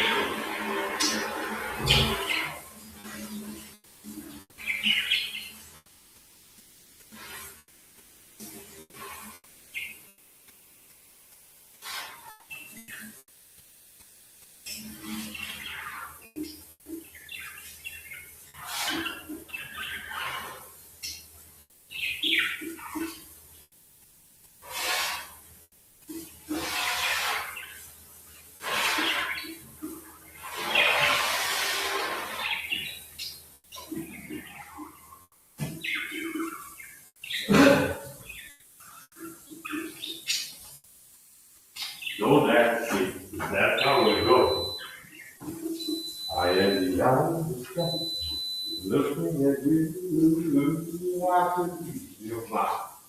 I am the adventure, feeling I could be your mind. I am all of my time, all of the life, all of the time. I am the diamond, looking at you, I could be your mind. I am the adventure, feeling I could see you right. So, where did you go? You take my attention, people. I ain't gonna leave any book, really, with all of the life, and all of the time. So,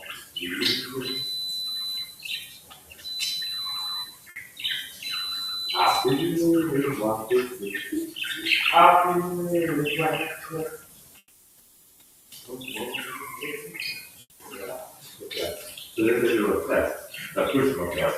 Sometimes I really happy with that, it's not that sick,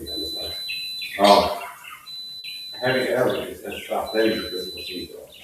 If I did stuff.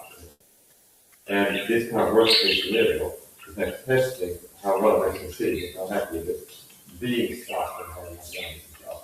How worst case scenario, that is not together. Okay? So we see fault that the other test have to do the fault or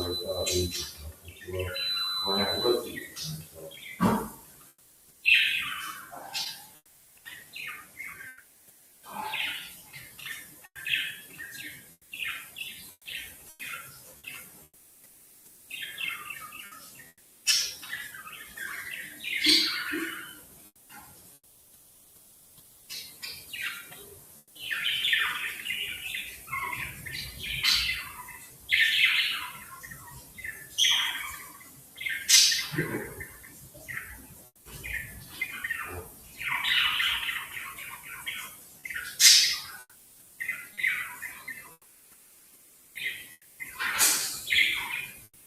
That's a horrible fantastic. That's a long.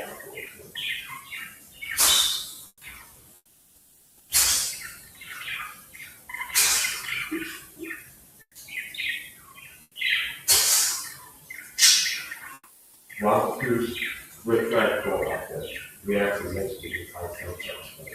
It's like, yeah, okay, good. And then here I'll do the paper on that or slide off the meeting on top of it. I like to break this down.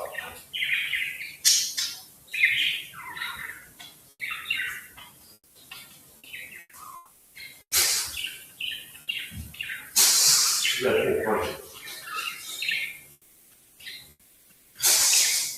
Full punch. 1, 2, 3.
thick report, that's what like.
Ja, helemaal. Helemaal gewoon.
Nobody asked last night, can you put your leg behind your head? No.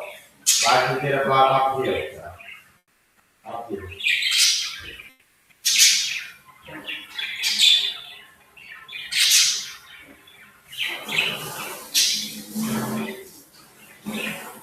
No.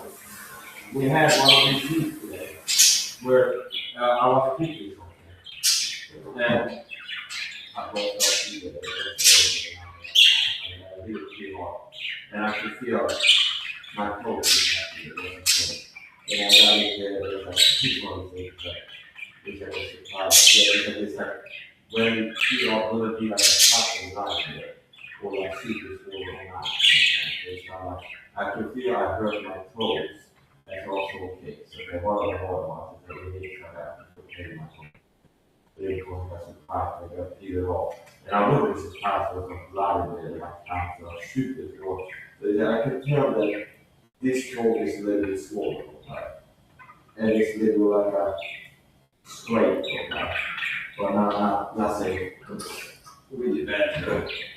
I'm not saying the comments, okay? I don't like to talk to you yourself. Sometimes I go further with the comments, but I might go like to have, I'm not saying the comments, okay?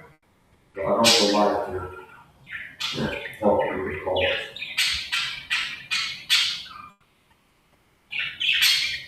My side is like food, and it's decent. I can tell you this is only but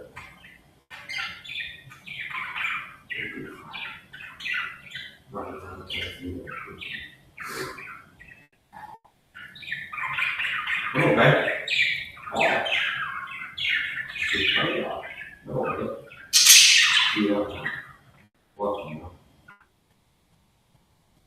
This is my baby, my wife, we have it. And I'm only a person, so I'm watching it. Go ahead. We're still watching. If you're still watching, write a comment.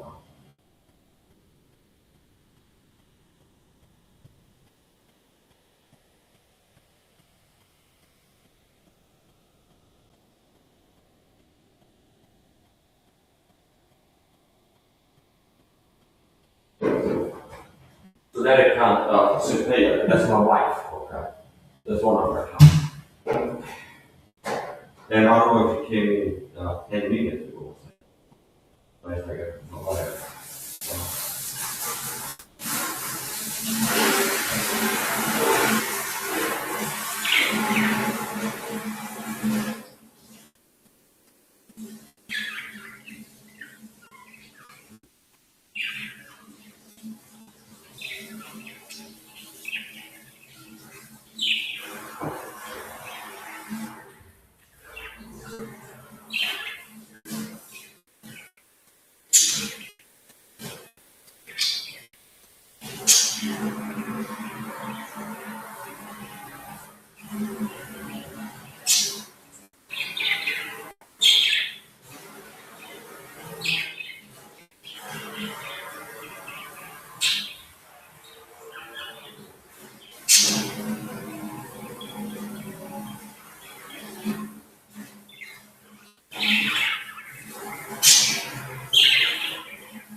There you go.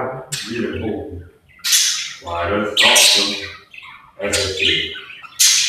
And I guess I have told you, you're allowed so happy. That's my. You're gonna make me feel that's great. You know, I'm so strongly out of my mind. That you were always on my mind. You were always on my mind. I'm caught in the trap. I'm caught in the trap. I can't walk out because of you too much, baby.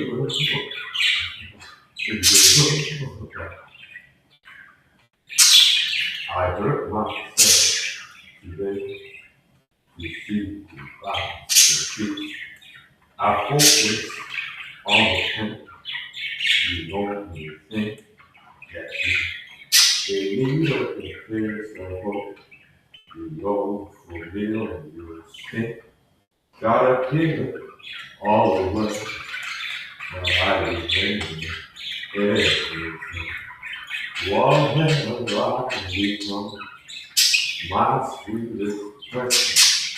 Everyone I went goes away in the end.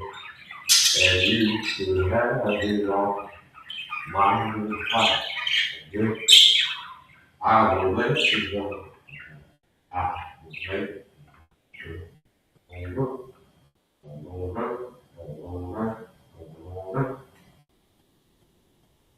Desperado, why don't you come to your senses? You've been out riding fences for so long now. Are you always? I know that you got your reasons. These things that are pleasing you and hurt you somehow. Early one morning, with time to kill, I borrowed their rifle and sat on the hill. Off in the distance, crossing the plain, I saw a little light. I knew it would be all to practice my way. I got his rifle, went off in my hand. I stopped raining now. I crossed the plain, and off on the weekend, this one piece of bread. I hung my head. I hung my head. We got paid like that. How did flowers from that old boy playing songs in the dawn? Wouldn't that go to one? Smoking cigarettes and watching the cat and breathing. Don't tell me I'm nothing to do. Don't tell me I'm nothing to do. It's just to see you. I don't know I know I'm looking fine.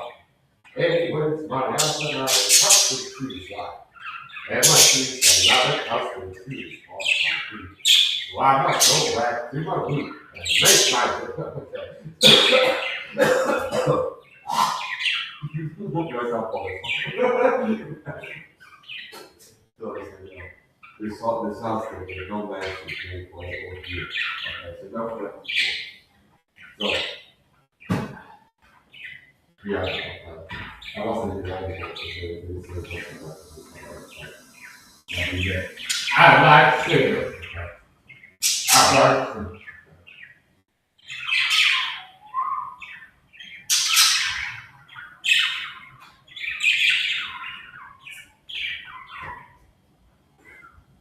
Yeah.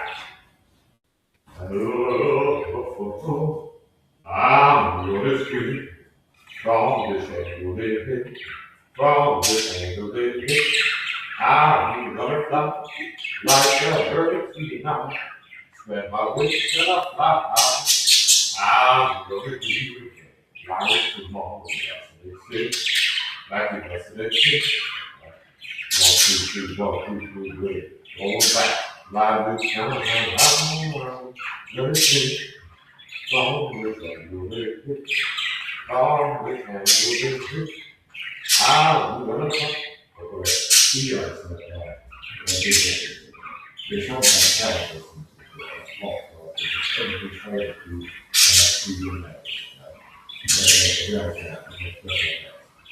see us right there and I could see like all so somewhere falls right from my privilege to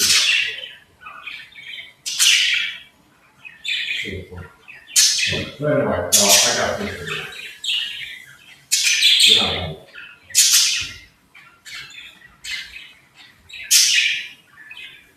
I'm gonna use my.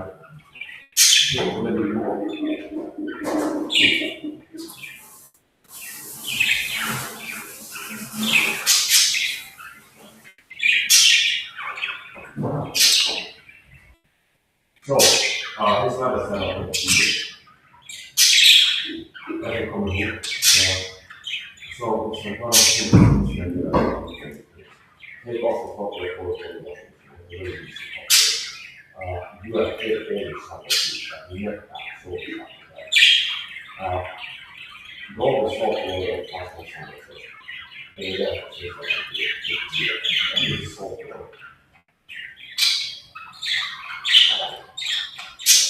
I don't like that food. I don't like food. Which means this place is for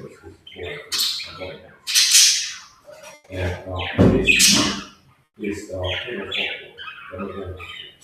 table software. Software. So, if you want to use water, you use software. And you use software.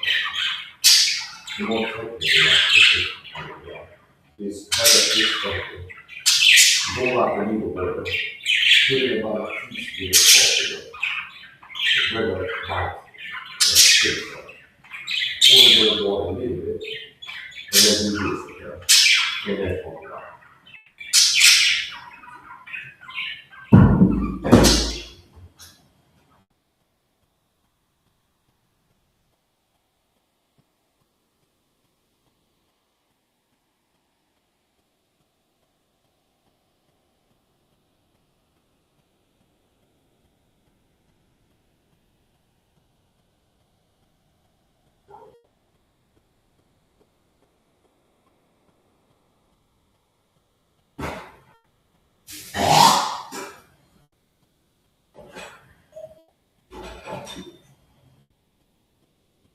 Save salt water.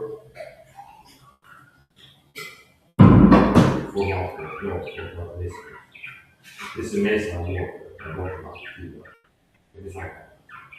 So this is amazing water. It's a pure it's important. It's a small thing. This it is a huge ritual. You can control pressure. You're powerful. You fast and hungry. You want to get things it's not just very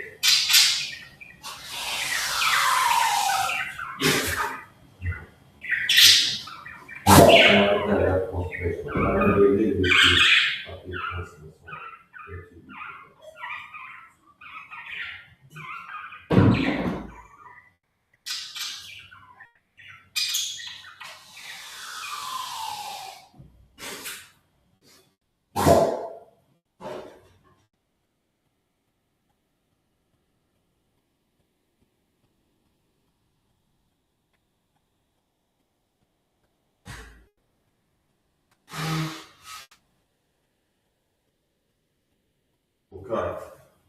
Now I'm going to transport myself into the kitchen. And where's the normal like charging station? Okay. I'll plug this into the stream here. How to charge my phone is I got this phone.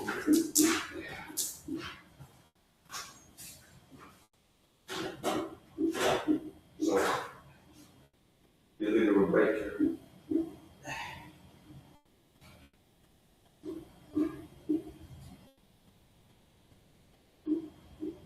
If you still watching, I mean, why are you going to say no?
This is what I think.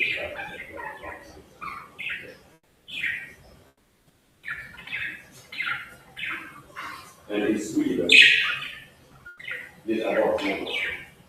In Sweden, they're not allowed to sell silver. They don't sell gold or silver or product with gold or silver, more for but they're allowed to sell it because it's a regulation. But gold and silver is sell it, but not allowed to walk it with help. So they're not allowed to walk it, as far as I know, to sell it. And we might understand. So,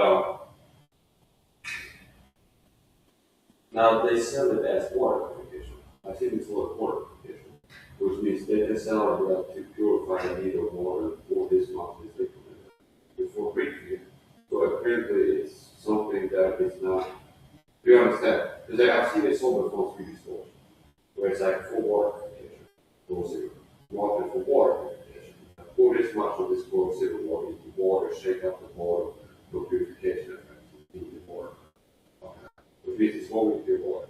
But I'm not allowed to market it, from my knowledge, and sell it. I don't see it's sort of like for drinking or mixing equipment.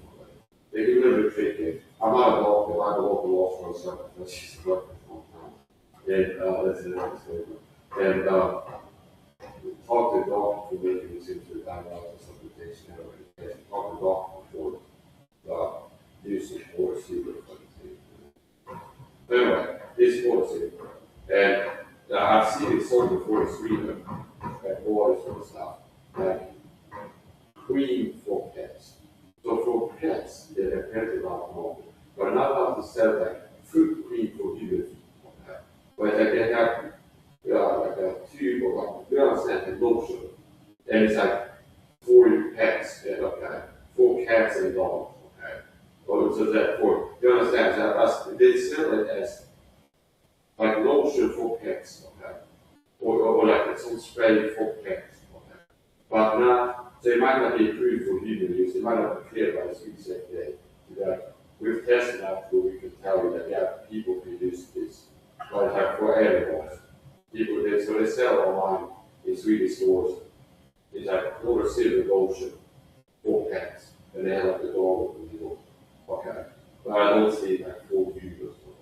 But if you look at the comment section of some of these pet online stores where they sell their lotion for pets, there's people that are from like, probably be like my husband likes I think it's okay. It's okay. But it's just but this is kind of, they're not selling, nobody sells like full people. Lotion, hand lotion for people. It's like lotion, or silver lotion for pets, for cats and dogs. So, and I've seen it sold as water purification before, but they're not selling it as for drinking. But I think I've seen it sold as water purification. Now, this, I use this for my pet's water in the birthday, which means I will pour just a few drops of this in their water. And that can talk to the veterinarian and a doctor. So, I mean, it's so fucking bizarre. I bet it's dangerous to have to be good because I'm sure we can talk about what it is. So, water serious, okay? I like water serious. Now, talk to the doctor and look at the statements and find out that they take that medication.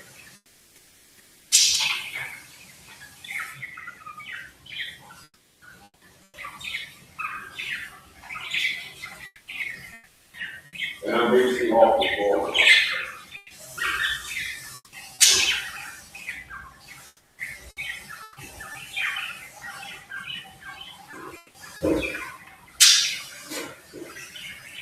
Obviously not hot water, it's a passing water.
Yeah. What's his stuff? Do.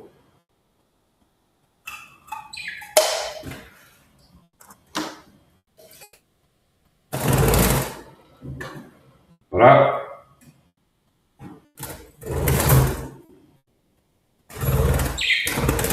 Get right. Yeah. Do yeah.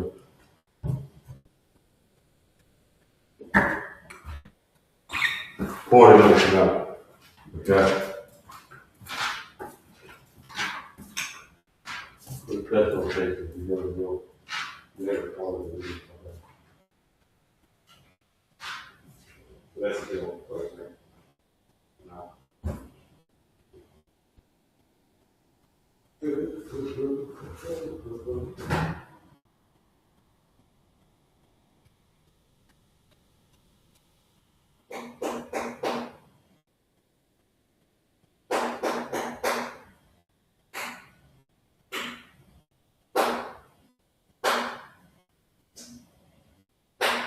Right. Yeah.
Oh, wow.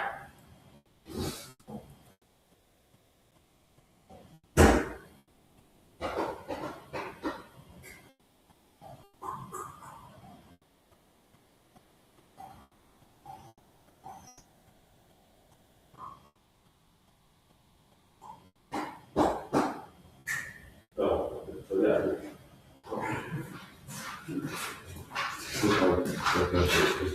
Yeah. Okay. Yeah.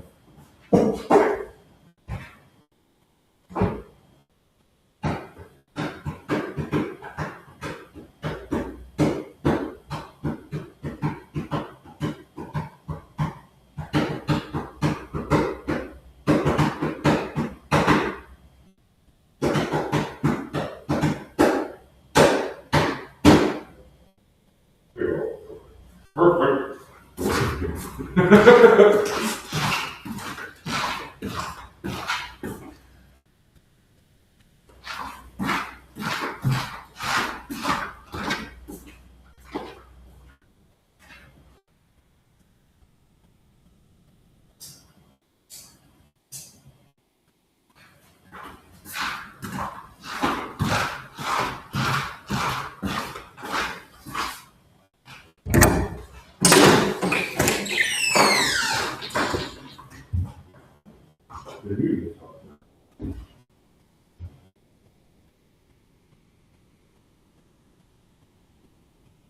I think it's kind of cool because I can see both the moon and the sun at the same time in the sky. I feel like that's special. I don't know if that's calm or not. Okay. I'm not a meteorologist, the meteorological type of person. But it's like in this here, sometimes look at the sun over there and the moon over there. So I can look see the moon and the sun at the same time. I feel like that's kind of there's something to it.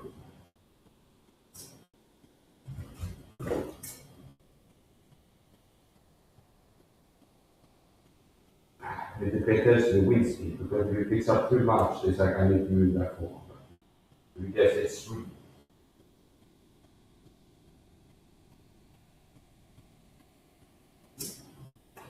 Maybe this is like one of the real people talking about testing comments that's not here before and resting before. Okay. Now sometimes I have people talking about chat acting normal for a while. They're kind of maybe logging their body forward, but they kind of act like not hit the raspy, and then they start doing it with nice support. When I go live, it's like you're lucky if I notice your calls, okay? Meaning I don't go live to like wait for calls to talk to, okay? Meaning I go live most of the time if I have a comment section because I forget to turn it off. Okay? And I like to have restrictions on the chat. Go live sometimes with the chat and tell it turned off. Other times with restrictions. So that people need to do subscribe to me for 5 or 20 minutes, be able to call them and listen to this. So I don't like going live in open chat all the time. It's entirely. So anyway.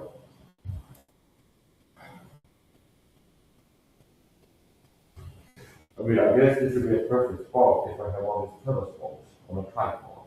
Like right here, you could look at the moon. I mean, it's good enough I can kind of see it. Assuming. Okay.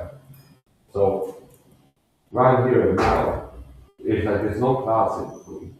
So if I have all of these like things that you can, like a telescope, this would be a perfect time and moment weather conditions.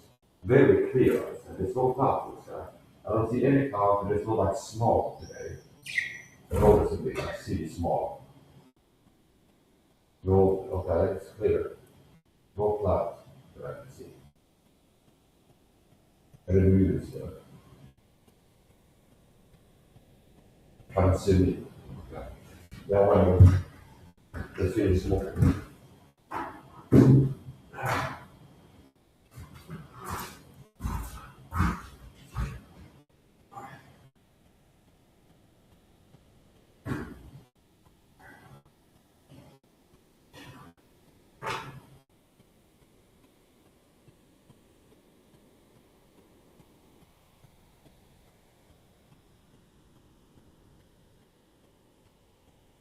What is it?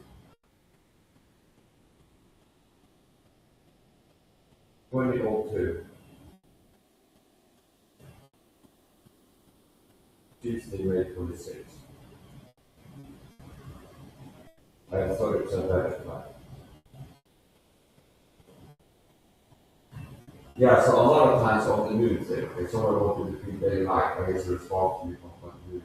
So I do feel like it's kind of like a very special cool thing when I can see like both the moon and the sun at the same time. Look there, the sun is there, and I can see the sun too, like the moon and the sun at the same time. A lot of times when one is off, the other one is not. Meaning that a lot of times if you see the moon, the sun is not there, and you see the sun, the moon is not there. So maybe it's like Santa Claus, so they don't see like dad and son at the same time. So okay, it might be a conspiracy here. It's like that. The son goes behind the corner, it goes like, puts on disguise to be like, over there, but I'm not the son of the disguise, I'm the new one. That's the joke. So anyway, that's the point. It's not a good joke, but it is a joke. Anyway, that's the point.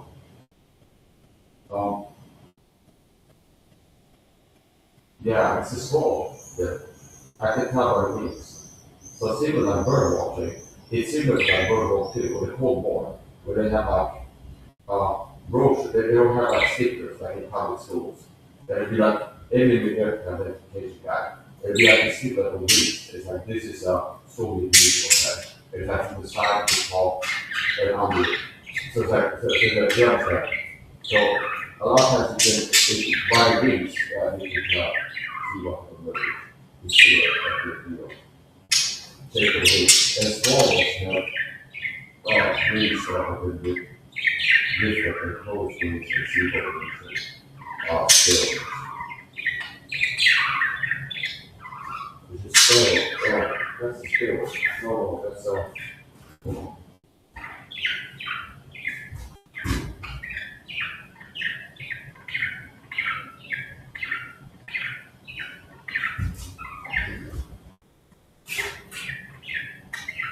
I need to put a reaction on there. I screw up one.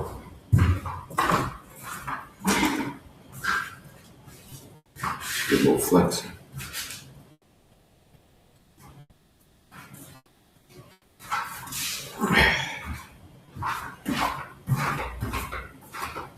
Yeah, somewhere over there, the pocket is more like a thick line, like the rest of that, too.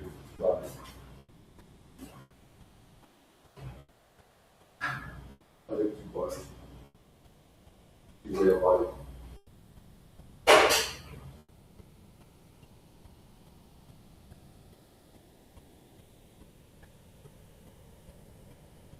My wife will set high.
Hello, honey.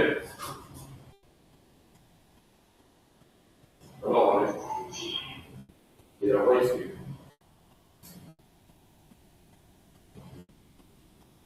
Did I wake you? Okay, I saw you come to say hi to my chat. You walked.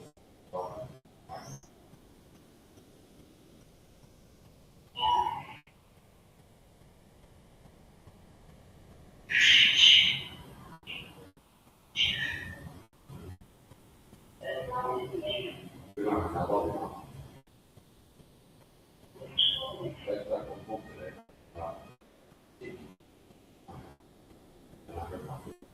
I'm in your house. And I'm getting off too far. I'm like 70. So,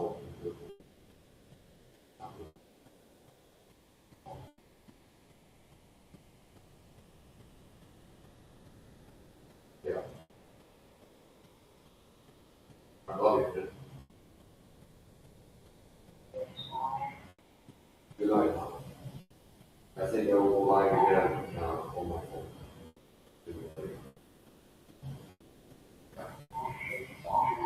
Thank you, man. I'll be bored for you. I use water. I save water for that.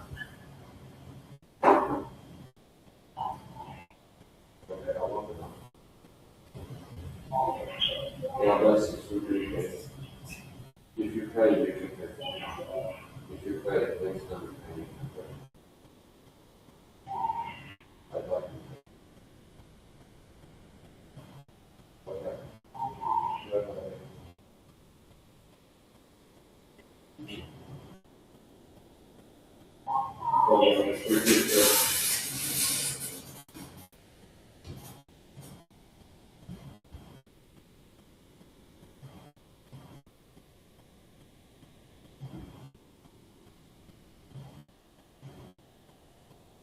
Oh, man.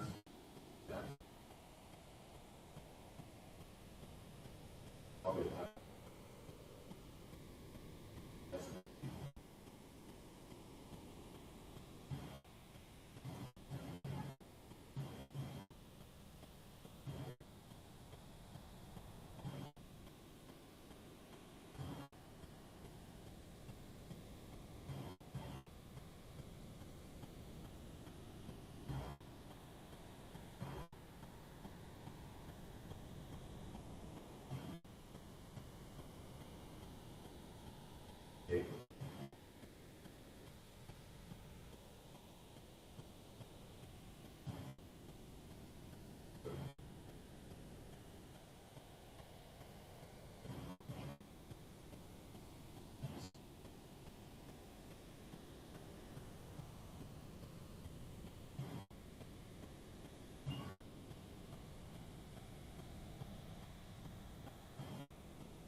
stuff.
Yeah, so I'm home now.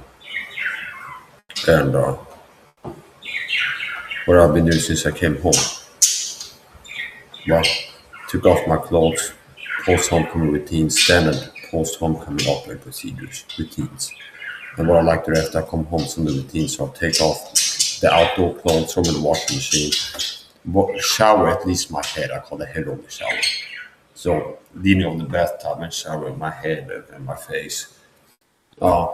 Rinse my mouth out with salt water. Ooh, okay. And then clean my sinuses and nasal cleanse with salt water. And so on and so forth. So see if I go live again on my phone. It's in the kitchen charging right now. I just called my wife and said goodnight, sir. So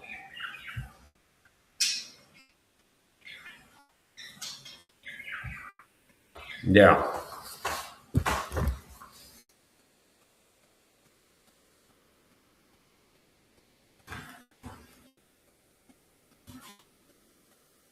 I'm making coffee right now. And what's my coffee like? Super strong. Call it super strength coffee sometimes. And I like to throw a pinch of Himalayan pink salt into my coffee, which doesn't make it taste better really, but it aids hydration. Okay. I bought a Narco energy drink, rehydration, electrolyte drink today. It's $2, 20 crowns. I like it. Sweating a lot, using liquid. And I came home, took up my clothes, and drenched in sweat.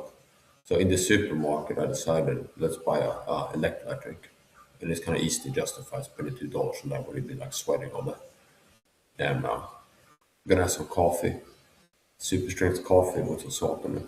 Let's see what I get up to. I'll leave the stream running for a while.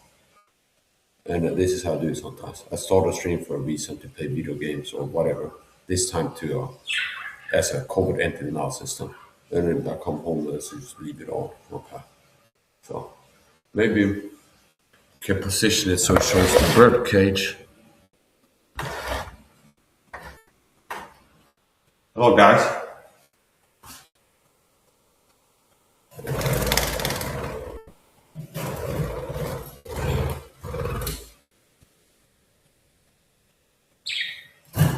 Yeah.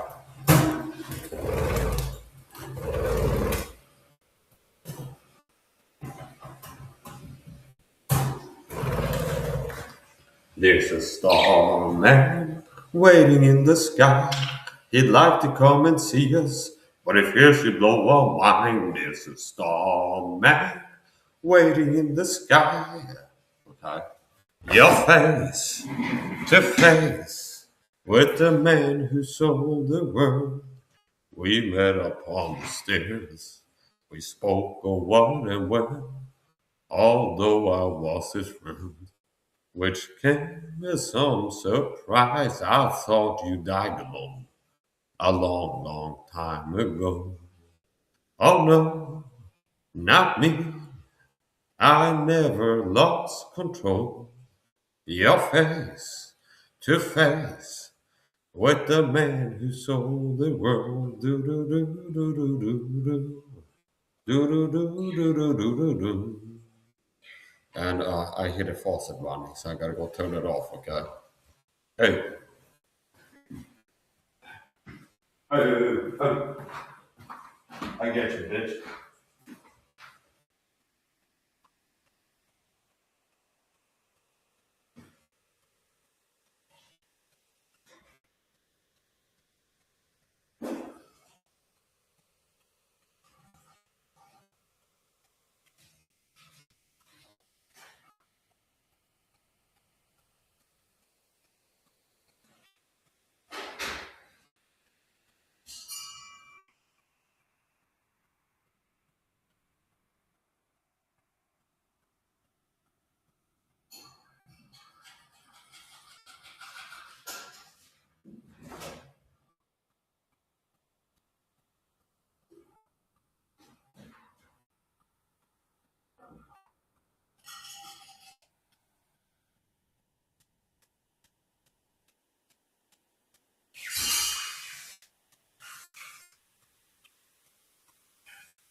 sky.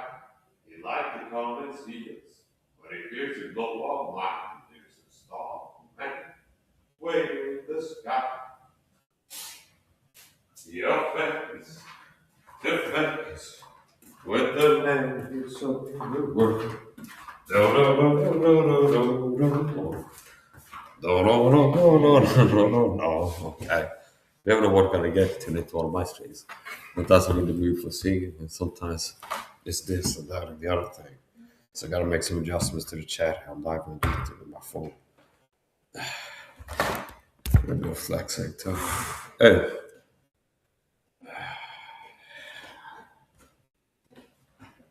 Yeah. I feel it in my fingers. I feel it in my toes. When love is all around you, go and let it show. Go on and let it show. Oh, it's like sometimes it's like I'm singing based off of a song, and it's not always like the lyrics. Okay, I'm always true to the lyrics. Sometimes I kind of feel it in there. Sometimes I don't know the lyrics, and I kind of feel it in and stuff.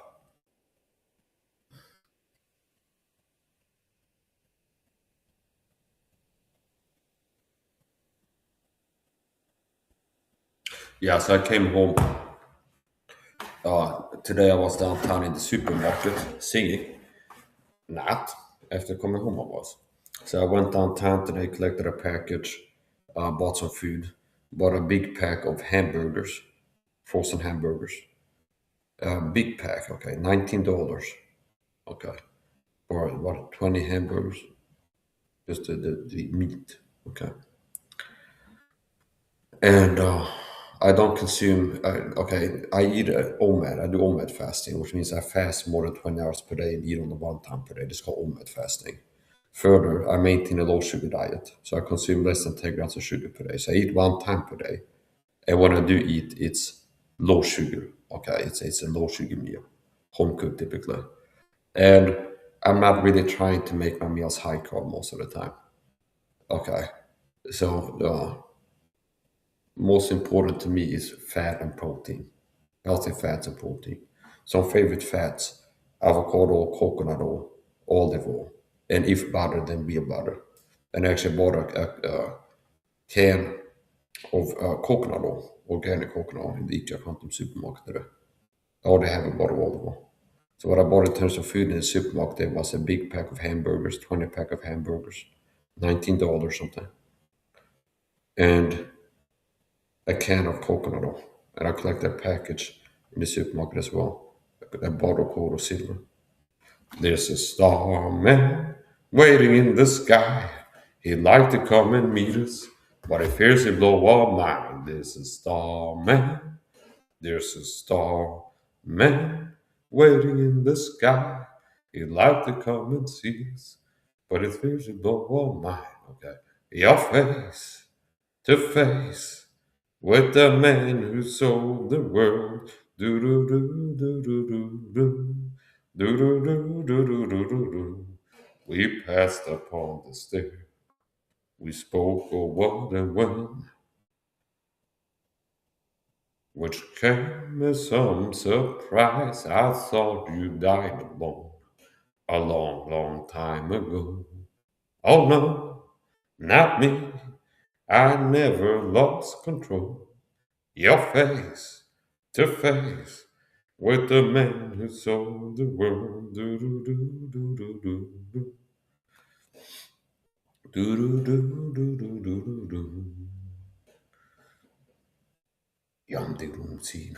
What is the rats are calling a worm? Okay, so it's alright, it's simple.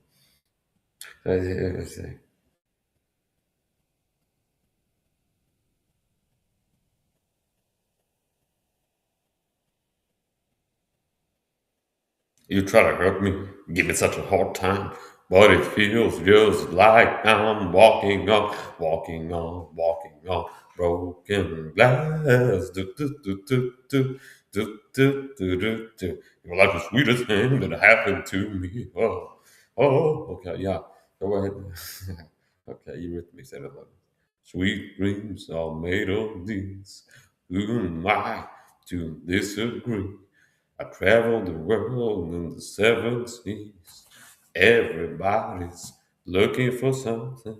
Keep your head up, moving on.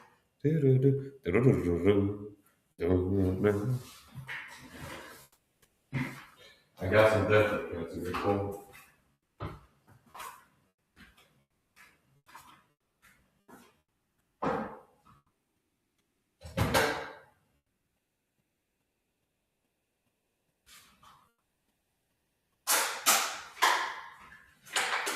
I'm running 2 short formats after another. So rather than having like a 2-hour washing format, I'm running 1 in one. I'm never be late for another short format. And I'll show the difference between pretty much my teeth.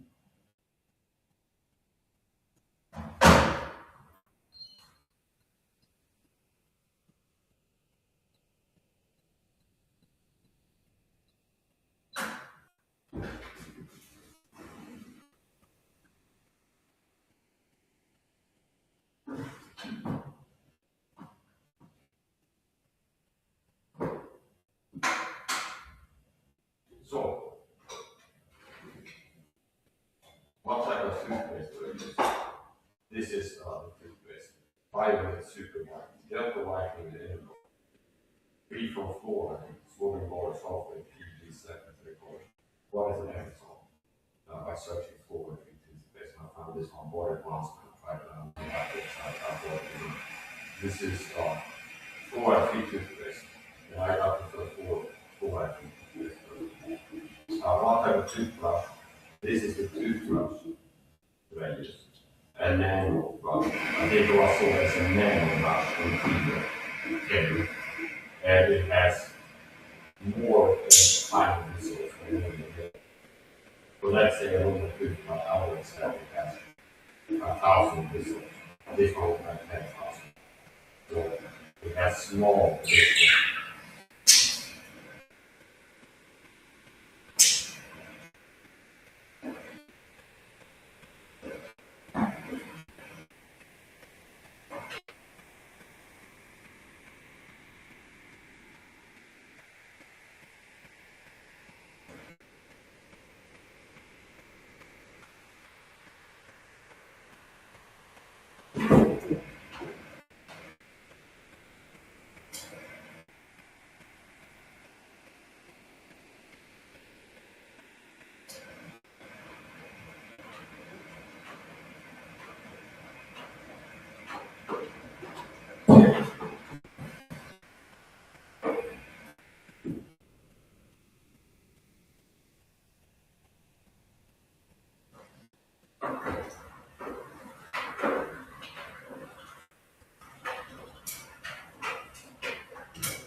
det tryckes tak på det tryckar att det inte är att det inte är okej.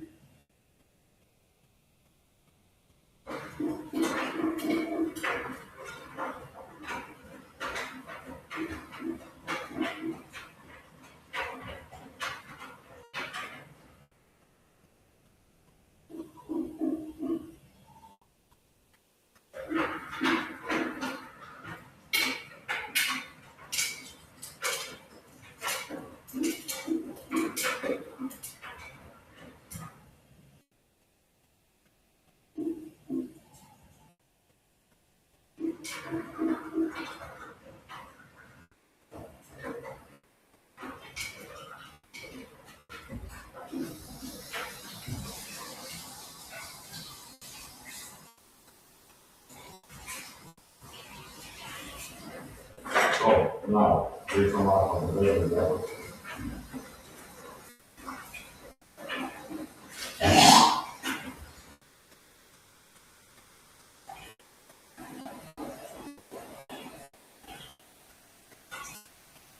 Next, I like to use my scalpel as a board. I saw that it is water pig, this is called water pig. I saw it loss of liquid off people. I do like to use my shower tools to kind of pressure through the gas and stuff.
That is my so-called mouthwash.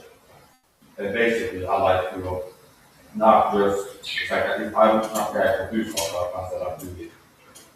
Okay. Do it properly. So it's like if I don't brush my teeth constantly, once a day, or if I brush my teeth every couple of seconds, 10 minutes. Okay. So that's it. And some people do 2 times in 20 seconds. The rest of the one. The way I use the mouthwash hot water is I like to, this is like a complete, so it's like I'm pushing fully, I'm driving the water, it's like I'm running it, the salt water back and forth up here, and then switch it down here, and then push to use my time to squeeze the salt water up, and then it's like, okay, this kind of be careful with the sound of my safety line. This whole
Entonces, han fått en primero.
So what the issue is, on my way home from the supermarket, I saw a tree that has these shoes, special shoes, and I always have to do this take a little bit happy with the tree. And I came home and all sorts of things on the top, like my wall. And the bottom that it's an echo one, and I really put some edit it. And I could feel it, I did my holes in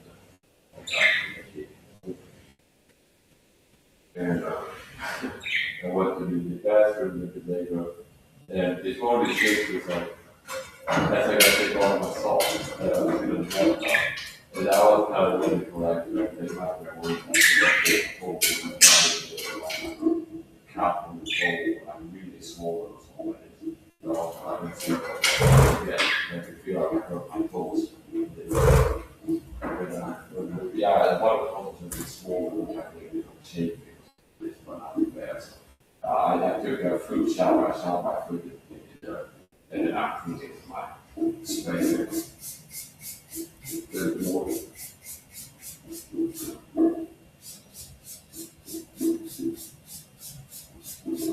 I was pushing for the middle, I was going to see the prosecution for case on the court of legals. You have to talk more than that for case, which is people who do the toilet, stop and grass.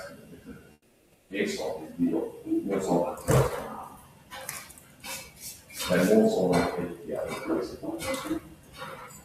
We don't talk about things like crazy stuff. We talk about community machines, satellites, electronic advancement, recommended weapons. They're not 50 as not talking about recommended weapons.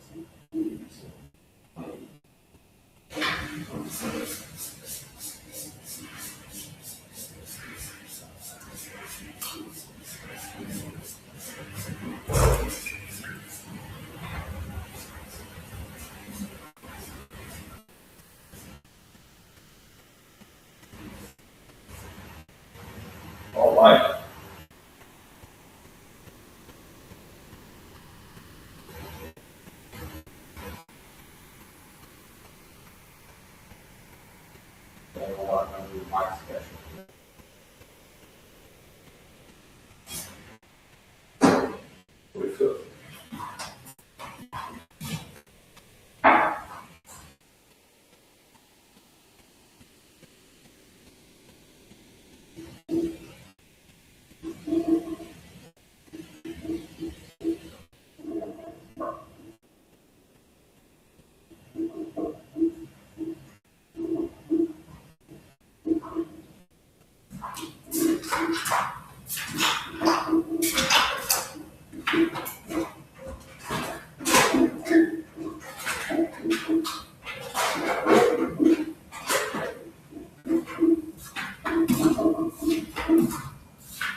Det var en utbildning på mig och så so this is this goes out to here. It's a government good big ones. Okay? So typically we buy the small ones. Kind of small ones and this actually different little sections you get more now. I'm finished. Now all pieces only have a half of a beat down from lives. $405. And I bought this and I like it. These are better for cleaning and stuff. These are the small ones is between two, but yeah, this is better for reason. A lot of it is use it when that's a call as well.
off another day.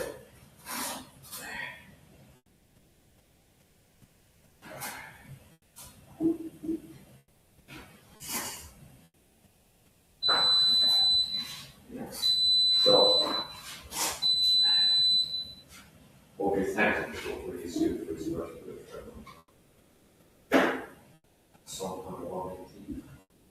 But yeah, that's all.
All right.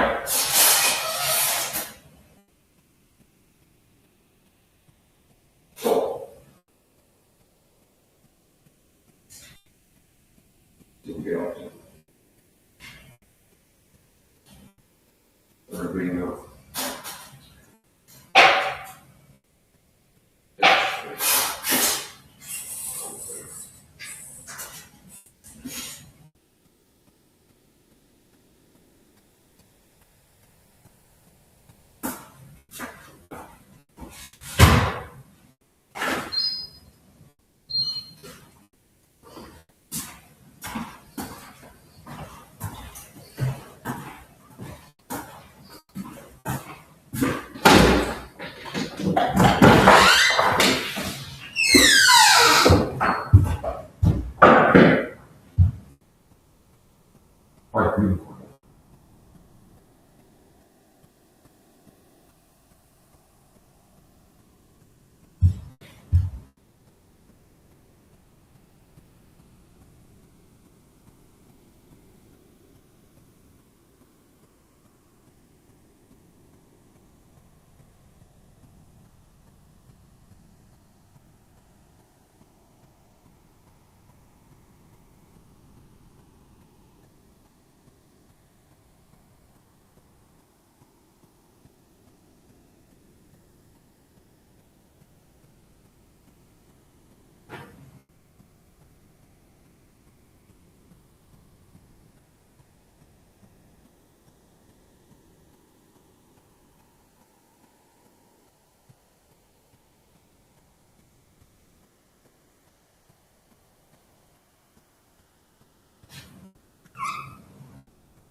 I really like it. It's starting to feel like something like that. Like the smell of flowers, and it's like the smell of something, but it seems to have evening. And yeah, it's like you feel something, even though it's not home.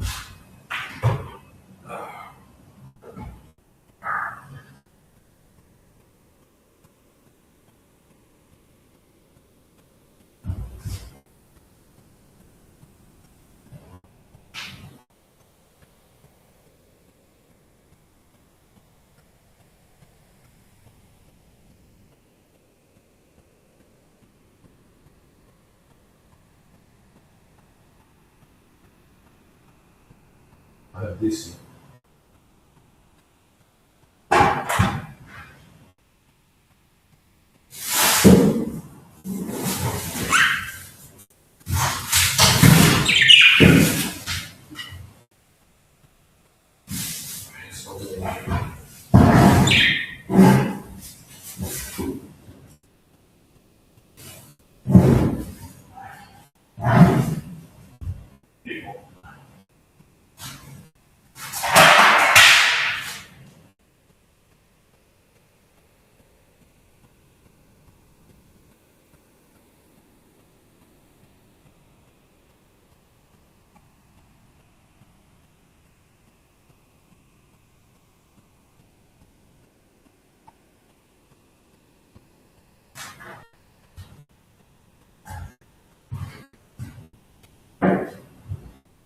body.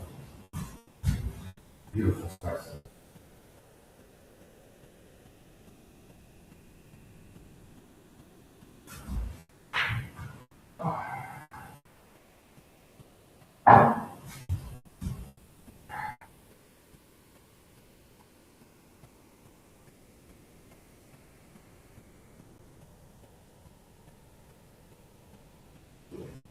Actually, really feel.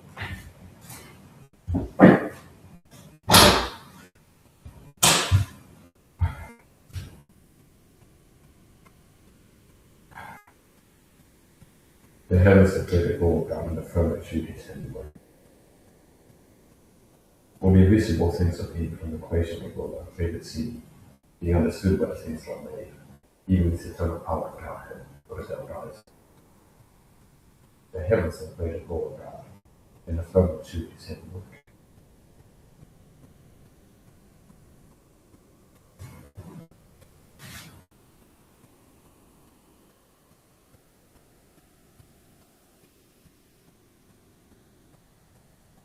So you got a little time on it.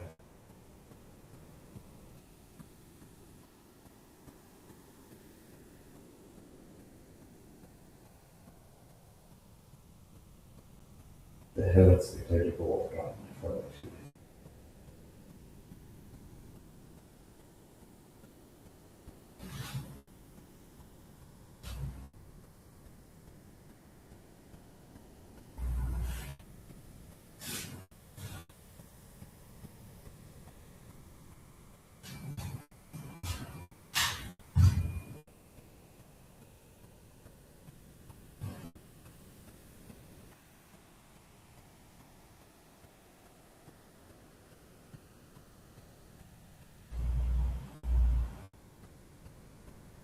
Swedish bass. Ja. Samma film för passande.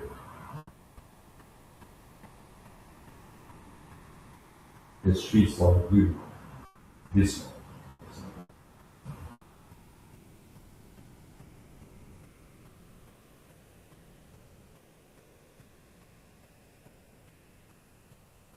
And those.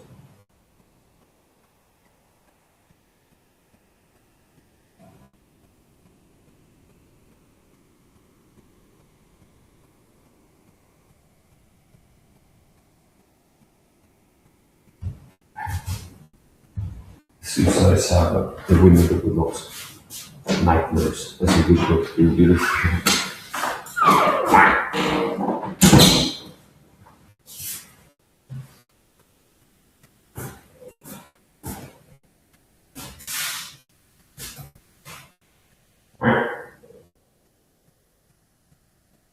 Good.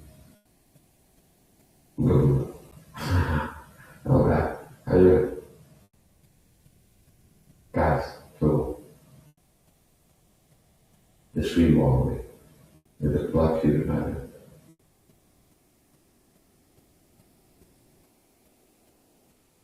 Alright. Isn't she lovely? Isn't she wonderful?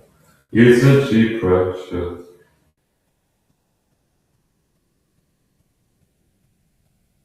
Three little birds on my doorstep, sweet, sweet, sweet. Melodies pure and true. Say, this is a message for you. Ain't no worry about a thing. Everything is gonna be alright. Yeah.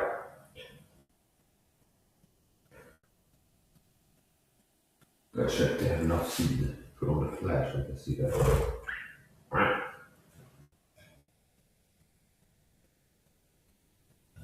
Yeah, that's a secret. Good night, guys. It's a little bit like having kids on this verse. It's like just tucking them in at night. Instead of going to night and just like pulling the covers over. So, good night, guys.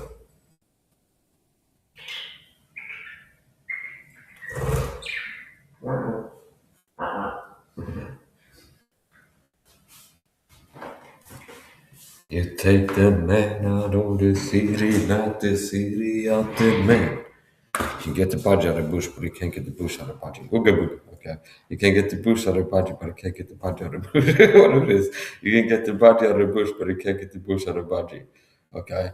So there's English budgies. I had one, a female one. She perished. Okay. And returned unto the dust. Therefore man hath no preeminence above a beast for all his vanity. As the one died, so died the other. Yea, they have all one breath. Therefore man hath no preeminence of a beast. Also for this. All man see there is a beast. Okay. So yea, they have all one breath. All over the dust and all return to dust again. So for this. So anyway, I had an English buddy. And they're captivity bred, so there's certain like strains or types of bodies that are not naturally occurring in the wild. In places where they're native. The bodies naturally occur in Australia, New Zealand, Australia. And wild body colors are green and greenish as it is. And they live in huge packs, flocks. And yellow, there's yellowish bodies. But English bodies are blue and white and a little bit different, okay. So I had a bush buddy, and I used to have a English bush buddy female and a male, what I call bush buddy. Okay, and he had like the camel, and then that guy was something else. He was super athletic and fast, and he was like a thoroughbred buddy. He was really, he was something else. He would be doing reps or like neck exercise sometimes. I catch him in the cage. They had like a thing. He would sit there, about his beak, and do like reps like this for his neck. And I said, I'm not joking. This was he would bite all this off and pull all that stuff. So he was something else. So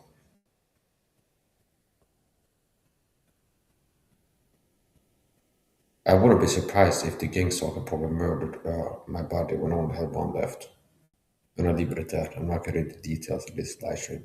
But due to the circumstances, my present circumstances and the circumstances that day, I would not be surprised if they took up my body. The part of the gang stalking, I've heard other stories about they will murder their pets. If you're talking video. Okay. I won't be surprised. So anyway, the list of things that will surprise Mike's eyes is growing shorter by the day. Okay, so that's what I here's the point.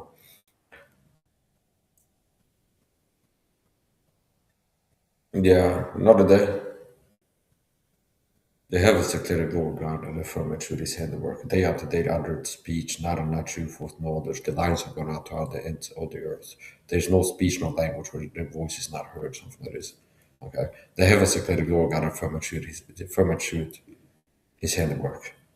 For the invisible things of him from the creation of the world are clearly seen, being understood by the things that are made, even his eternal power guarded without excuse. So one of those verses I quote is from Psalm somewhere. That one is from Romans, maybe 1:18, 17 or something. So, for the invisible things of him from the creation of the world are clearly seen, being understood by the things that are made, even his eternal power and Godhead, so that they are without excuse. And then the other verse is, the heavens declare the glory of God, and the firmament his handiwork.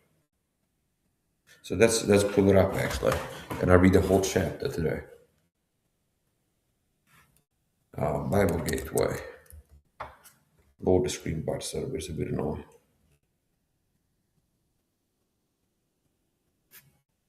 So I'm gonna type in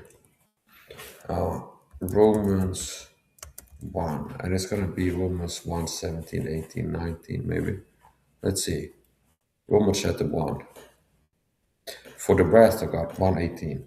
For the wrath of God is revealed from heaven against all ungodliness and unrighteousness of men, who hold the truth in unrighteousness, because that which may be known of God is manifest in them. For God hath shewed it unto them. For the invisible things of him from the creation of the world are clearly seen, being understood by the things that are made, even his eternal power and Godhead, so that they are without excuse. Because that, when they knew God, so it was 1:20,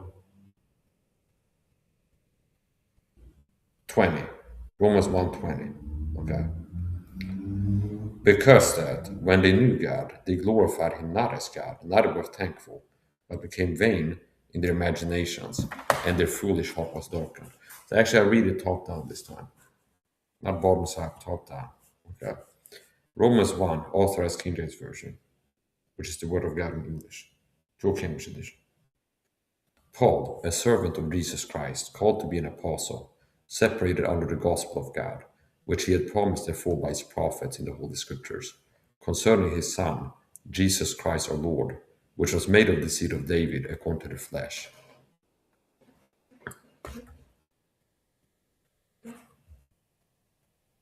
And declared to be the Son of God with power, according to the Spirit of holiness, by the resurrection from the dead, by whom we have received grace and apostleship, for obedience to the faith among all nations, for his name, among whom are ye also the called of Jesus Christ, to all that be in Rome, beloved of God, called to be saints, grace to you and peace from God our Father and the Lord Jesus Christ.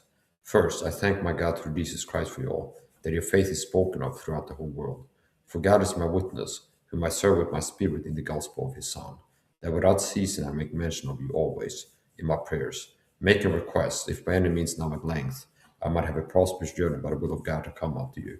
For I long to see you, that I may impart unto you some spiritual gift, to then ye may be established. That is, that I may be comforted together with you by the mutual faith both of you and me. And I will not have you ignorant, brethren, that oftentimes I purposed to come unto you, but was led hitherto, that I might have some fruit among you also, even as among other Gentiles. I am a debtor both to the Greeks and to the barbarians, both to the wise and to the unwise. So as much as in me is, I am ready to preach the gospel to you toward Rome also. For I am not ashamed of the gospel of Christ, for it is the power of God unto salvation to everyone that believeth, to the Jew first and also to the Greek. For therein is the righteousness of God revealed from faith to faith, as it is written, the just shall live by faith. For the wrath of God is revealed from heaven against all ungodliness and unrighteousness of men, who hold the truth in unrighteousness, because that which may be known of God is manifest in them, for God hath shewed it unto them. For the invisible things of him from the creation of the world are clearly seen, being understood by the things that are made, even his eternal power and Godhead, so that they are without excuse. Because that, when they knew God, they glorified him not as God, neither were thankful, but became vain in their imaginations, and their foolish heart was darkened. Professing themselves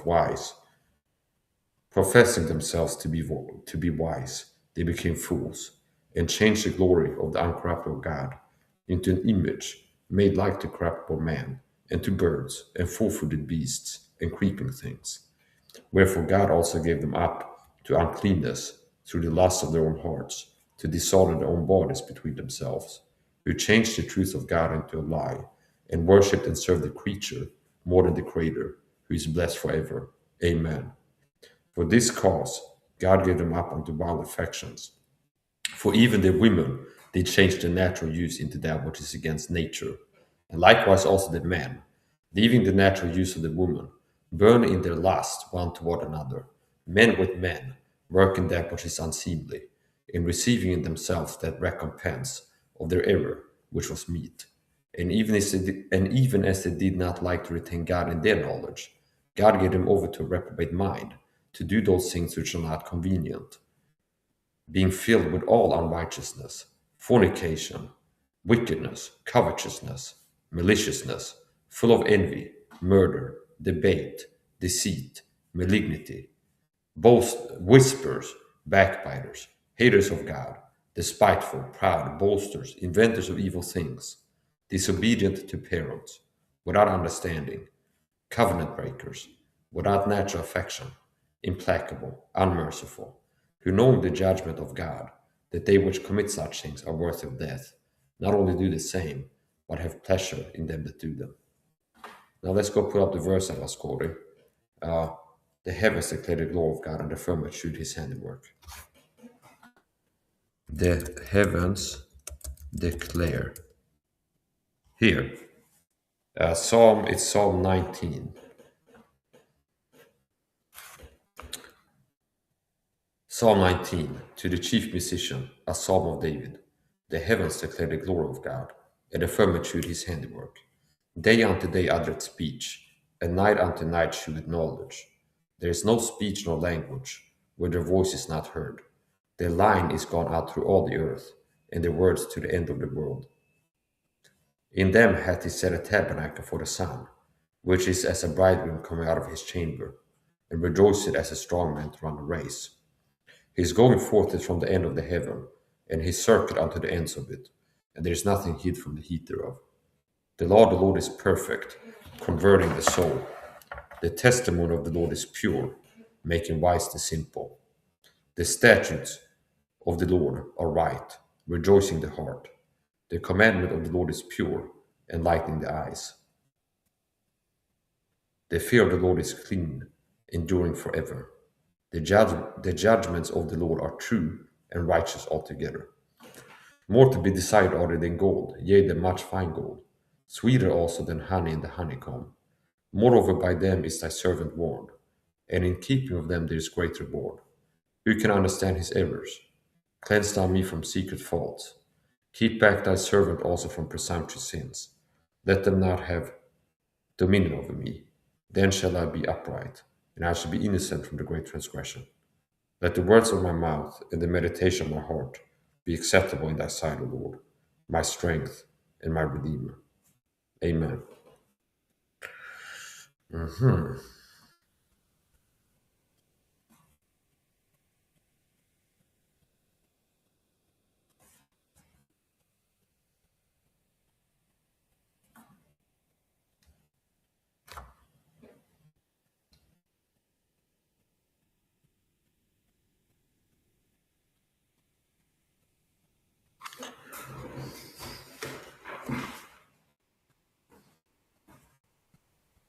Yeah.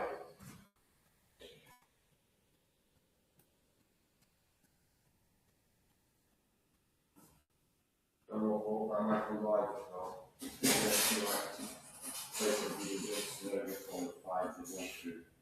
status. So I've been working towards hero status in the there, it should be 150,000 for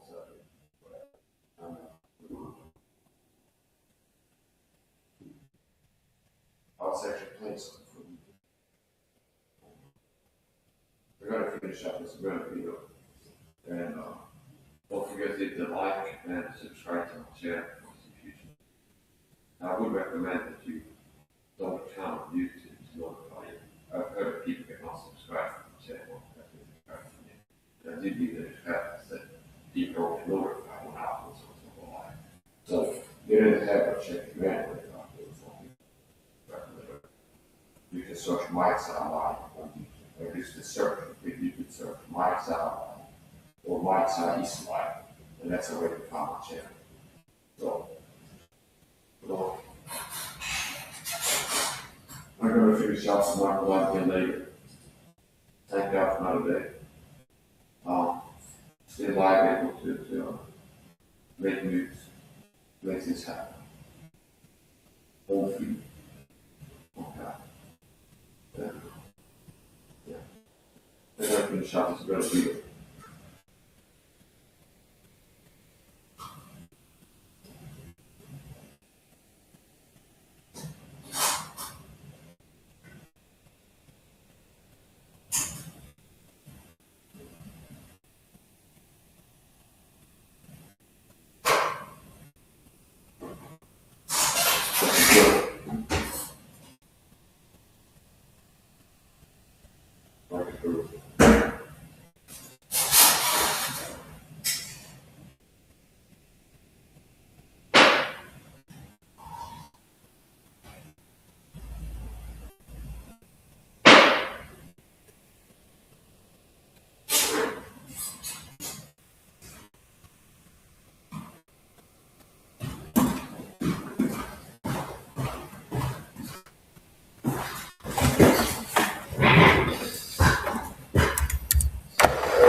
Let's go to 10.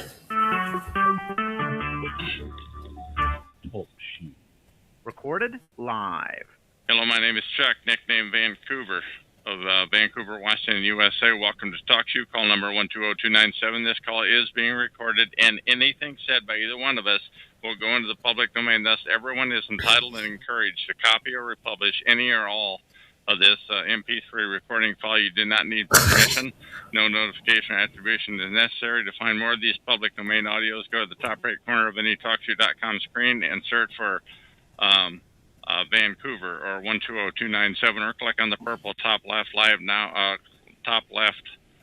now button to see if the show is presently underway. The time out here on the west coast of the U.S. is roughly 10:20 I'm using p.m. Rumble on Studio Saturday, canvas, and I had the new canvas, 2012, and and it took a little bit of time for me to get a hang of it. A little bit of learning curve, something that's different. Show. Sorry, But I like it. ready.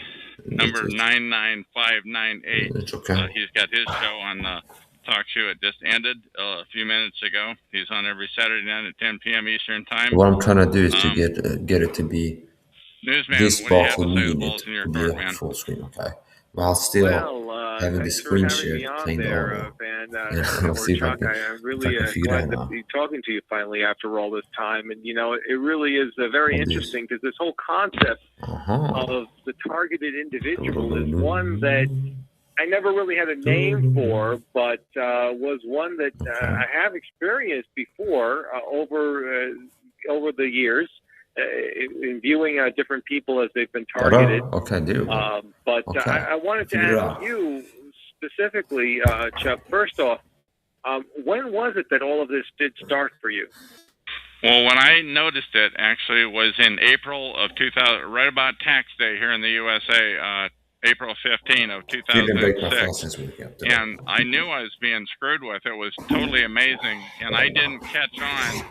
And I'm a good internet searcher, but I didn't catch on until May of 2010. So I went 4 years, and it's like the search results were gamed. But I hope I've answered your question. So I caught it. Started in April of 2006. I finally caught on in May of 2010. That's how secretive it is, and that's how difficult it was for me to find out about it. Now, before you were being targeted in 2006, were you politically active in any way? No, I would say I've never been politically active, but I have been outspoken. Generally, if I didn't like what a corporation was doing, I would say it. If I didn't like what, I thought it was like the American thing to do, to speak your mind, but it turns out that that can work against you. On the other hand, I do think it does go back to my much earlier years, like my 20s. In other words, 40 years ago, possibly. And you can't prove it. You can't prove that things were like that were happening. But I'm talking about like 3 accidents in the span of a month and a half. That everybody's going to say that it wasn't their fault, but these accidents were setups. What I'm telling you is.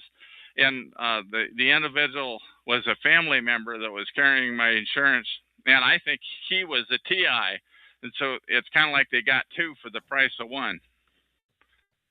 Now, when you were being vocal about corporations, this is Chuck Langenberg audio that we listen to.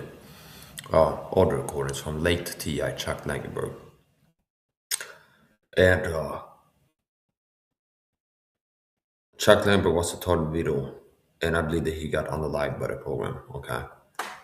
But some of his information remains. And these are audio recordings from when Chuck had a radio show, a call-in radio show, talk show radio show.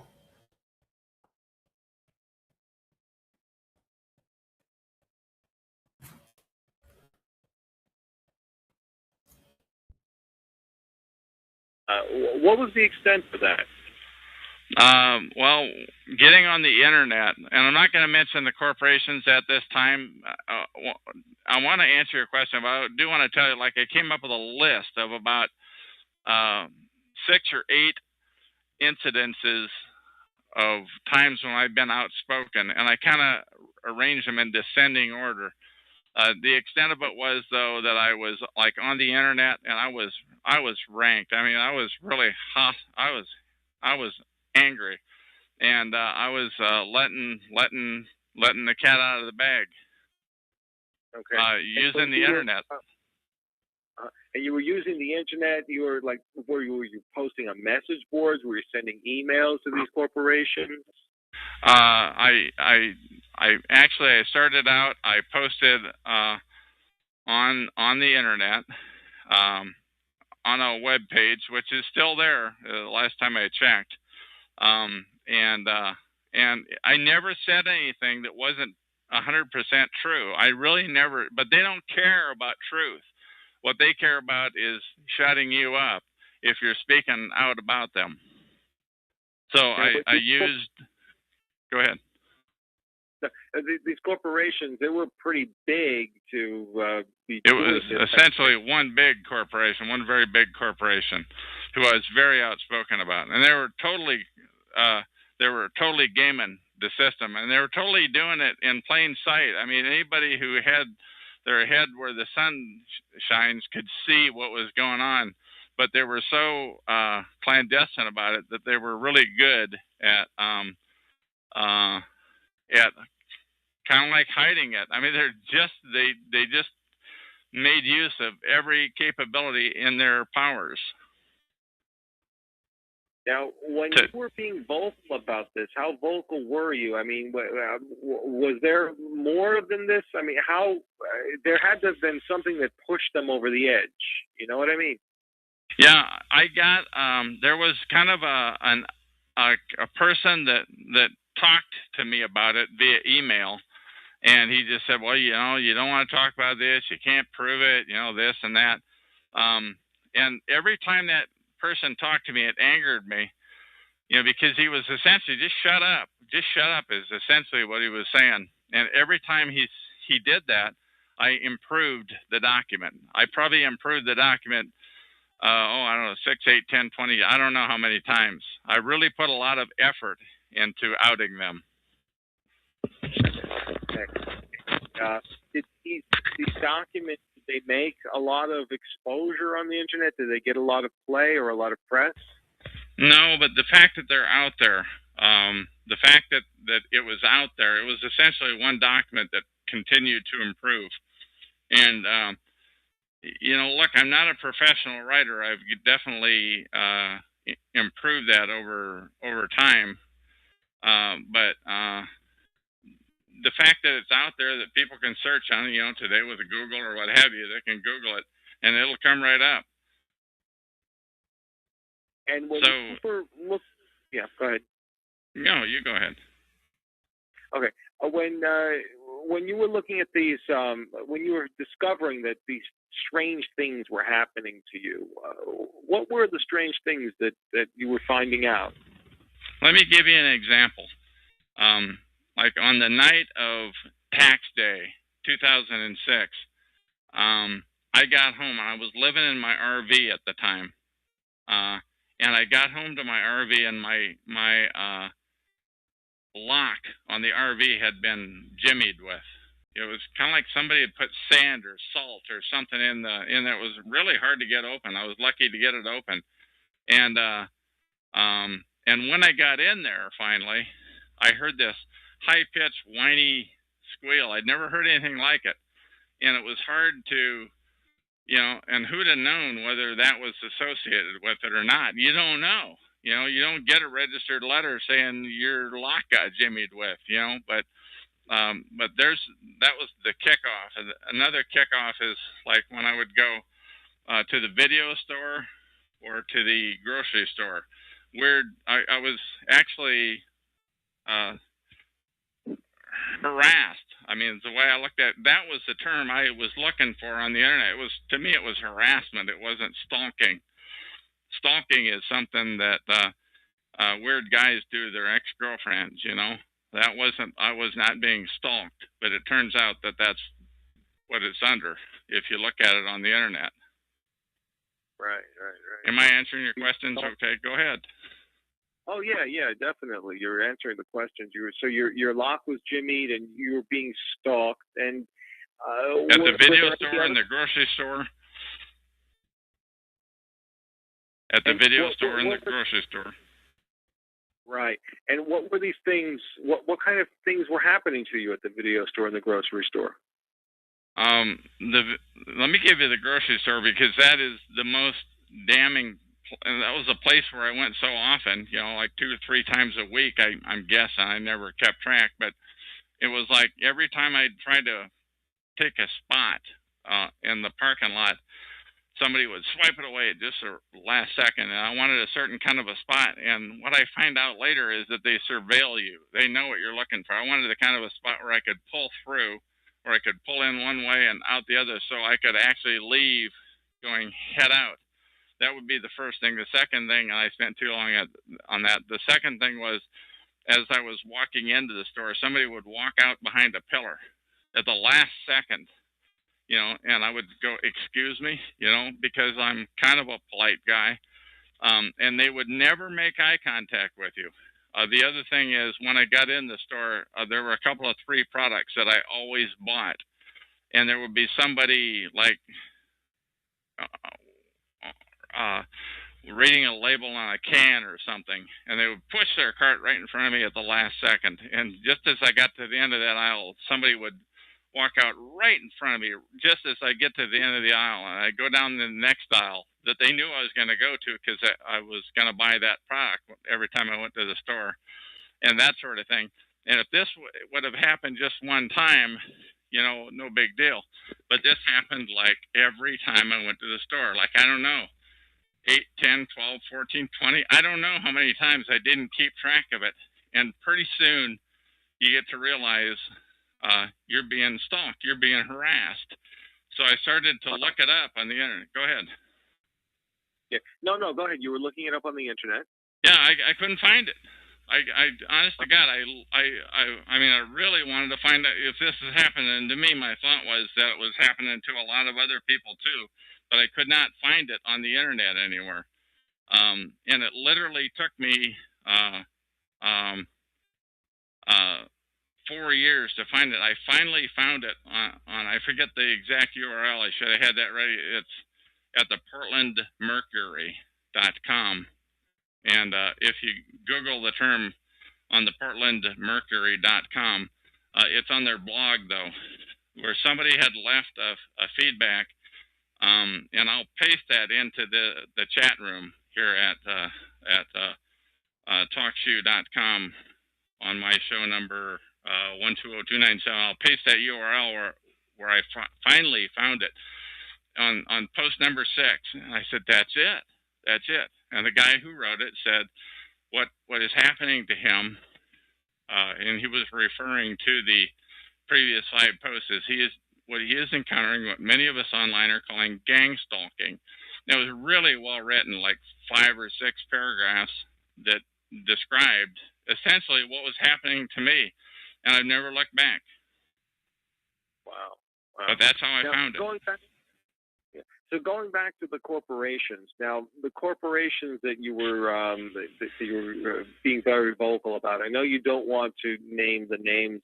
That is correct. I don't know why, but I just don't. Well, what is the industry that they were in? Yeah, I just don't want to. I'm sorry, I don't want to get more identifying than that. I'm sorry, but I mean, they just didn't want to be talked down. They looked at it as they're being talked down, but they were clearly being illicit. I mean, that's what they were doing. Were they retail involved with the government? Okay. No, I don't think any more than any other retail establishment would be involved with the government. Okay. But it just seems a little strange that maybe a retail establishment, even if it was, say, Walmart or, Target or something big like that, on that kind of... Yeah, it is somebody really big, yeah. Okay. But if it was something along those lines, it just seems a little strange that they would want to... I know. I make it not strange, and I'm sorry, I'm just not ready to name them yet. I don't know why. I'm just not ready to name them yet. Because I can't, name them without outing myself. And I'm not ready to out myself just yet. I've gone live with my first name, Chuck, but I have not. I used to go by the name Van or Vancouver, where I live. And I did that for like a year and 10 months. And then finally, I decided when I go live with this new show that we're on now, that's got 10 recordings so far, that I'm going to go live with my real name, my real first name anyway. It's a step in the direction of full exposure. Now, how long have you been living? You've been in Vancouver for how long? Probably six years that I've been stalked. Probably about 7 years. I came down from the Seattle area where I lived before that time. Okay. So, have you ever engaged in any of the recreational drugs? No, nothing. No, nothing. Nothing. I have never done any drugs. Never will. Never broken any laws. I'm a street legal kind of a guy. I'm just outspoken. No, I've never. The answer to that is no, absolutely not. Yeah, that is interesting. That is very interesting. But you speak out. Let me tell you, if you speak out about a corporation, expect to be. You better do it on the sly, and you should, and you might get caught anyway, because these guys have immense resources, and it's just little old you to anybody who's listening in. Right. But I was honked. Is the targeting continuing? Actually, what is interesting, I was thinking about it. I restarted that's kind of a little bit of a longer answer. My last show here on TalkShoe was 87-161, and I had that on for a year and a few months, and I was literally harassed, just damn near continually.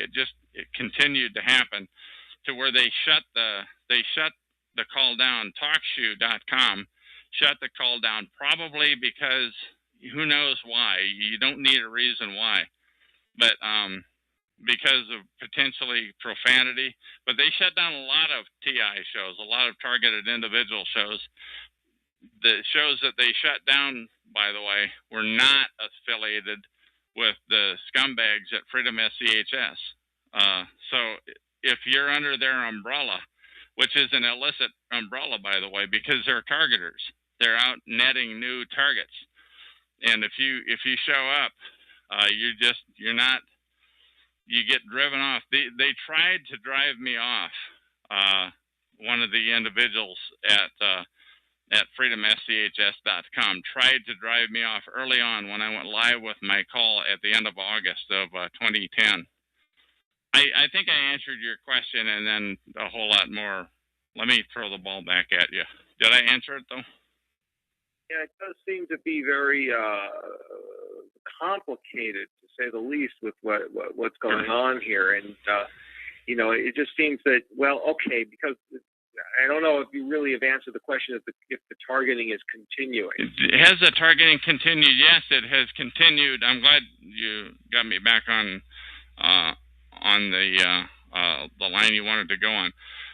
When I restarted this call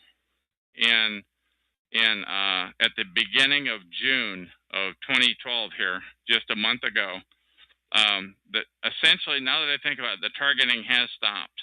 They're kind of like they're looking for Plan B. But before that time, it was essentially the people in the stores, the harassment where they want you to know you're being harassed, you're being surveilled, and they want you to know you're being surveilled and harassed, but not be able to prove it. And they don't make eye contact with you. And anybody who's being harassed and stalked should keep that in mind. So it has stopped. And when do you think that it did stop? In 2010? No. In fact, if anything, when I discovered, well, keep this in mind, when you discover the term gang stalking, when you finally discovered the term gang stalking in May of 2010, it actually increased. And then when I found TalkShoe 3 months later, it increased again. And then when I started my show a couple of weeks later, it increased again. And then when I decided to really go great guns at the scumbags at Freedom SCHS, it increased to the point where you cannot prove anything that I just said, but it increased to the point where I think I was like food poisoned when I consumed food out of my apartment here in Vancouver, like on 3 occasions in early December of 2010. And in fact, if you listen to my recordings on TalkShoe show number 87161, if you listen to them before that time, pre-December 2010, I sound like a normal guy. My voice is probably shaking a little bit, but it was really bad after that. I mean, that's all I can tell you. What else do you want to know? And you get, tough as you want to get. Yeah, because it started in 2006 because you were complaining about these different corporations. That could be, it could have been going on probably before that time, because I started the complaining about a corporation. It might have been other incidents that were involved. And I think it might be like I know this is crazy, but like a point system. Like where you get 2 points if you mess with your doctor, and you get 4 points if you mess with something else, So if you want to be outspoken, it's like they're making buck on you. It's like they've got this pool of, I don't know, but I'm just telling you what it feels like. They've got this pool of people that they can screw with. They've got so many dollars to harass people, and to decide who's going to be the chosen ones. There's a point system, and my bubble came to the top of the bottle on April 15, 2006. Okay, so it may have started before 2006, but looking back on it, you really kind of became aware of it in 2010, and you're looking back on it and you think that it started in 2006, maybe even before. Yeah, I want to say, before in 2006, I hadn't had a parking, or rather a citation, a driving citation, just like a decade. It was just unheard of. I was a careful driver, but for God's sakes, I went like a whole decade, and all of a sudden, like in early 2006, this is before my targeting went live, I started getting pulled over all the friggin' time. It was like 3, 4, 5, I don't know how many times it was. I don't even remember what they were about. It was just constantly getting pulled over. Never got a ticket, except for one time I did get a ticket after the targeting went live. I did get a ticket. That's like the only one I had. But, and also another thing is that in like 2005, the weird things started to happen. Like I essentially split up with my girlfriend, and they will now, things that I found out since are that they will work over any relationship that you have. That's one of the things that they do. Way before that, I had in the mid 90s, I think, I had a cop that lived right across the hall from me. And just keep that in mind, anybody who's targeted, if you've got a cop that's living across the hall from you, and if they're outside, it's called same time entry and exit. And he was just like always outside. I never thought about it. It's just, he was a good old guy. He didn't make any qualms about what he did for a living and what I care. It felt kind of good having a real life cop living across the hall. And also at the last place I lived, 7, 8 months ago by now, I had a cop living right next door to me, and that's, and I tried to tell him that And it was like, oh, That you were God. part- That I was being harassed, you know, and I knew he was in on it because he was always out there. You know, I was slowly coming to the realization that of what was going on, you know. So now things that you brought up, I wanted to backtrack a little bit about them because you said this statement, the targeting went live. What did you mean by that? What do you mean by that? It went what somebody here calls go live in April of 2006, and that is when they want you to know, man, and granted, before that time, you were pulled over a lot and what have you, but now they want you to know. On tax day 2006, that's when they went live. And they went live, I mean, every time I go to the video store, there'd be somebody blocking the path that I wanted to go. It is every time I went to the video store because that's what they do. They surveil you. And if it happened once, twice, 3 times, I mean, it happened every friggin' time I went to the video store. And every time I went to the grocery store, and when those kinds of things continue to happen, that ought to be your. But I believe I've answered. Your question. Right, because when you're looking back at it, that's when you realize that's when it went live. Yeah, that's Go Live. As Alda is her name. Alda calls it Go Live, and that's a good thing to call it because that's when they turned up the heat. Now, who is this Alda? She is a targeted individual that lives in California that I met, quote unquote, here on TalkShoe at TalkShoe.com, and essentially I recorded her 3 times, I think, on my last call, 87-161. And you know, I mean, I believe she is a real TI, but you know, a real targeted individual. You know what's funny is, and I'm going all over the place here. I don't mind if you just interrupt and get me back on where you want to go. But one thing, they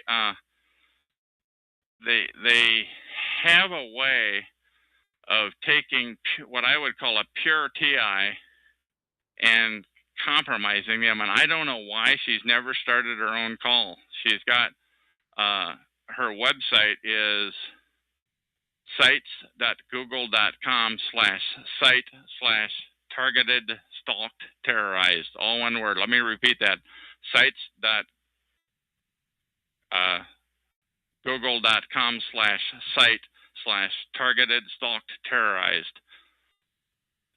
And she has a lot of information. In fact, I thought enough of it that I did a reading of that site on one of my recordings here. Okay. Now, when the cops were pulling you over all the time, what were they pulling you over for? I don't know. You know, I don't remember. It's like, and they didn't give me a ticket. Well, did you know you're not supposed to? Yeah, sorry, you know. And I guess I talked my way out of it, you know, but it just continued to happen. And it wasn't like I didn't start, yeah, I don't know. You know, it just, I don't remember. I'm sorry, I can't be specific on that one. Okay, now, when you were, how old when all of this happened? When this started to happen, roughly, I'm in my 60s now, so I would have been like 55 or thereabouts. Probably about 54 when they started to pull me over. 53 when I was up in Seattle, and came down here. And it had started then, but way back, even before that, even back when I worked for a corporation, I was what you call workplace mobbed, and that is where a couple of different, you know, and you can't put your finger on that. You literally can't prove it, but there were like a couple of the people that worked with me and a couple of other different people that were always in there. Just ask them to leave, you know, and they'd leave, but sure as heck they'd come back the next day. It was like they were effing with me. It was just amazing, and now that's a reach. What I'm saying is what I have just described is a reach, but I think that possibly those are involved too. So you don't know. You can't. You don't get a registered letter that says, "Dear Chuck, here's the way it's going to be." Right. But it just seems to be. It seems to be very interesting that you wrote some things on the internet about a corporation or corporations, and then you've been stalked for maybe 6 years. Yeah, for 6 years, go live. 6 years, go live. And you've been harassed for 6 years. It seems to be. I mean, you stop. It seems to be a little strange, a little unusual to say the least, that you would be. Well, let me address that, because I think once you become stalked and harassed, I think it's for good. I think people that participate in that sort of thing need to know that that the target is in it for the long haul, and they don't know, the people that are doing the stalking and the harassing, they don't know whether the person that's involved is of noble intent, who's spoken out, who doesn't have this harassment coming, or if it's a bad guy. They don't know. I don't know. I don't know. I never interviewed them. I'm hoping they'll call in, though, and I can interview them, but I think they'll put themselves at risk by doing that. So I think it's the same forces that are involved in this. The same forces are involved, whether they're payback victim or payback targets being paid back, and I mean being paid back, or somebody who they have a legitimate concern about. I think it's the same band. So it has stopped, and how long has it stopped? How long has this harassment stopped? I would say for the last month, since I've gone live now with my new show. I really never thought that it would. It never entered my mind that it might stop. I don't have any. I have no illusions that it's not going to start up again, because it had stopped three times while it was going on. Like, it would stop for a couple of 3 days, and you think, God, it's over. Thank God.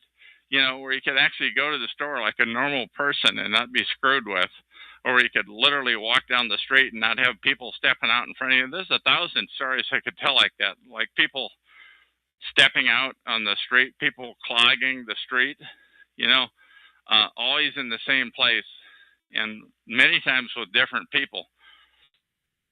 Yeah. Because it seems strange, because maybe if somebody was to, if somebody were to target you in a different way, I mean, usually sometimes it's like people hanging up on something, calling and then hanging up, those types of situations. Yeah, I went through some of that. When I was up in Seattle, I went through a lot of that. A lot of hang-ups, a lot of people with wrong numbers that were rude, and you just think that's life in the big city, and it may have been. You don't know. By the way, I get a lot of calls on my cell phones here. A lot of course, I publish my numbers, So I don't make a. In fact, while I said that, why don't I say what the number is here? Right. But and you've never done any drugs. Never, not a thing. What do you think of the psychiatric industry or the psychiatric community? Well, that's one thing that I think perhaps they steered clear of me, because I've made a note to you that I hung around with a space cult of Scientology for about 5 weeks. It was a number of decades ago, and I just literally, you have to be rude to them. To get rid of them, you have to be rude. You have to get in their face, and you have to literally threaten them. You have to threaten to sue them, and if you threaten to sue them, they will go away.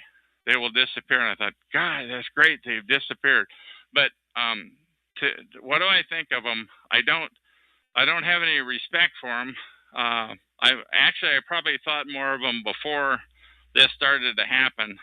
But I don't, because they're in on this. if you tell them about it, they know about this protocol. They know about this targeting, and they're actually. Go ahead. The psychiatric community is aware of this. Oh, absolutely. The psychs, the cops. I saw an attorney about it when it first started to happen in 2006. I saw a handful, a couple, 3, 4, 5 attorneys, and they don't know it. And I found out, well, there's different kinds of attorneys. So I stopped in to see this one attorney, and he took and I put my business card down on the desk, and he spun it around and he looked at it, and he as soon as he saw my name come up on the screen, I guessed, because it was facing at him, he literally got sweat beads on his forehead. And that's the one thing to keep in mind. This protocol of harassment and stalking drives people to their knees. Another one, I mean, he literally started yelling at the top of his lungs as soon as he saw my name on that screen. As soon as I showed him my card and with my name on it, he came unglued and he started walking around. He literally had sweat beads on his forehead. Smoothest attorney, and the reason I finally picked him was I realized, oh, you need a criminal defense attorney. You know, not that I have a lot of cash to throw at somebody like that, but he said, I suggest you see a you need to see a psychiatrist. And he started walking, pacing like as I've said before, like a schoolboy, back and forth. Another when I talked to somebody, I talked to a healthcare worker that just on a routine visit for myself, and yeah. Hello. Sorry about that. I have to turn this phone down. But go ahead. No. Go ahead. Somebody just tried to messing with me. They're trying to interrupt this call. What do you say? You were saying that somebody was calling you or something like that. Yeah. Well, yeah. Somebody just called me on the cell phone number that I published, and I just muted the phone so that if they call again, that it'll be muted, so that we can put the priority on this. So just letting you know what happened there. Okay. But you were saying about the psychiatric community. Now, the psychiatric community is aware of this TI protocol? Oh, absolutely. Absolutely. Absolutely. The cops are aware. The psychs are aware. The healthcare worker that I saw, they're aware. She was the healthcare worker that I talked to, and I said, I'm being harassed. And by the time I saw her, I had actually wised up to the term gang stalking.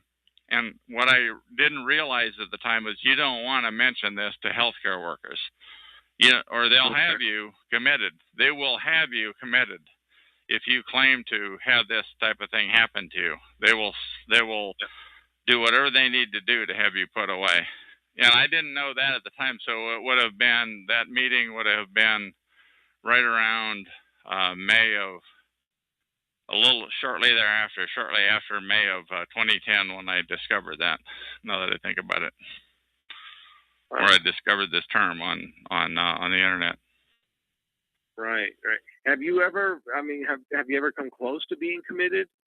No, nothing like that. Never, ever.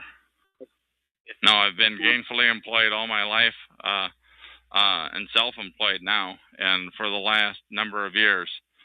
So no, it's never been an issue. But I understand that a lot of people have had that type of thing happen. But I think what they do, I think they're just gonna harass the living crap out of you. You know, for if you're targeted, they're coming at you. So go ahead, ask those questions, those tough questions. All right, because that's the whole thing. I mean, it just seems to be, it's just a little, it seems to be, okay, you found out in 2006, so you started in 2006, and you look back at 2010, you realize that this has been going on, and now it's stopped for about a month or so. Right, since I started the show up again. Right, right. But why do you think that is, that they're not targeting you anymore? I think it's because I have no idea what goes through their minds, but I think it's because I'm raising so much cane about it, and I'm a lot more proficient at raising the cane than I am. I mean, if you listen to my recordings on 87161 and listen to my recordings now, more matter of fact, I'm more I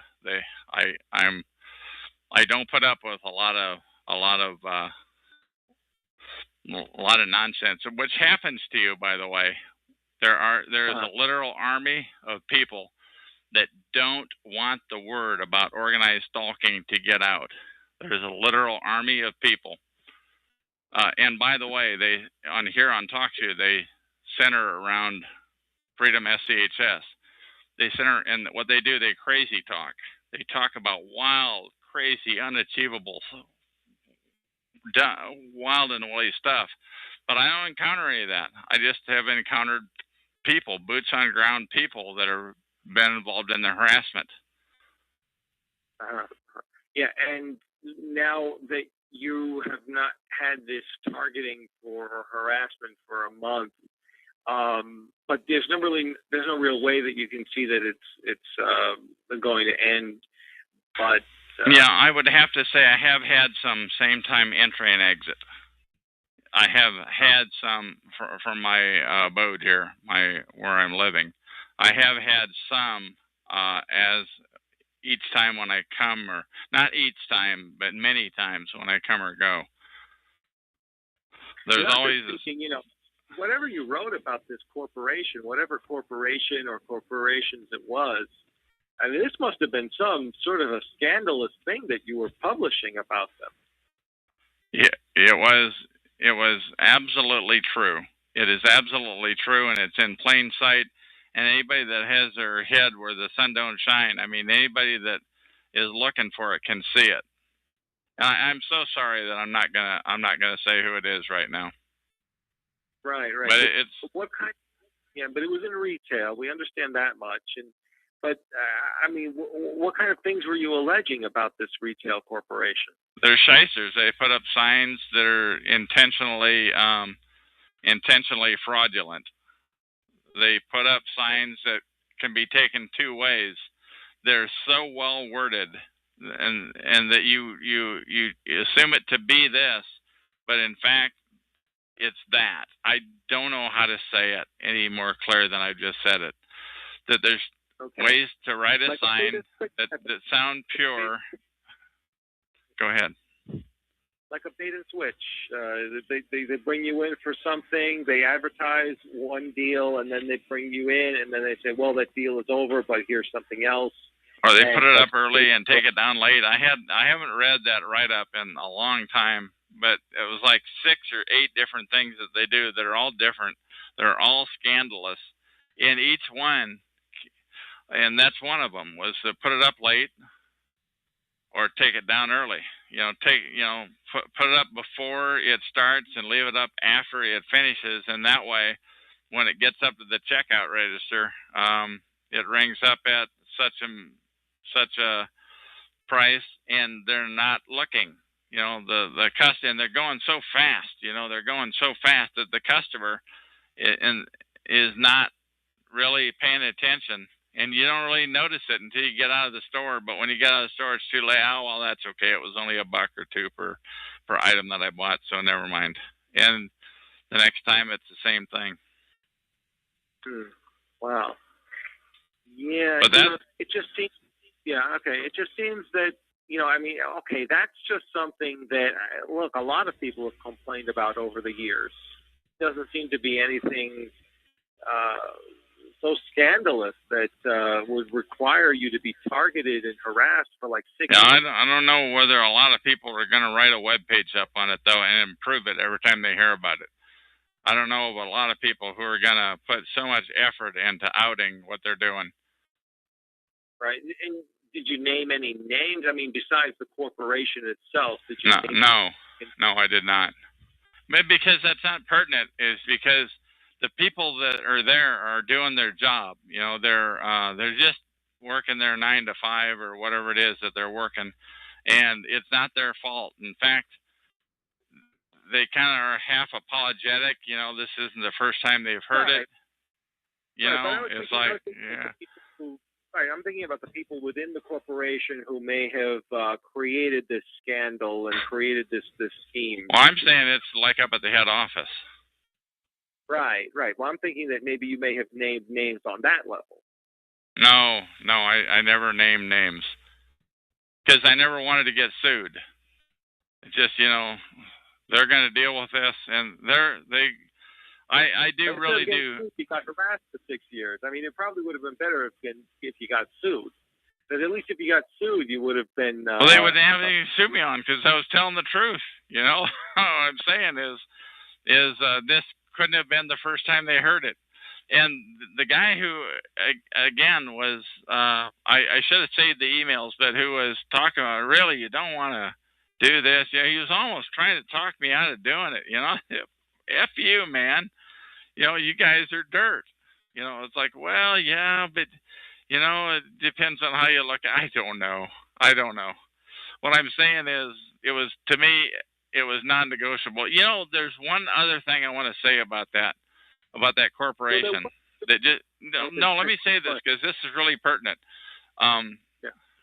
When I got back to Vancouver from and finally sold off my RV, which they killed, by the way. You don't really know, but like 6 things went wrong with it. When I got back to Vancouver, I thought, God, where could this be coming? And it followed me. It followed me from one RV place to the next RV place. My RV died when I finally got back to Vancouver. I thought, God, where could this be coming? I wonder if it's these guys. So I took the document down, and you know what? The targeting went away. It went away for like 3 months, and I don't remember the exact months. That probably a couple of 3 months duration, and then I got to thinking, God, if that's true. If that is what they were doing, if they were effing with me, if they F with, you know, now I'm mad. Now I'm really mad. So then I put the document back, and I put twice as much work into polishing it and making it so that it could only be understood one way. And again, I'm not a professional writer, but I worked on it hard. Right. But by the way, when I put the document back, when I reengaged my harassment of them, the harassment of me continued in kind. So I'm pretty sure that it is that corporation, but you don't know, you know. And the corporation probably doesn't know. They weren't into the day-to-day detail of it. They just said, okay, we have so many brownie points to use, and we'll use them on Chuck. You know, he's our guy. Yeah, so that guy was you and trying to persuade you to take it down? Is that what you said? Yeah, it was some guy via email. I don't know why and how I even allowed myself to get into a discussion with him. You know, to an email discussion. You know, I don't even know why I did that. I don't know if I have the emails or not anymore. And who knows whether he was with them or somebody. It was probably with somebody else. It was kind of like he was trying to just talk some sense into me, trying to talk me into stop this, you know, stop. It was he played like a guy who just found this document that I had written, and I was big, tough Chuck, you know. I wasn't trying to hide who I am because at the time I didn't realize that you better watch it. I didn't realize that. I didn't know about this thing called targeting. Right. I had no concept about it. So this guy from the corporation actually contacted you. You don't know if he was from the corporation, or I assume he was not. I assume he was with somebody else who was just trying to get me to shut up. Trying to get me to shut up, and that really infuriated me. So it was somebody who was, so you don't know who it was, but it was somebody who was just trying to say to you, hey, take that thing down that you were writing about this corporation. Yeah, and again, when I got back to Vancouver, I did take it down. The harassment went away. And this was pre May of 2010, so the harassment did go away, and that really infuriated me. That and you can't prove it. You can't prove that this guy was working for this corporation in a way, or for the who knows who he's working for. You don't know that. You don't know that the corporation knew anything about it. They just said, "Hey, shut this guy up." Is the way I took it. Yeah. Right. Now, before we were talking a little bit about mental health and about the psychiatric. You have gone to mental health professionals before, right? Never, ever. The only health professional that I saw was somebody about another issue that I had or whatever you want to say, but it was not anything to do with mental health at all. No, I've never ever been to a mental health professional ever. Okay.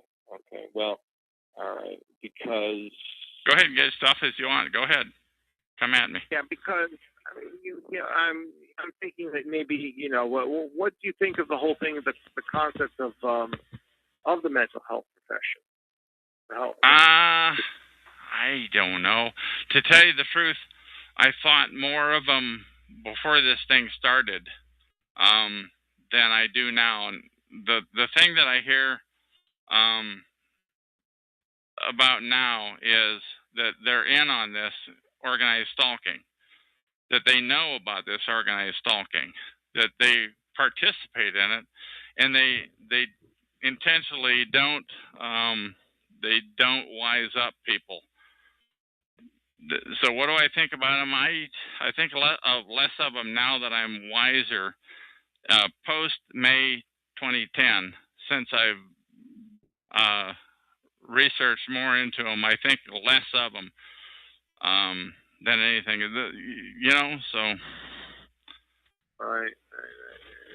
It just seems, well, okay. Go ahead, get tough. I don't care. Well, I'm asking you to. I want you to. There's people out there that are listening. They want you to get in my face right now. Get in my face, please. I'm asking you to. Yeah, because the thing is like, if you've never gone to a mental health professional and you are somewhat scared of them, or you believe that they're in on the whole thing. Normally people, if they have a situation like this, they would seek some sort of outside help on this, and you're unable to because of the situation that you're in. Yeah, I guess so. I don't have an issue with it. I've never seen them. I'm gonna do my best never to have to see them. What I can tell you though is, if anybody who Googles the term gang stalking or organized stalking, that is going to be one thing that they're going to find. That if you speak to a mental health professional, their objective is to get you thrown into the funny farm. That's what I've heard. So I would have no reason to talk to them. What was interesting though is when I did mention. They would probably diagnose you with some form of paranoid schizophrenia. Yeah, I've heard that a lot. Because I'm not a mental health professional at all in any way whatsoever. So I'm not, this is completely a layman's perspective that I'm giving. But if you did speak to someone who did have some knowledge about this and had degrees in this, and you saw them as a professional, they might diagnose you with that. Yeah, they probably will. That's my understanding, is that they probably will, and they will damn well know. By the way, they will know what that they're full of crap. That I really believe that they will know. In fact, their job may depend on diagnosing this guy with some disorder or whatever. I don't have a lot of faith in their integrity. Let's put it that way. So, and And I'm not even talking about the Scientology crap from a long time ago, because I really, you were only in Scientology for like 5 weeks. I mean, yeah, but that was a long 5 weeks. I'm telling you. But what I'm telling you is they continually run down the mental health institute. You know, they continually, yeah, you know, and I think that is probably part of the reason why, you know, if they've got some makeup of me on the screen, why they're laying low on me, because they know I'm tough-minded and they're not gonna get out of me I don't know what they want, but they're not gonna get it. Once again, if you Google those terms, this is not just this targeting. If you Google these terms, this is it happens to a lot of people who are outspoken. That's one thing that they have in mind, in common rather, is that they're outspoken people who are not afraid to speak their mind. And I had no idea that you could be stalked and harassed and mobbed. I had no idea. And the people that are doing the stalking, harassing, and mobbing, they don't know why. They're sick on somebody and they just unleash, and they're good at it. You know, another thing I should point out is that early on, back when it first started, I went out and got a camera, and I took pictures of them. And they hate it, by the way. When you shove a camera in their face, they absolutely hate to have their picture taken. And so I've got a number of pictures. So I have no doubt that I was being harassed or mobbed. Although, if I were to try to use that film in a court of law, people would say, this looks like, and they would say, quote unquote, life in the big city to me, except it's every time you go to the store or get to the end of the aisle or walk down that certain street or walk out your door of your apartment, and there's the last place, and there's people in one of 4 or 5 units that were always coming and going, or like in this place, when I come and go, there's always the same couple of people. Yeah, but you know, that could be coincidence. Because a lot of that stuff would be circumstantial evidence. Like if you were to start saying court of law, you know, they would. Yeah, you're not gonna. We're talking about professionals they're professional head screwers here. That's what they do.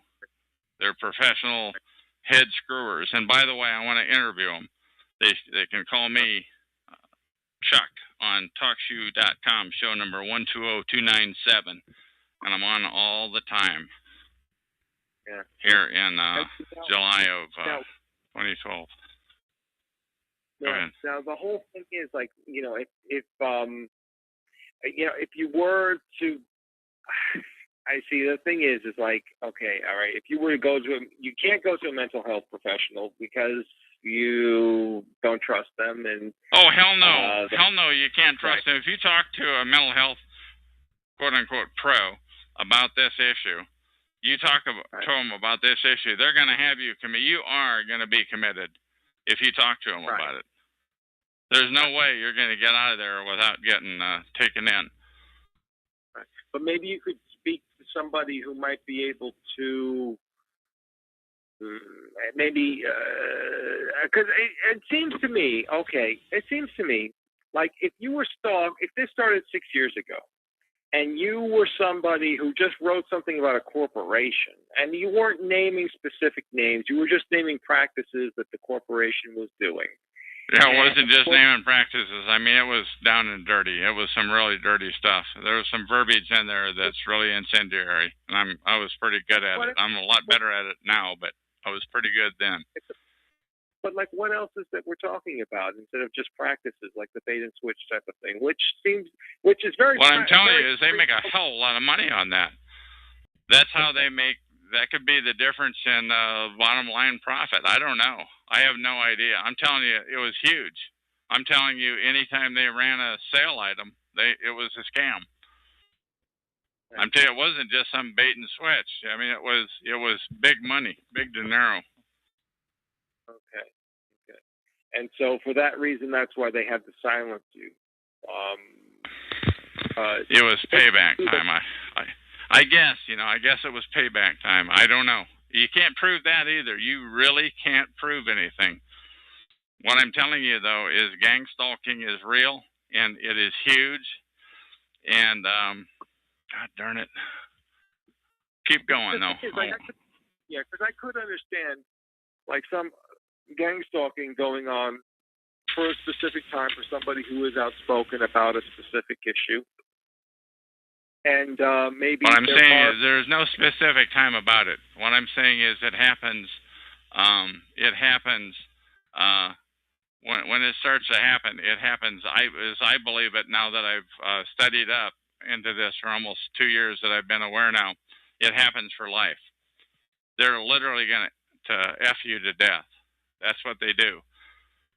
One thing I do want to say something on police and, on publicintelligence.net. On publicintelligence.net. I wish I knew I'm going to read this real quick. publicintelligence.net/FBI-suspicious-activities-reporting-flyers. Let me say it again real quick. publicintelligence.net. FBI suspicious activity reporting flyers, and put a dash in between each one of those words. And you will find there's like 20 to 25 different types of situations. Pardon me? 25. Yeah, let's not get into it right now. But there's 25 different flyers that are out there, and I can only assume that there's a ton more that people are stalked and harassed and mobbed. What I'm telling you is just look that up, and make up your own mind. It's not just me. This is something that I just found out about in the last 4 or so days ago. Interesting. Because, that will be something to check out and maybe talk to you a little bit more about later. But, I don't know. It just seems to be, I mean, if you can't get the help, but then you're just. Let me say that about the help. All avenues, when this happens to you, when you are a TI, a targeted individual, all avenues to help are cut off. You cannot get help. And not only that, they cut off your relationships with in my case, with my girlfriend, with friends, you're essentially, you cannot make friendships. When you're standing there on a street corner and you're striking up a conversation with a stranger, it's like you're literally, now I don't blame you for raising your eyebrows on this, because this does sound a little bit wacky. So it's up to you. And it's up to the people that are listening to this MP3 file, which, by the way, once again, is in the public domain, what you're saying and I'm saying, for all eternity. So they're going to be listening to this 100 years from now and deciding on whether this type of thing happens. Right. When you're being harassed, it's go ahead. It is a tough situation, because normally the type of operation that you're talking about would only be normally associated with governments targeting specific political activists and that type of thing. But in this situation, we're talking about a corporation that's targeting somebody who was just talking about corporation with deep pockets, yeah. Deep pockets, yeah. So this is something that and you're talking about their business practices. What I'm saying is there is an infrastructure in this country, in this world, actually, because you literally can't. I moved from one city to another in Oregon in my RV. When I moved across the state line, across the Columbia River, back up here to Vancouver, it followed me. When I went from one apartment building to the next and to the one I'm at now, it follows you. All you're going to do by moving is deplete your financial reserves. Maybe what you're talking about is a concept more than more than anything else. Well, what do you mean by that concept? Well, all right. In your specific case, it's a corporation that's going after you because you spoke out about their practices. But they're the ones that put I think they're the ones that put the hex on you. They're just using an existing infrastructure. This infrastructure, it wasn't, those people aren't, it doesn't have that corporation's name on their ID badges. It's just the people, when I go from one area of town to another, when I've gone, rather, from one area of town to another, the harassment has followed me. When I've gone down to Portland. Right, but this could be something that can be applied not only to your case, but to other people's cases as well. Political activists, police activists, what have you. People who are generally outspoken about issues. Yeah, I think when you're in a certain area of town, the chances of me being in a certain area of town and a political activist and a police activist, what have you, the chances of it being the people in this quote unquote gang or whatever you want to call it being the same people are pretty significant. But the other thing that I want to say is that I have seen, I have sensed 6 different types of people that were involved depending on where you're at. That if you're on Main Street in Vancouver, or if you're down in Portland on the Max, or if you're on, literally another time I talked about, I'm on I-205 going across the bridge and you're mobbed by cars. There's different types of people that are involved in it depending on where you are. So what are the 6 types of people? The 6 types of people, one would be the kind that was down on Main Street in Vancouver. A lot of unemployed people probably.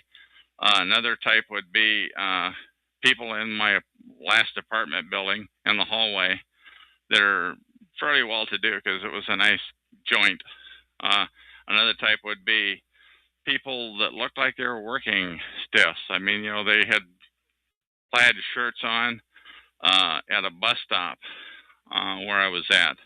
They didn't look, they looked employed. They didn't look homeless, I'll tell you that. Another one was when I moved my RV from where it first kicked off, the go live, if you will, when I moved it, and my landlord turned flipped on a dime, got really angry with me all of a sudden. God, what is this all about? I haven't said anything. And it was a landlord from hell. So I moved out. I moved to the next place. And RVs are fairly easy to move somebody in. So they moved 2 in next to me within a month, Same time entry and exit, same thing again. So this seems to be, this seems to be a situation. So there were 4 that you've already named. What are the other 2?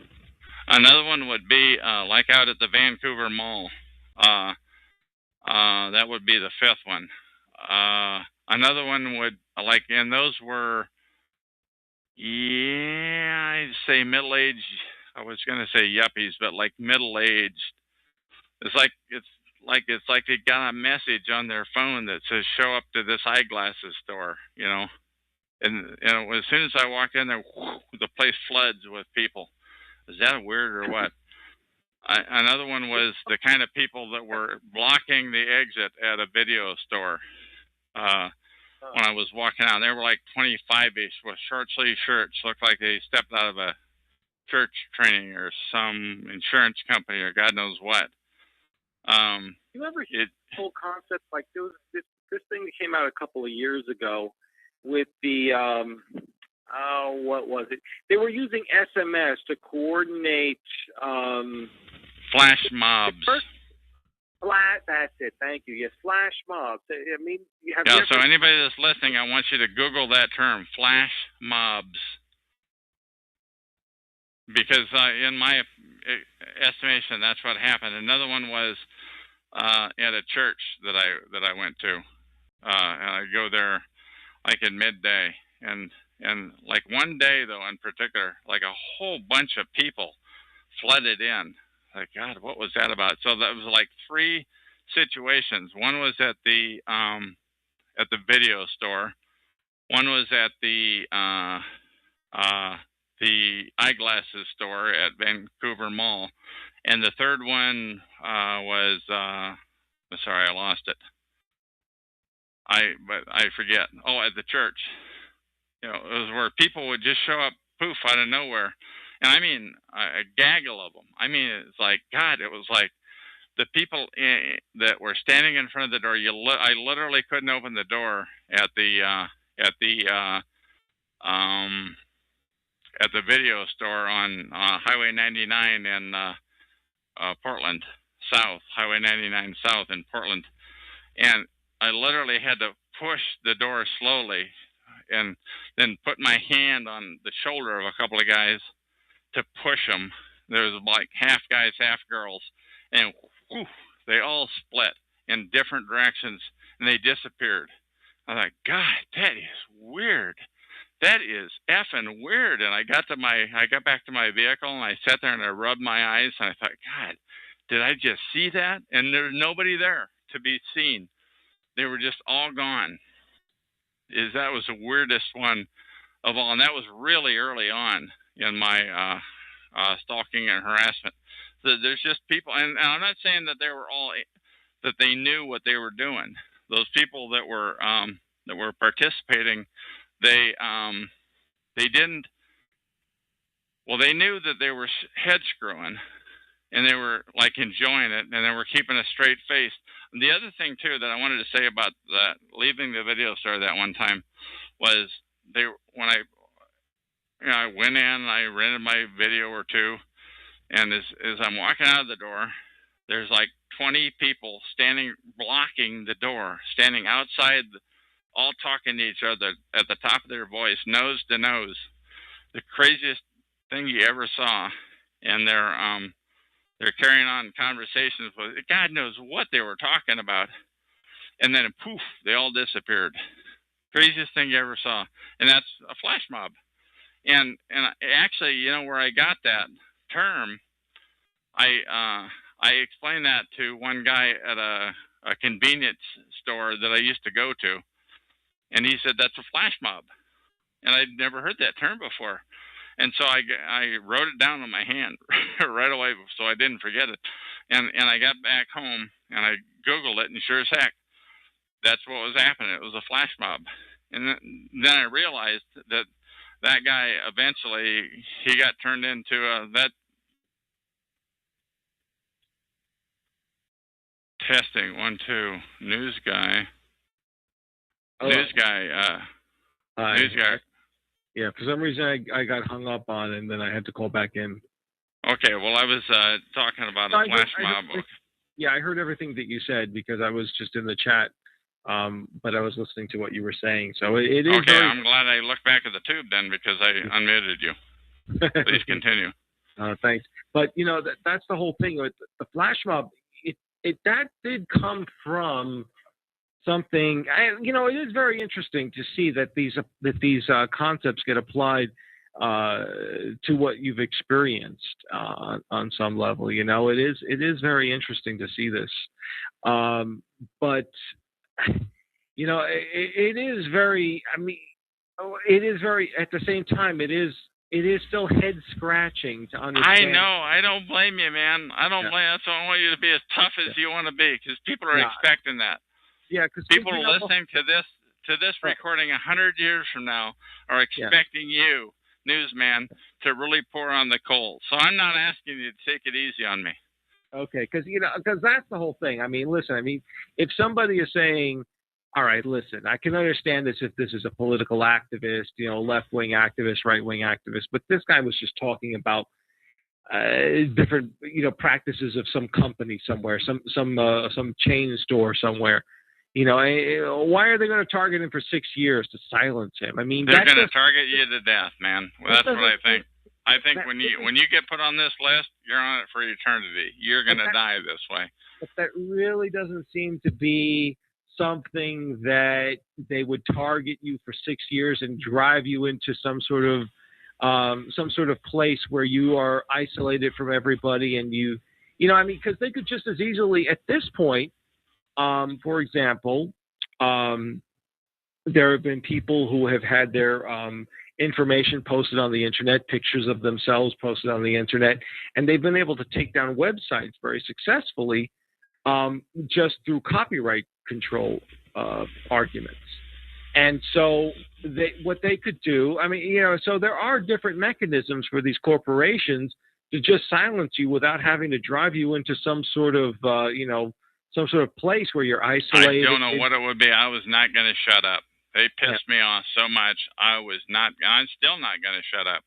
Right. I have had, it took me 4 years of my life of being targeted and harassed and stalked and mobbed.